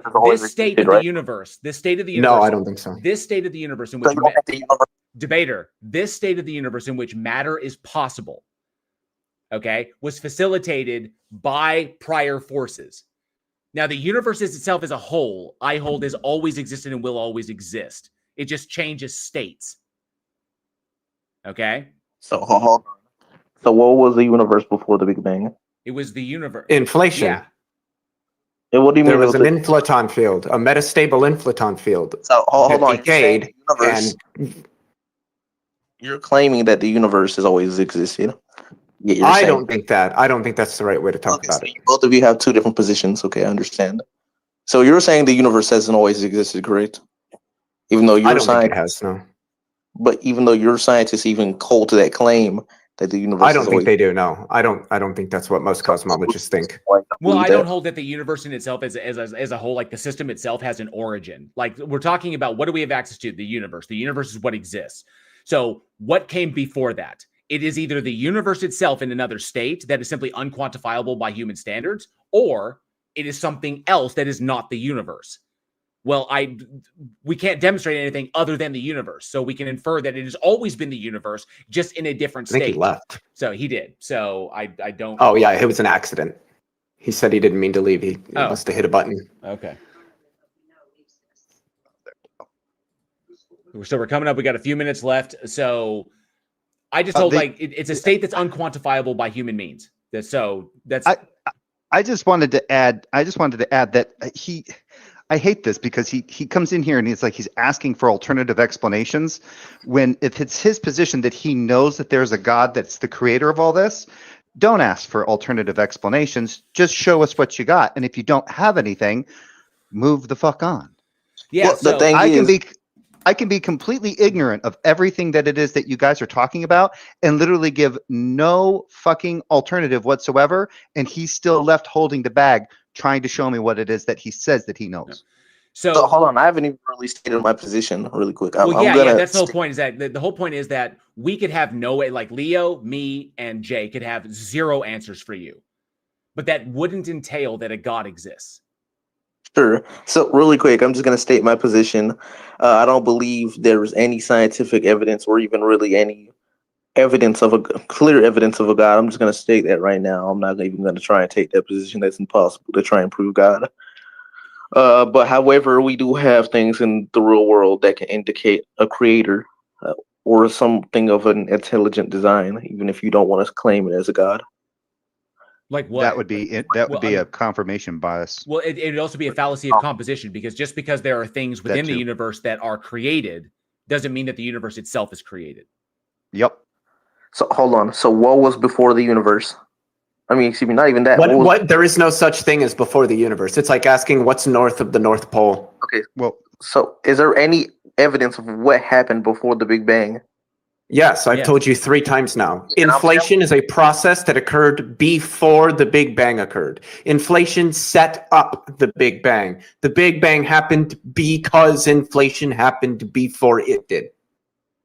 And your explanation isn't good. I'm just saying that, right? No. Well, but my explanation doesn't have to be good by your standards. My explanation is what we know through the scientific data that we currently have. So no, it's insufficient to you, debater, because it doesn't provide you the things that you want.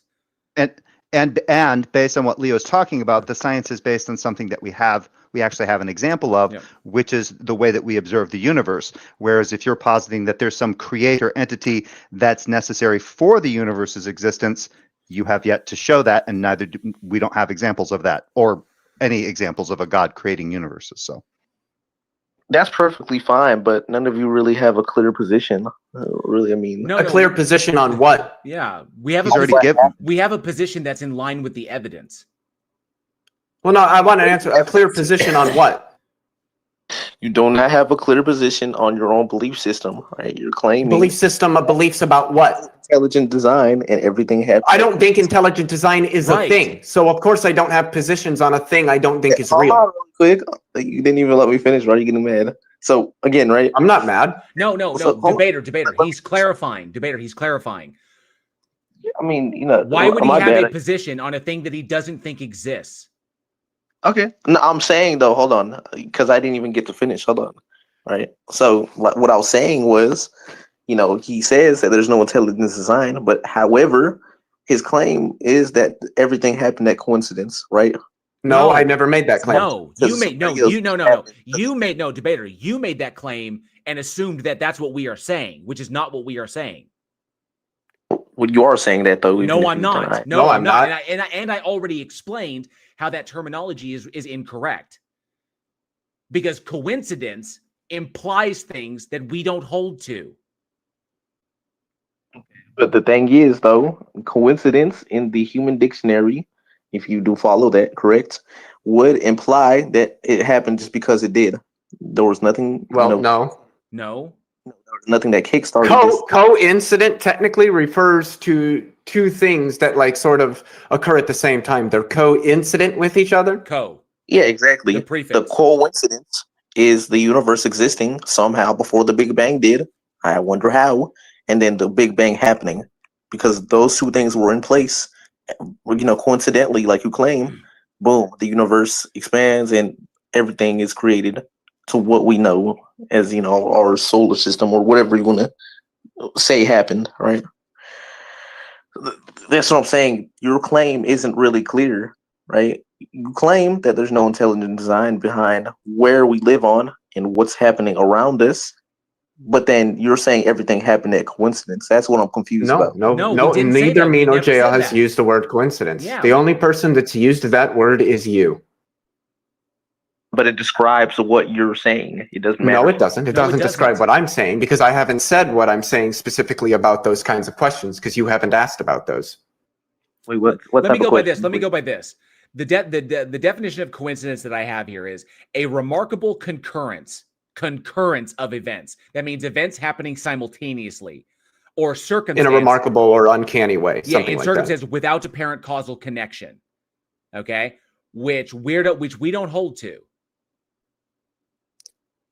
That's perfectly fine, but coincidence would get, like he said before, imply two things existing. Why do you keep this is getting really pedantic? He's really pushing Yeah, this it's word not and it's not really. getting where he wants it to go. Right. But you It's just deny making the him look like an definition ass. if you want to, but it's not going to change anytime well, soon. No. I just gave you the dictionary definition of what coincidence is. There's no two events. There's one event, the inflation event that led to the Big Bang.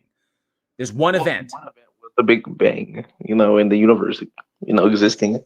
But Those two but things here's have- the problem, debater. It doesn't matter. You can trace back our knowledge as far as you want. Yeah, sure. I can see that you'll eventually get to a question mark. Sure. A question that we can't definitively answer. But that's not a problem. It just means we say we don't know. You can get. See, I would say that rather than getting to a question mark, what we actually get to is just a period. You could say that as well. But ultimately, debater, you're positing that there is an answer beyond that. And we want to know how you claim to know that. Well, hold on really quick. I'm just going to state it again for the new people. I mean, no, I don't believe there's any way to actually prove a God in the real world. However, I would imply that there is, hints and evidence towards a, Why would you believe that if you have no examples of a God doing an anything intelligent? Let me. There is examples in our real world of intelligent design. If you apply the idea that since we create things, therefore the world or the universe therefore must be created, that's the only way you get there. No, actually, no. I'm not trying to, prove anything. I can't prove God. You're trying to get us to a justification for why we should believe that something exists. And the way that you're trying to get us to believe that something exists is because you go, well, look at the world that we live in. We have lots of examples of people creating things. We also have like examples of animals creating things. So see, and we look at the world as a whole and the universe as a whole, and it looks like it's been built, right? So therefore, there must have been a bigger thing that built all of that.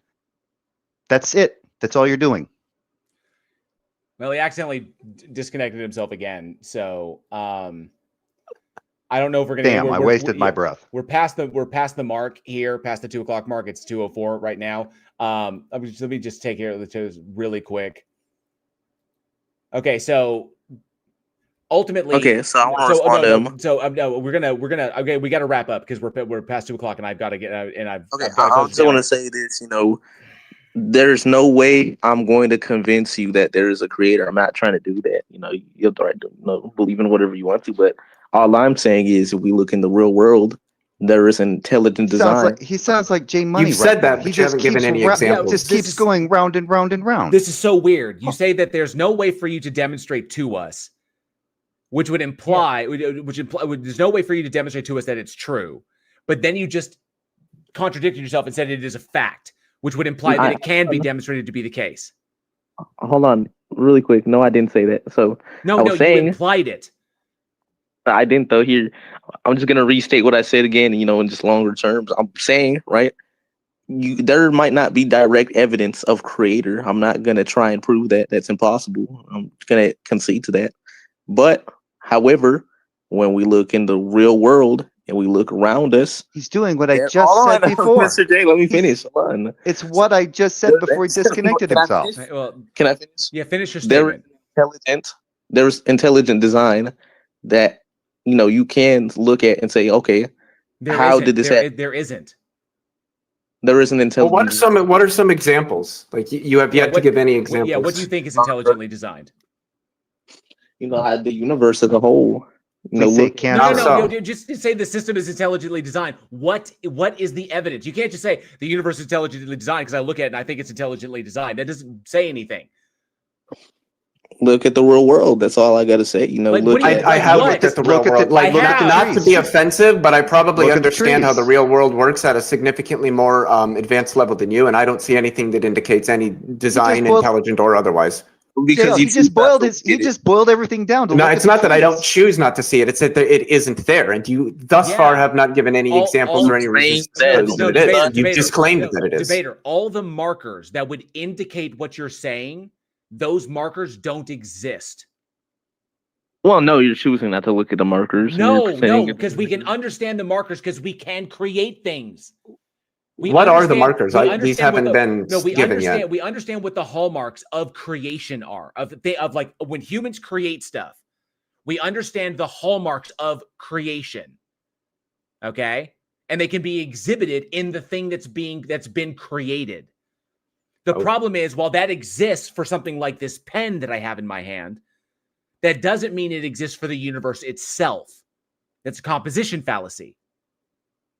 It wouldn't be a fallacy at all. I mean, I don't think that we infer design based on like the structure or even the function of anything. I think design is inferred strictly from priors. We don't know that the pen is designed because you can write with it, or it's got ink, or it has a cap, assuming that it has a cap. We inferred that the pen is designed because we have the prior of humans designing pens. We don't have a prior of the universe being designed or built by anything. So from what would I infer that the universe is designed if I've never seen a thing design a universe? Sure. I mean, you cannot see the creator. However, you can see the creation. No. But I don't think it's a creation. So that just seems to be begging the question. You're calling it a creation that assumes a creator. Why would we assume? Why would we call it creation? Well, first of all, everything's created, correct? No, because if everything is created, then how could anything be evidence of creation? Because there would be nothing that could be evidence against creation. So I don't know how you establish a delineation between the two. And if everything is created, what created your God? Well, you can't disprove the creation, and if that second question. That's a good point. Yeah, if everything is actually every stinking thing is created, and God is considered a part of everything, then God would have to be created too. Yeah. So what created your God? I couldn't tell you. I couldn't tell you honestly. Couldn't tell you. But you would hold that God. You think that God would have a progenitor?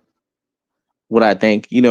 Actually, can you explain to me what that means? That last word, like a father in itself, something that either gave birth to him, does or God have a structure. creator? Something from my knowledge to my book.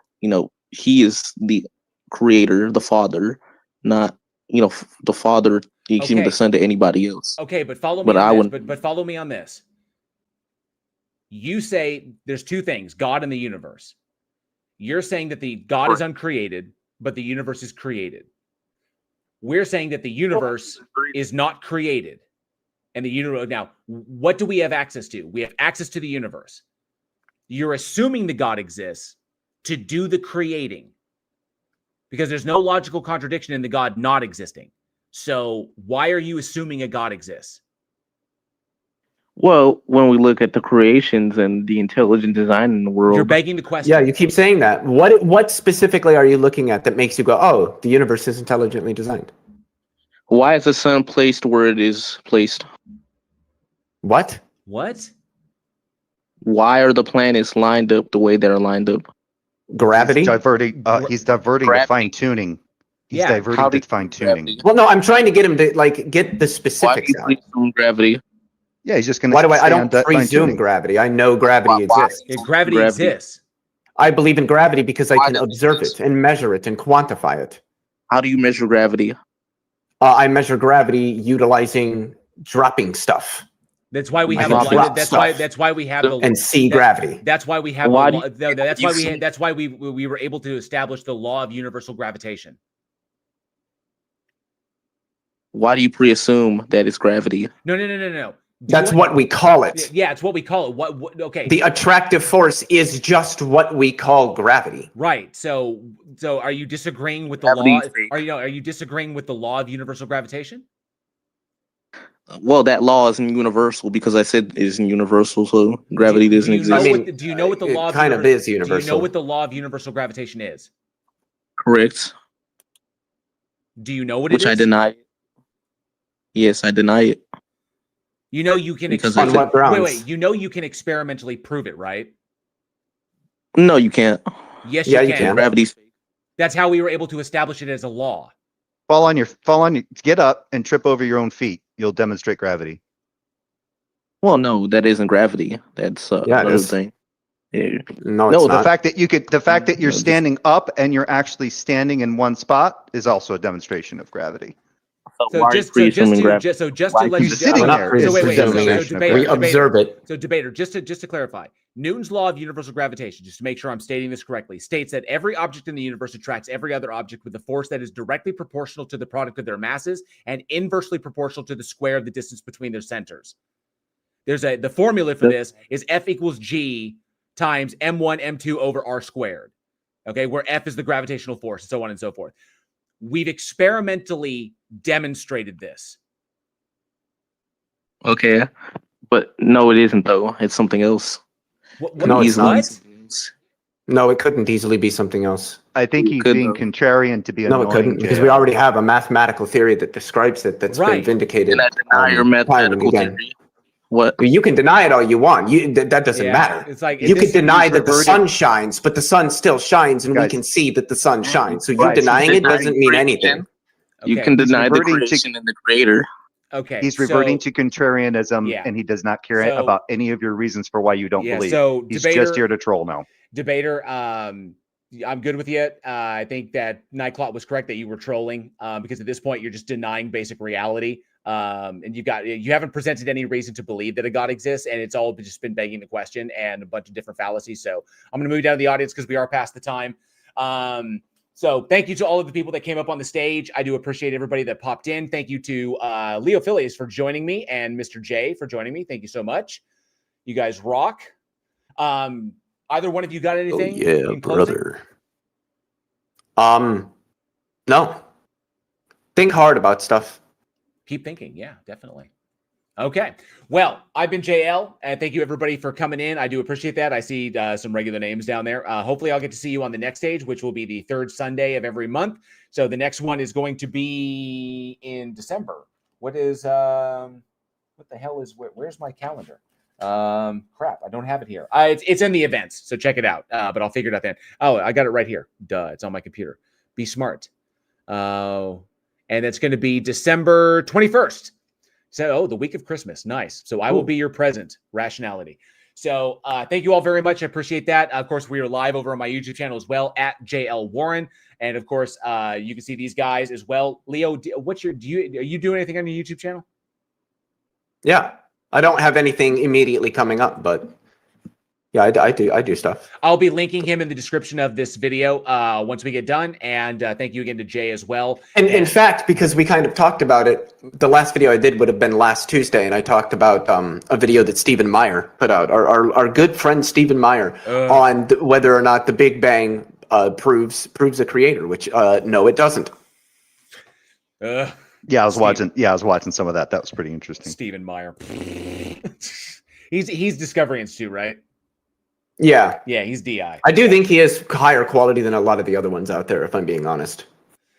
I mean, he's still wrong, but he's he's wrong. not like he's Stephen Meyer wrong. He's not quite Frank Turek wrong, if you get what I mean. He's not Kent Hovind wrong, but he's still wrong. Well, remember, if God doesn't exist, it's like somebody took their hand off the steering wheel. The car just careens into the dish, and it's mass hysteria. Dogs and cats sleeping together. Well, if God doesn't exist, then how did Flip Flappity Beat Boopity Gumbo Chops? Checkmate, atheist. Checkmate. All right, y'all. I thank everybody for coming out. I hope to see you on the next one. Of course, this was the stage reason. I am JL, and I appreciate it. You guys have a great rest of your Sundays, and we will catch you on the flip side.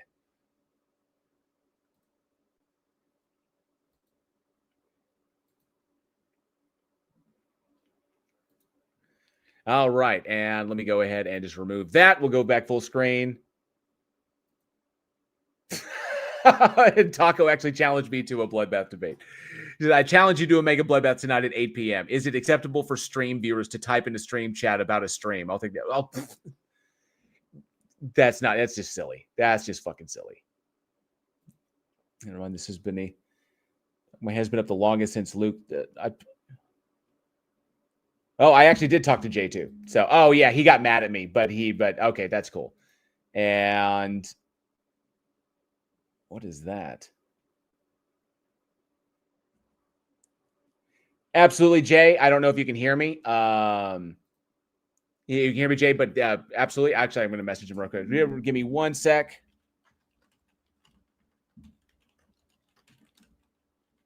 I'm going to finish up here before I go and take care of the dogs and let them out and everything. And that was Leo, and that was Andrew. Okay, yeah. Unfortunately, I didn't get Andrew up. So, that was crazy. That was wild. Really, really fun. That was actually kind of fun. There were some in there that were crazy. I'm glad that the stuff with Faint we actually managed to get sorted out, and with Apollo we managed to get that sorted out. The Philbro stuff gets kind of like nuts, but luckily we got to handle that. So I feel good about where we wound up on those, where I able to reject those premises. So I hope y'all enjoyed it. It was kind of chaotic there for a little bit. I see some people that are here in the chat, like Big Nick. You never came up on the stage.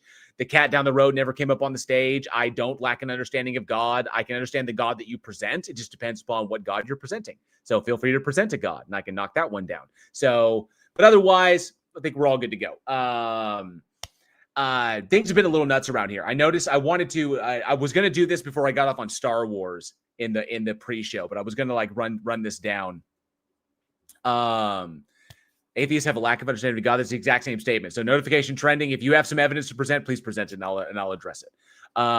So late. I know that the content has been pretty slim for me. I have a couple of scripts that I'm working on that's taking up a bunch of my time. But the big thing that's going on right now is that Angela is going through a career, not a career change, but she just got an amazing job opportunity. And she's been prepping for that. It's really awesome because now she's working remotely. So I have her here at the house more often, which is awesome. So it's a really, really good opportunity with a pretty awesome company. I actually like the product they produce. And so she's doing remote work and having a lot of fun doing that. So she's having a blast. They also are paying her a truckload of money because it's a brand new company. They haven't even gone public yet, which is pretty awesome. So she's hoping to get in on the IPO. And it's just looking really, really good because they already have contracts with a number of other major companies, which is really, really awesome. So she's doing great, but her schedule completely changed. So now she's like up really early in the morning and she goes to the mid-afternoon as opposed to the job that she had previously. And so because she's in her office with the door closed, I had to change my schedule in order to handle the dogs and everything. So we've been adjusting to the new schedule change. So because I like right now I've been up since about 5 o'clock in the morning, because that's where we're at. And then I got the dogs taken care of and then do the show. And then I'll probably crash tonight around 9 or 10. So I've been dealing with that. And so it's been a massive schedule change. It's complete. And I've got responsibilities with the house. And so I've been handling them as opposed to when she could handle the dogs and I could work on other stuff. So, but I do have new content coming up. It's just that things are kind of like in flux here. And we don't really need to worry about the money. So I can kind of like pull back a little bit and come back and push stuff on my channel when the time allows for me to do so. So I'm still here, still putting out stuff. I have another one coming up. I still have my Trent Horn video that I'm trying to put the finish on because the thing is so big. It took so long. It's a 2-parter. And I've got another one about this guy who wants to convert atheists into agnostics. I'm about finished with that one. It's just things are taking more time to make sure that I'm doing them right and putting out quality content. So I want to make sure that you guys are getting good stuff from the stuff that I put out. A giant thank you. And saw that we got some more stuff that came in here. NA, who has been a member, NA for Bacon, who has been who just gifted 20 memberships to the Godless Army. Thank you so much, NA. I do appreciate that. Welcome all the new members. Karen Day for 5, who said, it seems like Debater wants to have his cake and eat it too. He says he has no compelling evidence, but says the evidence is compelling. True. I found that to be contradictory, right? So I think he kind of devolved there once we hammered him a bit. And thank you so much to the Lowly one for the $20 super chat. Says, well, that was an interesting ride. I do appreciate that. Thank you very much, Lowly. You were first in and you threw a super chat in there. So I appreciate that support. Like I said, I do this every third Sunday, where I sit down and talk with these people about what they believe and why they believe it. And, try to give, I know that things are kind of crazy out there right now. Things are uncertain for a lot of people, given the status of the government and how Thanksgiving is going to go. And hopefully these live streams and my content can provide a little bit of an escape from that, for a time to think about maybe some other things and to talk to some people. So hopefully that works out for y'all. And, I'm able to at least alleviate some of that concern, because I know that things are really, really uncertain out there for a lot of people, and it sucks. So I'm with you. I'm hoping that things get better. Things are pretty chaotic right now, so I don't know where they're going to go. But we'll stick together because we're in it together, all in the same boat. So I hope you all are doing well. I hope you all have a great rest of your Sunday. I appreciate everybody hanging out. Fundy Atheist is incoherent. Yeah, Fundy Atheist is just silly. That's just fucking silly.